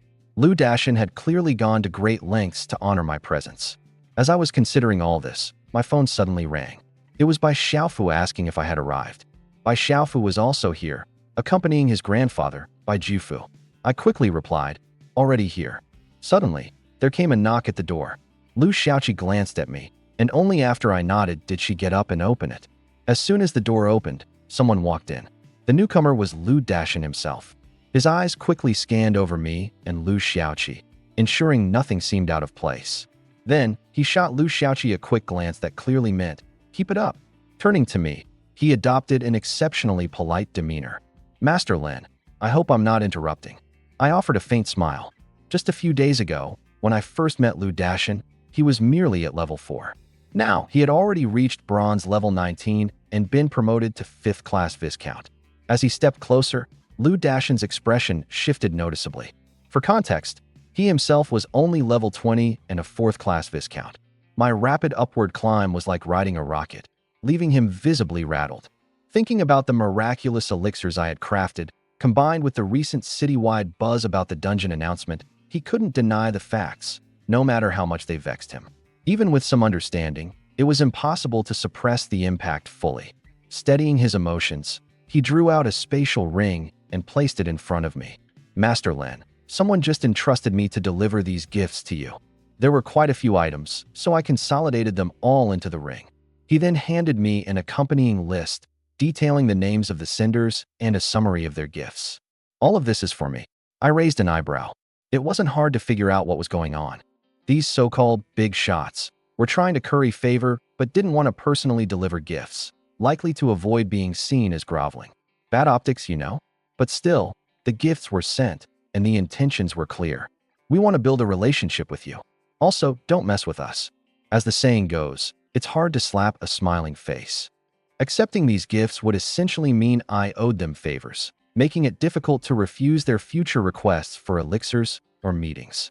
The more I thought about it, the more I admired their shrewdness. Smart. Very smart. These EC big shots aren't pushovers. Even their gift-giving comes with sharp edges. Compared to those scrambling across the city to shove gifts into my hands, I found these calculated attempts far more bothersome and far more concerning. Taking the gift list from Lu Dashin, I scanned it quickly. The sheet was packed densely with names. The Shrine of Career Change had sent a D-rated Harmony Orb. Counselor Jiang offered 2 types of tier, 5 herbs and 50 of tier 4. The Alchemist Association sent a silver-grade cauldron along with 20 tier, 4 herbs. The Bai family's wealth guild really went all out, bundling their herbs with a villa property transfer deed. The Battle Warriors Guild and Spring Rain Pavilion weighed in too, even including items like silver tier Heartguard mirrors. The list was absurdly long. More than 70 individuals had sent gifts. The majority of contributions were herbs, clearly targeting my identity as an alchemist. A rough estimate, over 80 different herb types, totaling at least 3,000 pieces. There were also star gems, equipment, and, surprisingly, even an elite-grade star beast. I didn't bother inspecting the latter. As far as I was concerned, any star beast I contracted would need to be at least leader tier.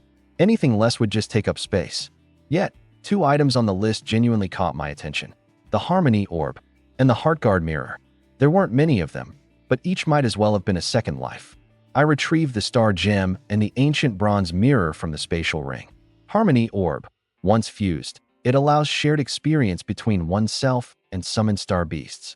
Plus, in cases of fatal damage, it can transfer the blow to a star beast, effectively giving you an extra life. Heartguard Mirror injects life force at the brink of death, reviving anyone below gold tier from a critical condition. My eyes lit up, unable to suppress a smile. With these two items, I essentially have 2 extra lives to spare. I also understood the deeper implications. The Cinders were placing heavy bets on me. In the Shrine of Career Change's eyes, I was just a 7-star alchemist, someone with limited star slots and weak in combat, practically defenseless in crises. But with the Harmony Orb, I'd have the ability to substitute a star beast for myself in lethal situations, while sharing my gained experience to rapidly grow the beast's strength at the same time. This was the real game changer, because normally, only star beasts could benefit from their master's experience gains, not the other way around. The Harmony Orb essentially flipped this rule on its head. As a result, I wouldn't need to take star beasts out for grinding in the wild anymore. Even if I lounged at home, my beasts would level up alongside me by sharing all of my gains. More importantly, this would allow me to contract a high-tier star beast solely for protection, even compensating for my other inadequacies. The Harmony Orb might not seem high-level, but at my current stage, there's still a chance for fusion success. It's clear the Temple of Job Changes really put some thought into it this time. But what they don't know is, I can fuse every star orb, and I've unlocked 40 star slots. Even if I don't have powerful star pets, I can still hold my own. But this Synchrony Orb is actually pretty useful to me. I'm not just an alchemist. I'm also a summoner who can contract up to 10 star pets. I can just stay at home brewing potions while my star pets level up alongside me. Feeling great, I stashed away the Synchrony Orb and then turned my attention to the Heartguard Mirror.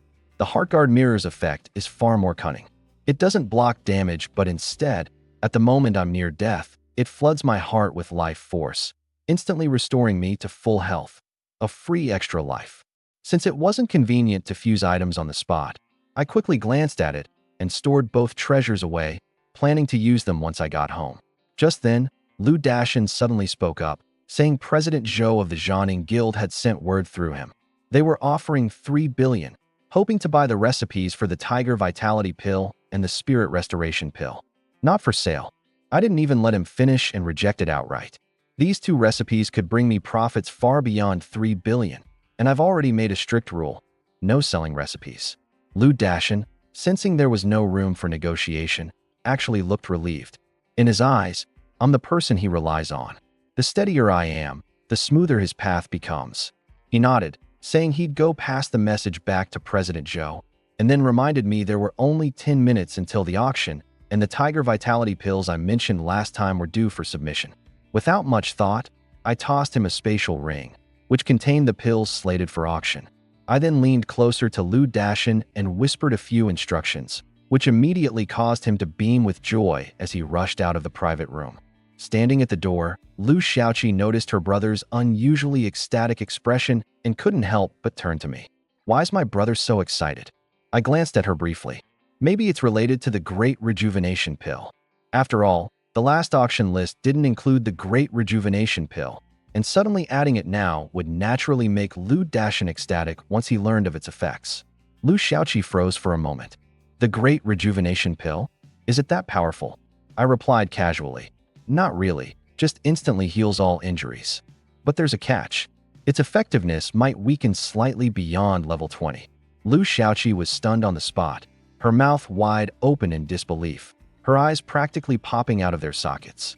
I coughed twice, picked up the glass of red wine that she had thoughtfully poured earlier, and took a large gulp, forcing the rest of what I wanted to say back down my throat. Forget it. If she knew the effect of the last pill, she'd probably faint on the spot. I didn't elaborate further, savoring the wine with slow, deliberate movements. Before long, the 10 minutes were up. As all eyes in the room focused on the stage, Lu Dashin stepped up, holding the crowd's attention. Beside him, a hostess followed, carefully carrying a tray covered with a red cloth. Good evening, everyone, and welcome to the Manhwa auction. I'm Lu Dashin, your host tonight. So let's get straight to it. Bring out the first item.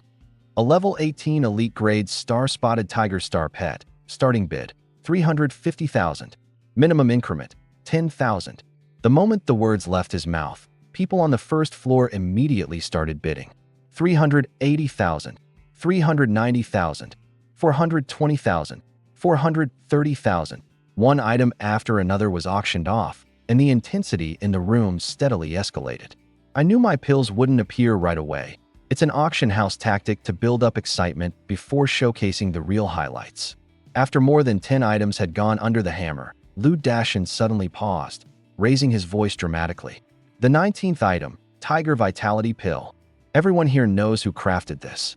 The one and only Master Lin. A single pill permanently increases constitution by 5 points, with a maximum of 10 pills per person, offering a total of 50 permanent constitution points. And just how much is 50 constitution points? Let me break it down. At level 10 in the iron rank, the average constitution stat is only around 50 points. A full 10 Tiger Vitality pills could double that to 100. You could stand there and let someone of the same level hit you, and they still might not be able to break through your defense. Even those in the bronze rank could see their combat strength elevated to another tier. Lu Dashin held the pill bottle aloft as the audience below collectively fixed their frenzied gazes on it. Those on the first, second, and third floors all sat up straight, brimming with eagerness not to miss their chance. Each bottle contains 10 pills. Starting bid, 500,000. Minimum increment, 10,000. Before he even finished speaking, someone downstairs slammed the table and shouted, 550,000, 560,000. I'll go straight to 600,000. 630,000, 650,000. I'm sure Zian from the Flying Eagle Guild. Cut me some slack, will ya? 700,000. The first bottle of Tiger Vitality pills. This old man has to have it. 750,000. Master Lin's pills. I've got to get them. I'm an elder with the Blade Guild, here to support Master Lin on behalf of the guild leader. 780,000. 800,000. The venue practically exploded in chaos. Everyone in the room understood that the first bottle was unlikely to fall into their hands, but they still wanted to make their presence known in front of Master Lin, recklessly driving the price sky high. The crowd wasn't bidding based purely on the pill's intrinsic value, but rather chasing after the prestige of acquiring Master Lin's very first auctioned item. Lu Dashin stood on the stage, visibly stunned. Just when he raised the hammer to strike, someone would outbid, lighting the room on fire. He had expected the room to buzz with excitement, but he hadn't foreseen it turning into bonkers-level chaos right from the get-go. 920,000, 950,000, 990,000, 1,050,000, 1,070,000, 2 million. A nonchalant voice floated down from one of the private rooms on the third floor, doubling the bid from 1,070,000 to 2 million in a single go. The room immediately fell silent. Lu Dashin wiped the sweat from his forehead, sticking to the auction protocol as he called out the bids. His gaze scanned the crowd below. 2 million first call. 2 million second call. 2 million third call. Sold. The golden hammer came down, and the first set of Hu pills was delivered to the private room on the third floor. I couldn't help but smile. I recognized the voice. It was none other than Bai Xiaofu. My communicator buzzed with an image from Bai Xiaofu, accompanied by a cheeky caption. Congrats, Master Lin. Your first item sold for 2 million. I replied with a curt, get lost. The auction downstairs continued, but the frenzied excitement had clearly simmered down. Bidders began upping their offers in slow, cautious increments of 1,000 or 2,000 yuan. 610,000. 630,000, 640,000, 650,000. The second set sold for 810,000 yuan. The lucky girl who won couldn't stop grinning ear to ear. The third set, the fourth set, one after another, the auction moved along. While there were plenty of bidders initially, interest seemed to taper off beyond the 800,000 mark. Set 19 sold for 830,000 yuan. Set 31 sold for 790,000 yuan. Set 81 sold for 900,000 yuan. Before I realized it, over 200 sets of Hohu pills had already been sold. With a crowd of around 50,000 people attending purely for the chance to bid on these pills, it was clear there weren't nearly enough to go around. As more people walked away empty-handed and impatient, the room's atmosphere grew increasingly tense. Suddenly, Lu Dashin raised his hand, signaling for silence, and announced, "Ladies and gentlemen, due to time constraints, we'll be changing the auction format for the remaining Hohu pills. Instead of 10 pills per set, they'll now be auctioned as sets of 100 pills. The starting bid is 5 million yuan, with minimum increments of 100,000 per bid. One final note, there are only 10 sets remaining, meaning only 10 individuals in this crowd can take one home. Let's continue the auction." The room erupted into uproar. Damn, that fat guy's ruthless. Even those who had been holding back in hopes of snagging a bargain couldn't stay calm any longer. While 100 pills sounded like a lot, with so many people vying for them, it was woefully insufficient. And on stage, Lu Dashin couldn't help but smirk. The warm-up's over. Now let's see all that money on the table. As soon as the bidding began again, the scene turned chaotic. A handful of people who didn't have enough money started teaming up on the spot, pooling funds to bid for a single set, planning to divvy up the pills later. I bid 5.5 million, 5.8 million, 6.3 million. The price skyrocketed almost instantly. Then, a calm female voice rang out from the third floor, 8 million. The crowd collectively gasped. Voices echoed up from the second floor, 9 million. The third floor swiftly countered, 10 million. At the mention of 10 million, most of the bidders on the first floor were effectively eliminated. Just as the third floor seemed poised to claim victory, another bidder joined the fray, 12 million. The third floor bidder wasn't about to back down, 13 million. For a fleeting moment, the crowd was silent, no one daring to bid any higher. Lu Dashin's grin stretched ear to ear. 13 million, third and final call. Sold. The usher quickly delivered the first set to the third floor. The following rounds were even more intense, boiling down to brutal showdowns between the second and third floors. Every time someone from the first floor joined in, their bids were swiftly eclipsed, starting at a minimum of 10 million each time. The urgency on the first floor was palpable. Groups of a dozen people banded together in desperation for just a single chance to win. Set 253 sold for 15 million, third call. Set 257 sold for 17 million, third call. Set 260 sold for 21 million, third call. The Hohu pills are officially sold out, Lu Dashin announced with a dramatic flourish. Now, let's move on to the next item, the revitalization elixir. A ceremonial usher stepped forward, holding a tray. You all know the effects of the revitalization elixir. A single pill restores 500 energy points instantly. What we have up for auction now is something even more extraordinary. The Level 2 Great Restoration Pill, painstakingly crafted by Master Lin Feng himself. With just one pill, a seriously injured professional can get right back on their feet and resume combat. Even those at the silver tier will see results. While it might not lead to full recovery, it's enough to pull you back from death's door. For those who spend their lives fighting these pills, they're as good as a second life. Now, the Revitalization Elixir and Great Restoration Pill will be sold together. Each set includes 10 Revitalization Elixirs and 10 Great Restoration Pills. The starting bid is 1.5 million, with increments of at least 100,000 yuan. And with that, the bidding begins. The moment the words left his mouth, the room erupted once again.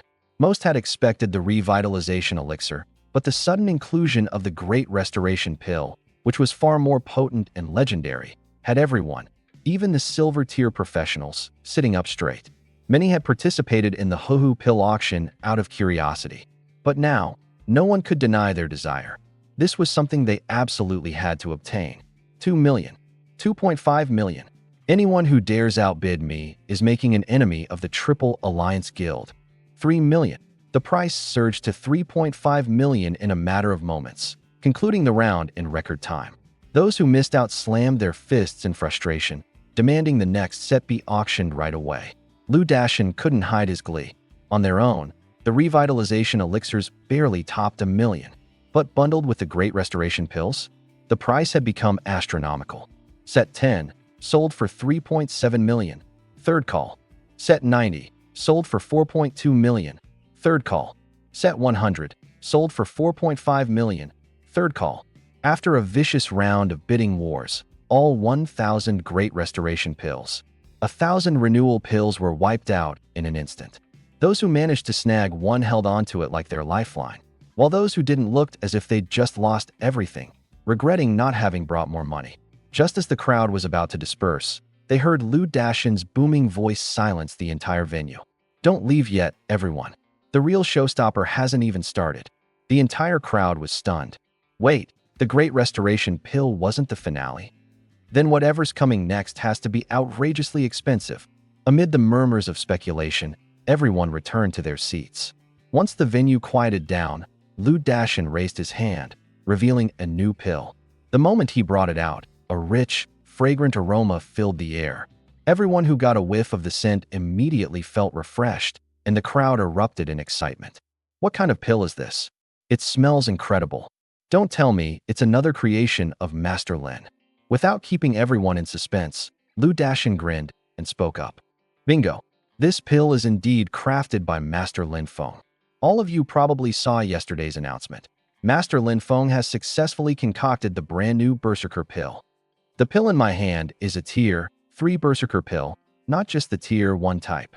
After taking it, your attributes will temporarily increase by 500 points each, adding a total of 2,000 points of combat power instantly." As soon as he finished, the venue descended into a momentary silence, followed by an uproar. All eyes were fixed on the pill as its attribute information showcased, causing gasps and exclamations to echo throughout the hall. "This is insane. I'm at Silver Tier level 30 and barely have over 3,000 combat power. One pill gives an automatic 2,000 jump. I've been grinding for 3 years to hit level 24, and one pill equals half the effort I've poured in. With this, I'd be bold enough to solo an elite monster." Eyes turned red with desire. Those present were itching to snatch one for themselves, even if only to use it for a few minutes to reverse a dire situation. Seeing that the crowd's excitement had reached its peak, Lu Dashin made the announcement. The bidding for the Tier 3 Berserker pill starts at $1 million, with minimum increments of $100,000. And just a reminder, even for Master Lin Feng, making this pill wasn't easy. There's only this one available right now. The moment those words landed, the atmosphere grew even more frenzied. Before anyone on the first or second floor could react, a voice from a third-floor VIP room rang out. $3 million. The price jumped from $1 million to $3 million in one go, far surpassing the usual $100,000 to $300,000 range for Tier 3 pills. But no one found it odd. Master Lin Feng's creations were unmatched, and scarcity always upped the stakes. What's more, this pill was effective for silver, gold, and even diamond rank players. Soon, the crowd identified the voice. It was the speakers. The speakers joined the fray. "This'll be interesting." Seconds later, another bid came from a different VIP room. $5 million. It was like a fuse had been lit. The bid spiraled out of control. $5.5 million. $6 million. $8 million. Within a mere minute, the price soared sky high. The Tier 3 Berserker pill had climbed from $1 million to $15 million, yet it showed no signs of slowing down. Most attendees downstairs could only watch in awe, knowing the stakes had already pushed them out of the race. I, however, wasn't surprised in the slightest. I knew exactly how valuable this pill was. When it could instantly boost combat power by 2,000 points, even high-tier players would see tremendous benefits, especially during crucial advancement tasks. For players at the gold or diamond level, money was just a number. A Berserker pill, on the other hand, could mean the difference between life or death, victory or failure. And for those on their final shot at advancing, it was worth emptying their coffers for a slightly higher chance of success. The bidding war continued fiercer than ever. 5 minutes later, the price had hit $35 million and was still climbing. By this point, most first-floor attendees were already out, and those on the second began steadily retreating from the race. Eventually, the speaker called out a staggering bid of $60 million, and at last, the entire auction house fell silent. The Tier 3 Berserker pill was his. Yet no one felt it was simply a matter of wealth. It was obvious to all that the speaker had privately negotiated terms too steep for others to match, forcing them to concede. An hour after the auction ended, I returned to my villa. The property had already been transferred into my name, and I only needed to finalize some material touches to call it my own. As soon as I entered, I received a message. $576 million has been deposited into your account, transferred by Lu Dashin. This sum came from selling 3 500 Tiger Fortitude pills, 1,000 Renewal pills, 1,000 Great Restoration pills, and 1 Tier 3 Berserker pill, raking in a total of $810 million. My take of 80% amounted to over $650 million. After deducting the $80 million previously spent on herbs, I was left with roughly $576 million. Making that kind of money in just a few days would terrify any other alchemist who heard about it. With newfound wealth, the first thing I did was reinvest in more medicinal herbs to increase the supply of my pills. I immediately contacted Lu Dashin and placed an order for 10,000 units each of 25 different herbs, a total purchase worth an astronomical sum. Lu Dashin admitted he couldn't supply that amount at once. He could only provide 3,000 units per herb for now, with the remaining 7,000 units taking at least half a month to arrive. Not wanting to wait, I turned to Bai Xiaofu and contracted another 7,000 units from him, successfully achieving the full order of 10,000 units. Even at discounted rates, this batch of medicinal ingredients cost $650 million. While I didn't have enough cash on hand, falling about $80 million short, I knew I had over 2,000 Great Restoration pills left in my stockpile. I could simply use those to balance the difference. If anything, both Lu Dashin and Bai Xiaofu would be more than happy to accept them. After securing all the necessary herbs, I retrieved the Heart Sync gem from my possessions. Asterisk, D-tier item, Heart Sync gem. Upon fusion, you can establish a shared link with your celestial pet. Asterisk. Enjoy shared experience. Transfer fatal damage to a star pet to prevent death. I glanced at its attributes briefly, didn't hesitate, and fused the star pearl into the star chart directly. Snap. Fusion completed. A faint sound followed as the star pearl shattered in my hand, its starlight surging into the star slot. Ding. Fusion failed.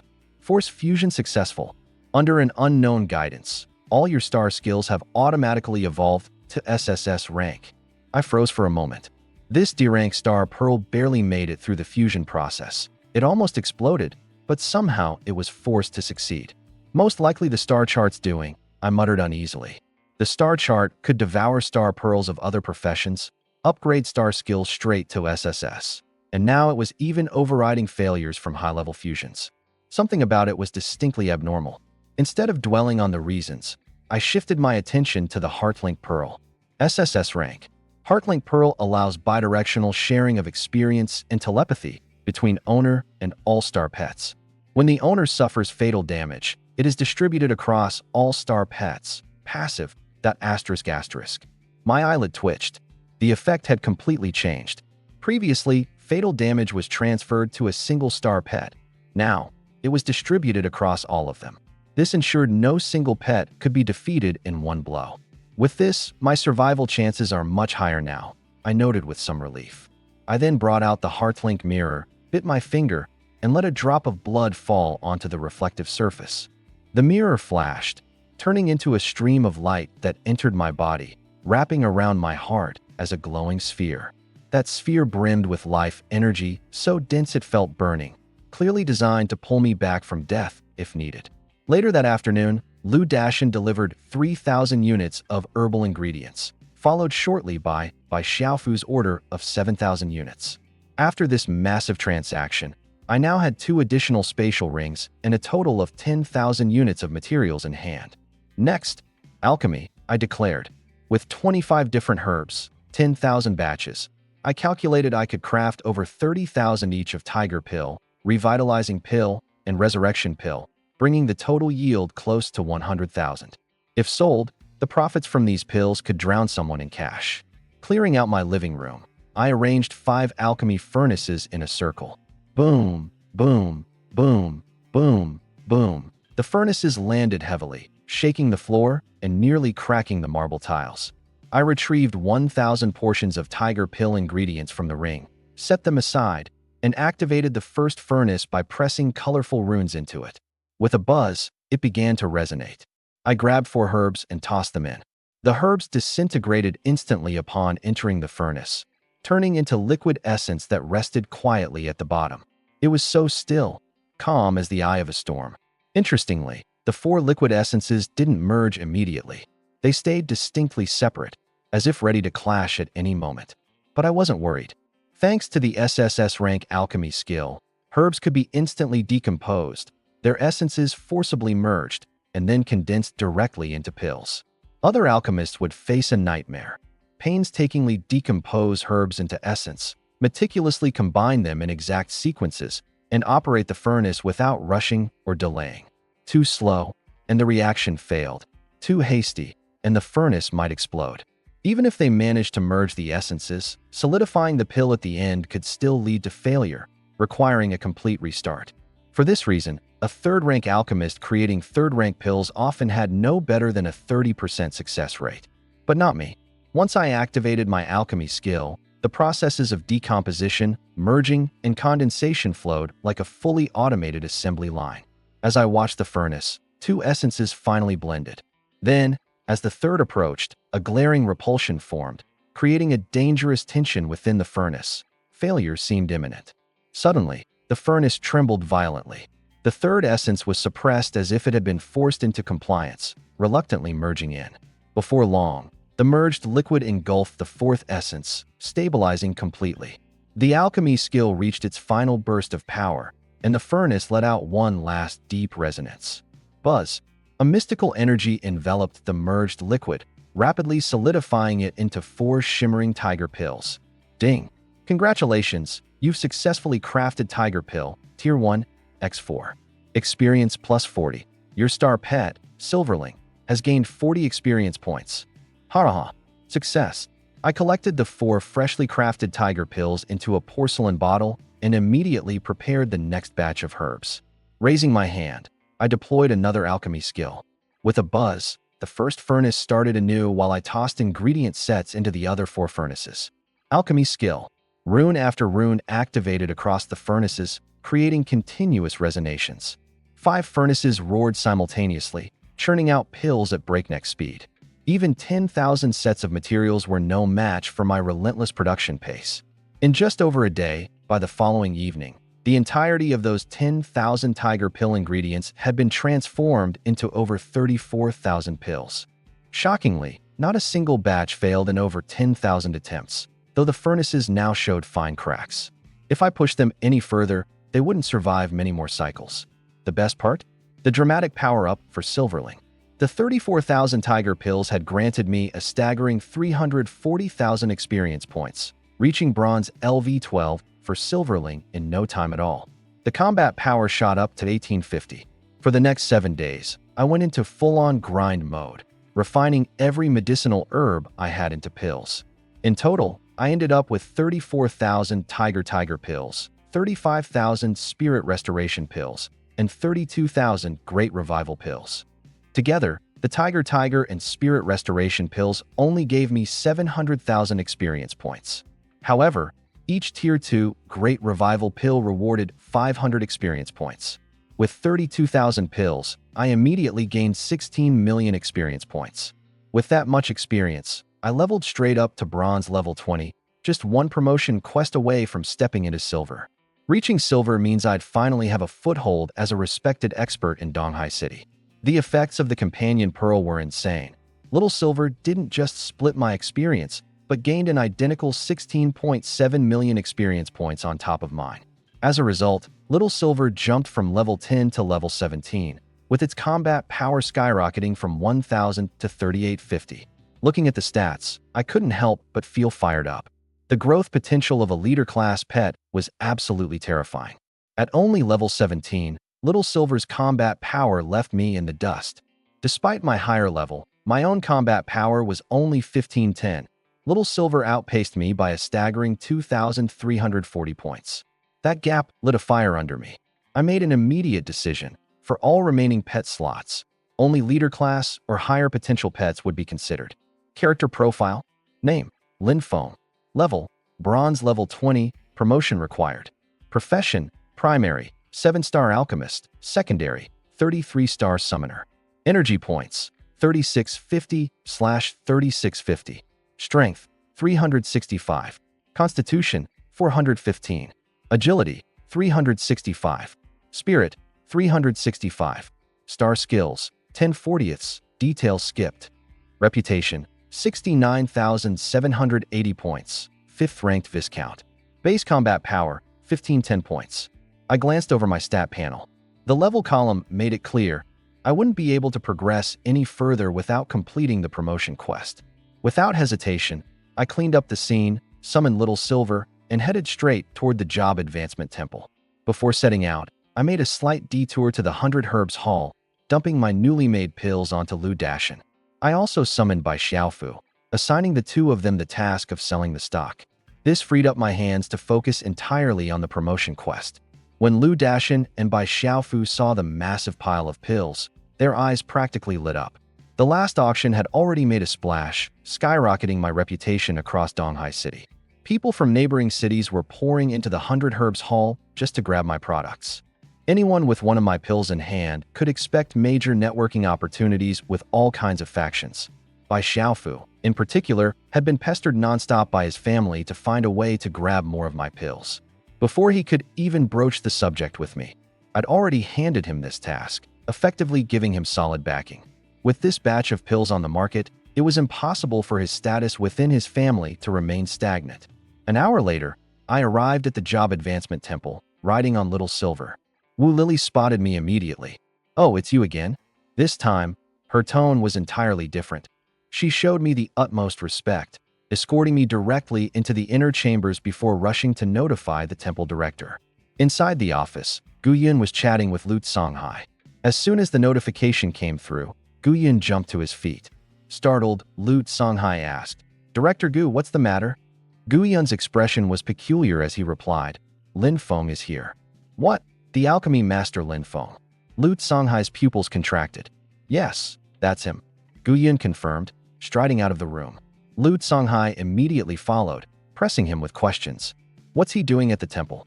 Could it be he's here for the promotion quest?" Guyan didn't answer directly, instead continuing toward the entrance.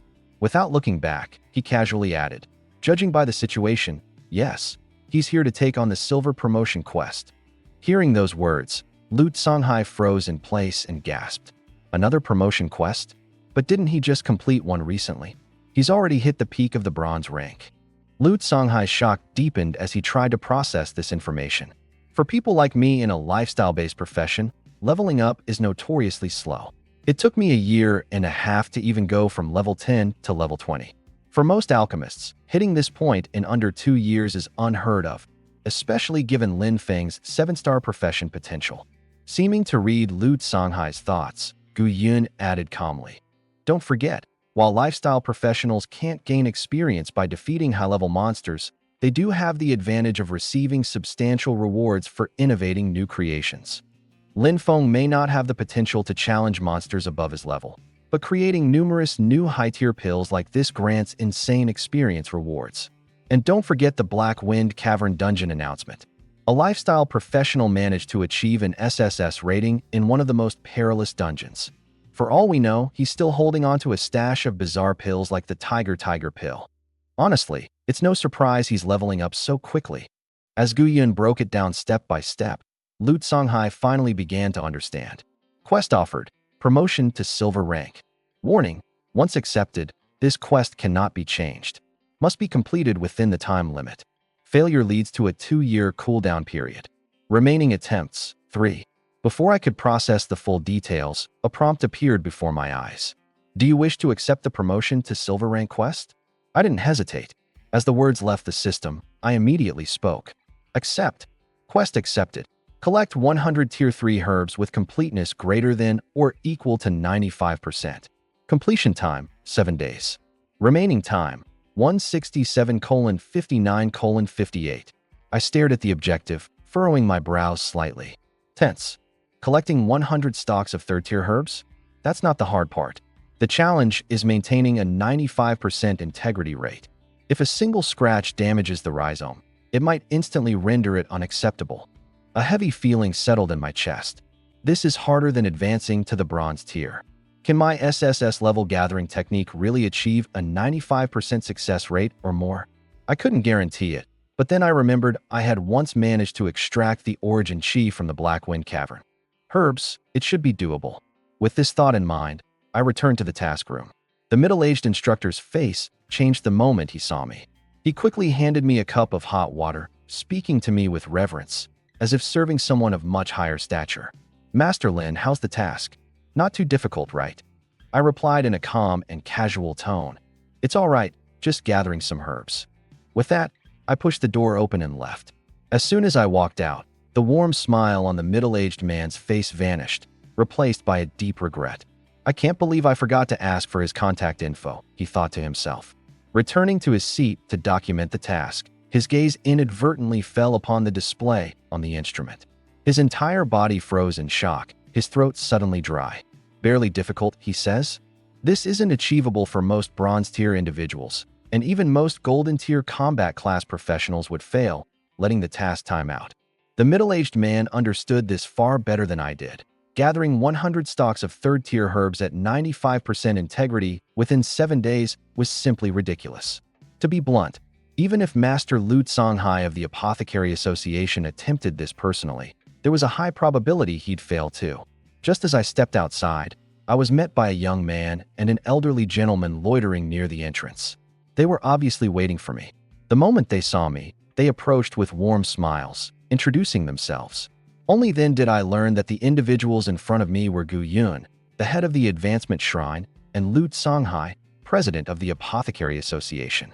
Though it was my first time meeting them, I wasn't entirely unfamiliar. I had received their gifts on previous occasions. Out of habit, I checked their information. Lu Songhai, Apothecary, level 40 base combat power, 12,573, rank, 6th tier Viscount. When it came to Gu Yun, however, all I got was. My expression darkened. I immediately realized he must have used a star skill to conceal his information, leaving it entirely obscured. After exchanging pleasantries, Gu Yun enthusiastically invited me into his office. The moment I sat down, Lu Songhai spoke up first. He smiled as he mentioned how he missed me at the last auction and how he hadn't had the chance to pass along something important. Now, the timing was perfect. Lu Songhai stood, pulled out a golden medallion from his spatial ring, and handed it to me. The medallion, crafted of unique golden sandrock, was round in shape. Its front featured a carving of a four-legged alchemy furnace surrounded by intricate rare herb patterns. My gaze sharpened with intrigue. This was unmistakably a 4-tier apothecary identification medallion. From this moment on, I was officially recognized as a 4-tier alchemist. I accepted the badge, offering polite thanks. Internally, however, I understood clearly. Others had to undergo extensive examinations and layers of verification at the association to obtain such a credential. Even more significant was the weight of this certification. In Donghai City, there were fewer than 3 individuals carrying a 4-tier badge. Now, I was the 4th. The significance was almost overwhelming, and it raised inevitable questions. How could Lu Songhai be so certain I could refine 4-tier pills? Switching gears, Lu Songhai mentioned he originally planned to visit me in a few days. It was purely by chance that he encountered me here at Gu Yun's place. He then lowered his voice, directly asking whether there were any leftover stocks of the 3-tier Berserk pills from the previous auction. Awaiting my response, his expression was a mix of tension and hope. Even Gu Yun, usually restrained, seemed to hold his breath, his eyes locked on me. I glanced at Lu Songhai and nodded calmly. "There are still a few left," I said. "How many does President Lu need? If it's too many, I can't promise it. The Berserk pill may only be 3-tier, but the ingredients are incredibly rare. I can't make them in bulk." "That's fantastic," Lu Songhai exclaimed, slapping the table in excitement. He completely ignored the formal setting as he hurriedly added, "I don't need many. Just 3 will do. Given how much effort it must take for Master Lin to refine these pills, you set the price. Whatever you ask, As long as I can manage it, it will be done without question. The excitement lit up his entire face, his voice uncontrollably louder in his enthusiasm. It was easy to figure out what was driving him. The old man was clearly stuck at the peak of the golden tier and likely intended to rely on these berserk pills to succeed in his advancement trial.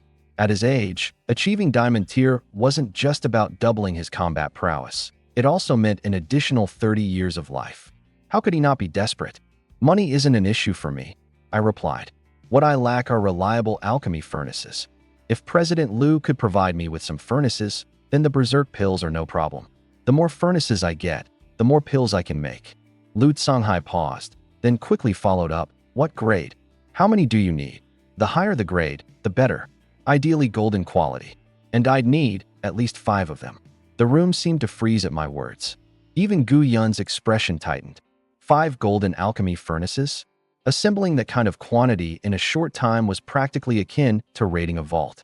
Liu Songhai frowned and muttered, I might be able to figure something out within 3 months or half a year. But if this is a short-term demand, sourcing even one of that caliber would be considered lucky. I deliberately let my expression turn cold. What a shame. I had originally planned to quickly gather 5 golden grade furnaces and start experimenting with refining 4-tier berserk pills. Seems like that's not possible for now. What? The clouds seemed to surge up beside us in an instant, rushing toward me. Gu Yun's voice quivered as he practically shouted, Master Lin, are you saying that with golden grade alchemy furnaces, we can refine 4th grade berserk pills? Are you serious? At that moment, no one was paying any attention to Gu Yun's lack of composure. Even Liu Songhai wasn't much better off. Both men stared at me with wide eyes, their anticipation almost burning holes into me. I pressed my lips together for a moment before speaking. With golden grade alchemy furnaces, I won't claim a 100% success rate for 4th grade berserk pills, but I'd give it at least a 50 to 60% chance. But let me warn you, this pill is incredibly tricky. At the very least, it requires 5 furnaces working simultaneously. You have to first break the individual components of the ingredients apart and then harmonize them into the final pill. That means, at minimum, 5 golden grade furnaces are needed to maintain that 50 to 60% success rate. As soon as I finished speaking, Liu Songhai and Gu Yun instinctively blurted out in unison, we have them. 5 golden grade furnaces? Consider it done. I'll take care of it immediately. The two exchanged a brief glance, their eyes ablaze, not with simple excitement, but with a desperate hope that had suddenly been rekindled from the ashes of despair. They had personally witnessed the effects of 3rd grade berserk pills. If a 4th grade pill could actually be refined, the boost it would provide was incomprehensible. They didn't even dare to imagine it. From that moment on, their attitudes toward me shifted completely, from polite respect to reverence. Forget providing furnaces. If it meant getting their hands on these pills, they'd probably worship me outright. Gu Yun gritted his teeth, lowering his voice. Master Lin, if you had diamond grade furnaces instead, what are the odds of success? Something flickered in my mind, but I purposely made them sweat a little before responding. Only when they looked ready to combust from impatience did I speak slowly. 70%. With diamond grade furnaces, the success rate would be no less than 70%. And once I have the furnaces, I can have the first batch ready within 10 days. Success or failure, we'll have definitive results. It was as though something exploded in both their heads. The only words repeating in their minds now were 70% and 10 days. But more importantly, they caught on to an even more encouraging implication. Even if the first batch failed, it would only be the beginning. I could try again and again until it succeeded. The sooner the furnaces arrived, the sooner the 4th grade berserk pills would become a reality. Gu Yun wasted no time. In a sharp, resolute tone, he said, Master Lin, I'll leave tonight. I'll head straight to the provincial capital. By tomorrow morning at the latest, I will personally deliver 5 diamond grade furnaces to you. Price is no concern. All I ask is that, once the pills are made, you set aside 2 for me. Liu Songhai jumped in immediately. Master Lin, just give me the list of herbs you need. Whatever it is, I'll have it delivered to you. The two seemed as though their very lives were hanging by a thread, desperate to clutch onto the hope of the 4th grade berserk pills. Little did they know, I already had 5 of these pills carefully tucked away on me, likely the very objects they dreamed of day and night. But handing them over for nothing? Out of the question. I planned to squeeze every possible advantage out of this situation and only then reluctantly give in after appearing to be backed into a corner. Thinking of Lu Songhai's earlier promise, I decided to be straightforward. I picked up a brush and listed a whole string of herb names. The list included 3 5th-grade materials with the rest being 4th grade, leaving no space for even a shred of courtesy, not a 3rd-grade item in sight. When I was done, I handed the list directly over. Since Elder Lu has spoken so earnestly, I won't beat around the bush. These are things I could gather myself, but only with considerable difficulty. Once I have the auxiliary materials, and with the diamond-grade furnaces, and I personally round up the main ingredients, the first batch can be prepared very quickly. I'm confident. This one sentence was like gasoline on an open flame, igniting their sense of urgency. Lu Songhai studied the list with a sour expression, but still pounded his chest in guarantee. He'd head to the provincial capital today and promised to deliver every item by sunset tomorrow. After their initial excitement subsided, the two finally turned their thoughts to the tougher issue at hand, securing the key ingredient. Guyan hesitated for a few seconds before speaking cautiously. Master Lin, are you missing some of the main ingredients? If there's anything I can do to assist, please don't hesitate to say. Lu Songhai quickly chimed in as well. No matter what you need, we'll do our best. Of course, I had no intention of revealing the true key ingredient. Instead, I let my answer remain vague. Once I advance to the silver tier, obtaining the main ingredients will be much easier. I will need to venture into a dungeon to gather it myself, though. It has to be freshly harvested. If the medicinal properties disperse, it's useless. The two exchanged a glance and tactfully dropped the topic. They weren't idiots. With all the auxiliary materials nearly in hand, pushing me on the main ingredient now was tantamount to tearing apart half the formula in advance. The more I kept my cards close to my chest, the more convinced they became that I could pull it off. After a moment of thought, Guyun suddenly produced a purple seal and handed it to me. Master Lin, if you need to venture into a dungeon to hunt for the main ingredient, this might save you a great deal of trouble. Lu Songhai caught a glimpse of the seal and let out an involuntary gasp. A vice marshal's warrant. Now my interest was truly piqued. Lu Songhai, struggling to contain his astonishment, explained, whoever holds this warrant can freely access all dungeons within Donghai City. No one can stop you. It also grants the authority to command a small elite strike team. And perhaps most importantly, in Donghai City, the identity of the warrant's bearer carries nearly the weight of the 3rd highest ranking authority in the region. To put it simply, anyone holding this warrant has the power to act against any potential human traitors, even if there's no solid evidence. They're authorized to attain dominance first and ask questions later. I froze in place, speechless for a moment. Was this seal really that powerful? Only after Lu Songhai's thorough explanation did I truly grasp the significance of the warrant in my hand.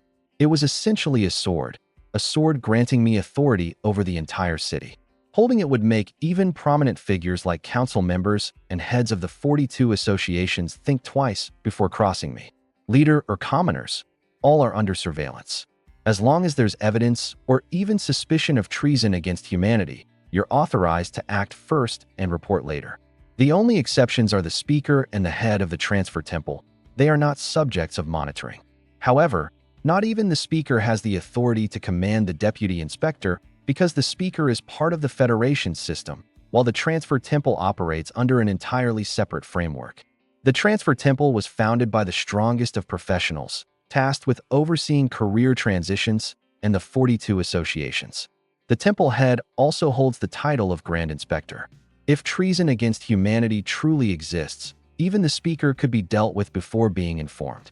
In simpler terms, the speaker oversees urban functions, while the transfer temple generally stays out of mundane affairs. But if anyone dares to threaten humanity, the temple can take immediate and direct action. The deputy inspector's authority stems from being the Grand Inspector's second-in-command. The crucial difference being that the deputy can't directly investigate the speaker. An even more incredible advantage is that the deputy inspector can command a 10-member celestial squad. Don't be fooled by the number. It's only 10 members, but the lowest rank among them is gold class. The Celestial Army represents humanity's most formidable force against monsters. Almost everyone dreams of joining. And once you're in, you gain unrestricted access to various dungeons and secret realms, a perk envied by countless people. As for Gu Yun handing me the deputy inspector token, there's one core reason behind his action: to ensure I no longer get blocked or delayed while entering or exiting dungeons and secret realms. I could go wherever I wanted without a hitch. Lu Songhai was shocked because this token represented an intimidating amount of authority. If word got out that I was made a deputy inspector, the number of people trying to curry favor would multiply dozens of times over. Even so, I didn't hastily accept it. This is far too valuable. Are you really giving it to me? It was only our first formal meeting, and Gu Yun laid down such a powerful card. I couldn't help but find it suspicious. Gu Yun responded calmly, "Master Lin, don't overthink it. I trust you won't use this to harm humanity. Besides, I also trust my own diamond-level strength. If anything goes wrong, I'll personally step in to stop you." He smiled like he had everything under control, yet urgency lingered beneath his eyes. Handing me the deputy inspector token wasn't just an act of confidence. It was his way of speeding up the process to obtain a 4th-tier rampage elixir. Guyan had been stuck in the diamond class for far too long. Though he looked 27 or 28, he was well past 40. Years ago, obsessed with preserving his youthful appearance, he had forcibly fused star skills from a youth retention orb, wasting a precious star slot in the process. Now, all he wanted was to break through to the Starlight class as soon as possible, get transferred to the provincial capital, and extend his lifespan. Who doesn't crave a few extra years? But all this scheming I knew nothing about. If I had known that Gu Yun had sacrificed a star slot just to keep his youthful looks, I might have scolded him on the spot. "You vain peacock." Gu Yun's expression grew more courteous as he pushed the token toward me again. "Master Lin, having this will make it far easier for you to gather the main ingredients for a 4th-tier rampage elixir. It'll also save you from unnecessary trouble. Nobody would dare clash with the transfer temple." Seeing no signs of deception in his intentions, I simply accepted the purple token and stored it in my dimensional space. All right, once I've crafted the elixir, I'll return it. Only an idiot would pass up a free advantage. After a few more exchanges, Gu Yun and Lu Songhai excused themselves to head to the provincial capital. Once they left, I also made my way out of the transfer temple. At the entrance, I summoned Little Silver, hopped on, and set off for home. With the deputy inspector token in hand, the next step is to enter a dungeon and collect all 100 plant species. 2 days later, early morning, I boarded an airship, heading straight for a dungeon 300 kilometers away. The reason I delayed until today was to wait for my 5 diamond-tier alchemy furnaces and an order of medicinal herbs. Late last night, everything was delivered. Gu Yun and Lu Songhai didn't break their promise. Considering the valuable items they managed to acquire and the hefty price they must have paid, I wasn't going to cheat them. I'd definitely deliver the 4th-tier rampage elixir as agreed. That said, rare items like this can't be handed over too easily. The rarer something is, the longer you let them wait. Build anticipation. It's like seasoning impatience into desperation. Rumble. The airship suddenly decelerated and hovered above a vast, snow-white plain.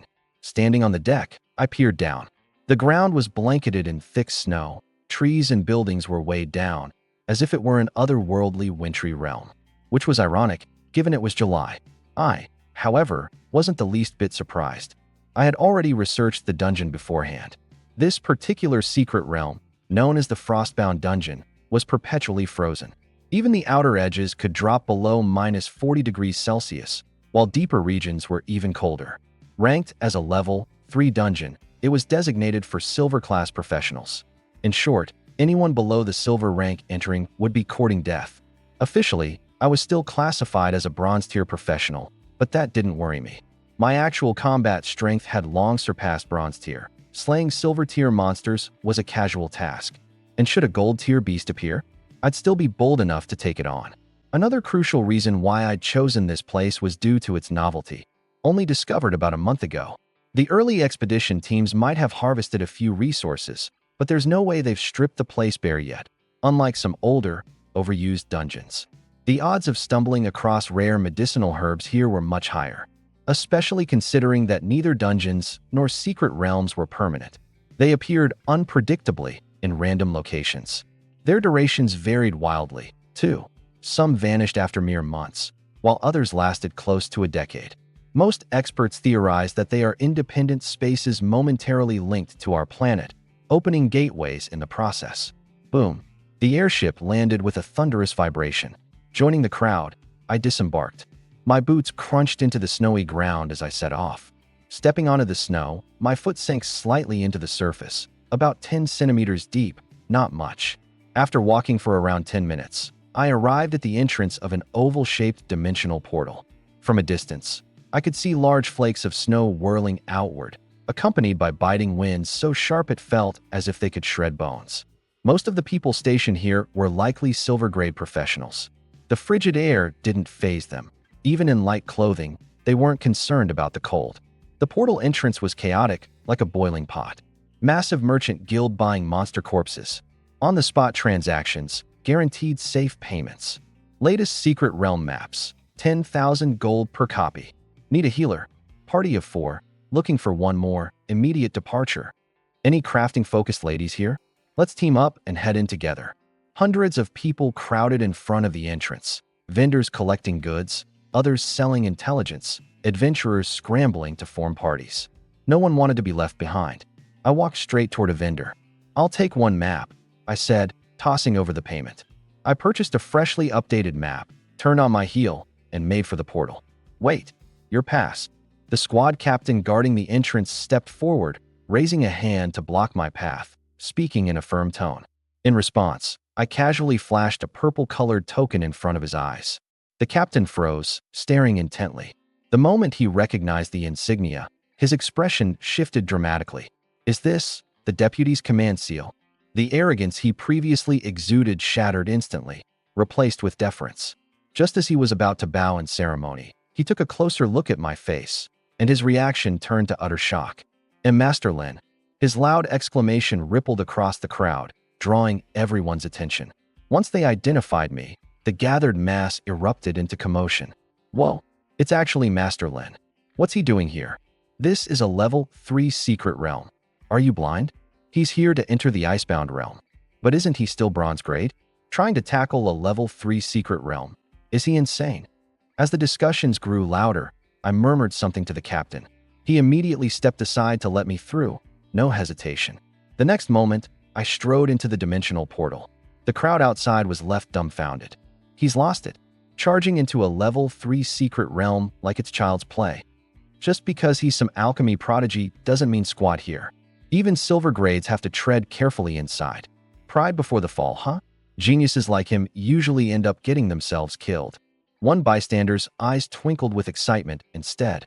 This could be my chance. If he's in trouble, I swoop in to save him, and his alchemical treasures would be mine for the asking. "Master Lin, don't worry. I'll be right behind you." The scene shifted.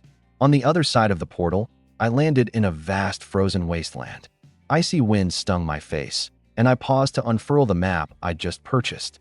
The secret realm spanned 5,000 kilometers, divided into outer, inner, and forbidden zones, with increasing dangers the deeper one ventured in.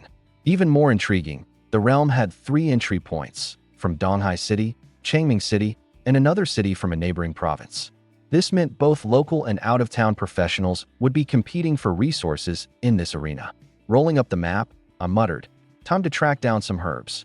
I refrained from pressing straight into the inner zones, instead trudging cautiously through the snow-covered outskirts. Each step crunched underfoot. About 10 minutes into my trek, I suddenly looked up. A large white silhouette loomed ahead. At first glance, it resembled a person, but the lack of discernible features suggested otherwise. I moved closer, my instincts on high alert. The shape spun abruptly to face me. My heart sank. It was no human. A massive humanoid white ape stood before me. White ape, level 23, common base power, 1,657. The creature let out a thunderous roar, planting its limbs into the ground before launching toward me at an uncanny speed. Its sharp claws aimed straight for my chest, poised to tear me apart. I smirked and calmly raised a hand. Ice blade. Instantly, a frosted blade materialized, gleaming with cold light. Shathuk. The blade pierced through the white ape's skull in one clean shot. Ding. Level 23 monster defeated. XP gained, 60,000. Thanks to my heightened spiritual attributes, which had soared to 365, my damage output had increased tenfold. A single strike was all it took to eliminate the level 23 white ape. Summoning ritual. Gesturing again, I activated a rune that sank into the ape's deceased form. Within 2 seconds, the body twitched and rose, its once feral gaze replaced with submissive obedience. My summoned minion.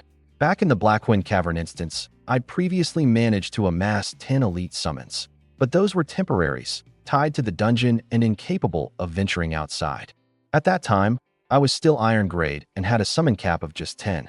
But now, with my upgrade to Bronze Grade, my SSS tier summon ritual had expanded my limit to 20, granting me even more combat options. If I'm going to spend time in this secret realm, might as well collect herbs while filling out my summon roster, I mused. Ideally, nothing short of elite grade. I waved a hand, slicing through another dimensional rift. Out stepped Xiao-Yin, my trusted silver-furred companion. Master, it greeted, lowering its head obediently. The moment it realized the snowbound surroundings, Xiao-Yin's demeanor changed. It became instantly alert, scanning the environment cautiously. This is the Icebound realm, I informed it. You can roam freely, kill any monsters you encounter, and bring their bodies back to me. Also, escort your first underling. I gestured toward the reanimated white ape. With a low growl of understanding, the ape followed behind Xiao-Yin, which spun excitedly in a circle before bounding eagerly into the snowy expanse alongside its new subordinate.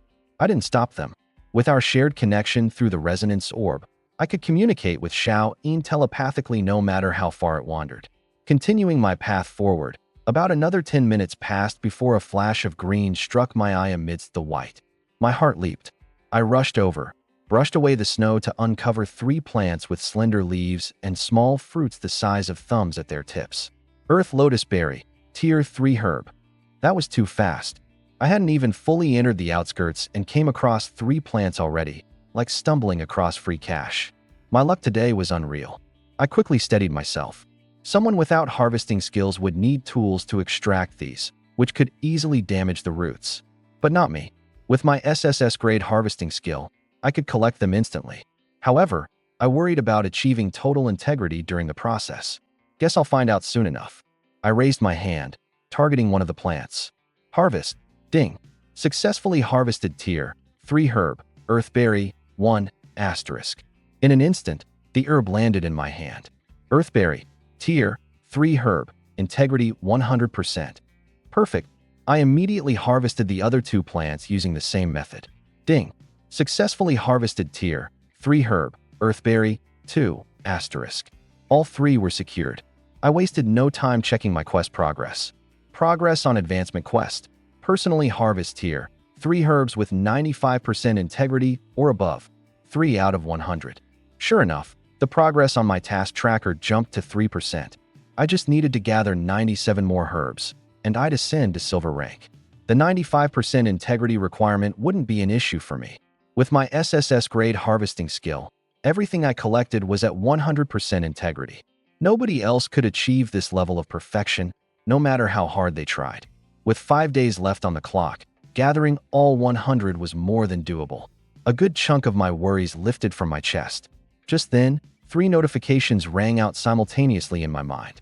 Asterisk Little Silver and the White Apes have slain a group of monsters. 200,000 plus EXP gained. Asterisk. Unfortunately, I was already at max level and couldn't absorb more experience points. It was like watching food go to waste. Luckily, I had the bonded orb. Through it, my pet's experience gains could be shared, meaning Little Silver benefited every time its battle companions dealt with enemies. This was the overpowered beauty of SSS grade items. Abruptly, a rumbling sound of pounding footsteps echoed from a distance. I looked up and saw a herd of monsters stampeding my way, led by none other than my silver-furred war pet, Little Silver. Behind Little Silver was a group of white apes, 7 or 8 in number. They charged toward me and began tossing monster corpses at my feet without hesitation. Little Silver was even holding a fresh kill, a level 25 white ape. I laughed out loud. Good job. That one's yours. With a wave of my hand, I turned all the corpses into war pets, instantly increasing my army to 17. Every one of them now level 23 or higher. Excitedly wagging its tail, Little Silver quickly bit into its reward, muffling out a barely comprehensible "Thank you, master." In the blink of an eye, it had devoured its prey down to the bone. I was about to set out and continue herb hunting when Little Silver suddenly yelled out urgently, "Master, over here now." Without hesitation, I spun around and sprinted in the direction it indicated. 2 minutes later, I spotted Little Silver in the distance and heard the explosive roars of monsters in battle. My chest tightened. Doubling my speed, I rushed closer and saw a chilling sight. A massive white ape over 3 meters tall surrounded by my pet army. It was a level 24 elite monster with a combat power of 5,387.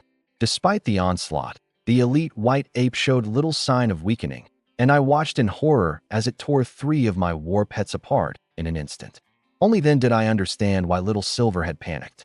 Compared to it, which only had a combat power of just over 3,000, this monster was overpowered by an additional 2,500 points. Continuing to engage it like this would only result in more needless deaths. Roar. The elite white ape let out an enraged howl before leaping into the air, its monstrous body traveling over 30 meters in a single bound. It was heading straight for Little Silver. Without wasting any time, I pointed at the beast and shouted my spell. Frostblade. With a sharp whoosh, a 9-inch blade of pure ice flew out, piercing directly through the white ape midair. Ding. Killed level 24 elite monster, 1, EXP plus 800,000, reputation plus 240. With a deafening crash, the beast's corpse slammed into the ground, creating a deep crater upon impact. Master, you're incredible. Little Silver bounded over to me, its face full of admiration. I ignored the praise and raised my hand to cast another spell, transforming the lifeless body into another asset. Summon. Ding. Acquired level 24 elite pet. As expected, the fallen ape staggered to its feet, reborn as my war pet.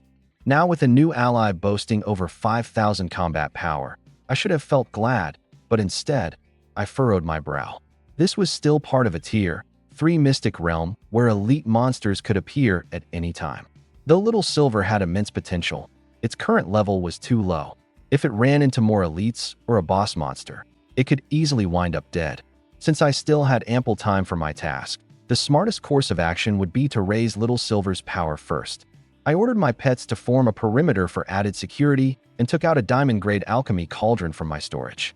My plan was straightforward: to craft new potions. Each successful creation earned significant rewards from the heavens, including massive amounts of EXP. With the bonded orb, this would allow Little Silver to rapidly level up alongside my gains. As long as I could push its level higher, it wouldn't struggle so much against elites anymore. Alright, let's do this. Opening my dimensional space, I carefully retrieved 8 different herbs. 7 of them were tier 4, while the last one was tier 5. I was about to attempt an advanced level potion, a tier 5 recipe.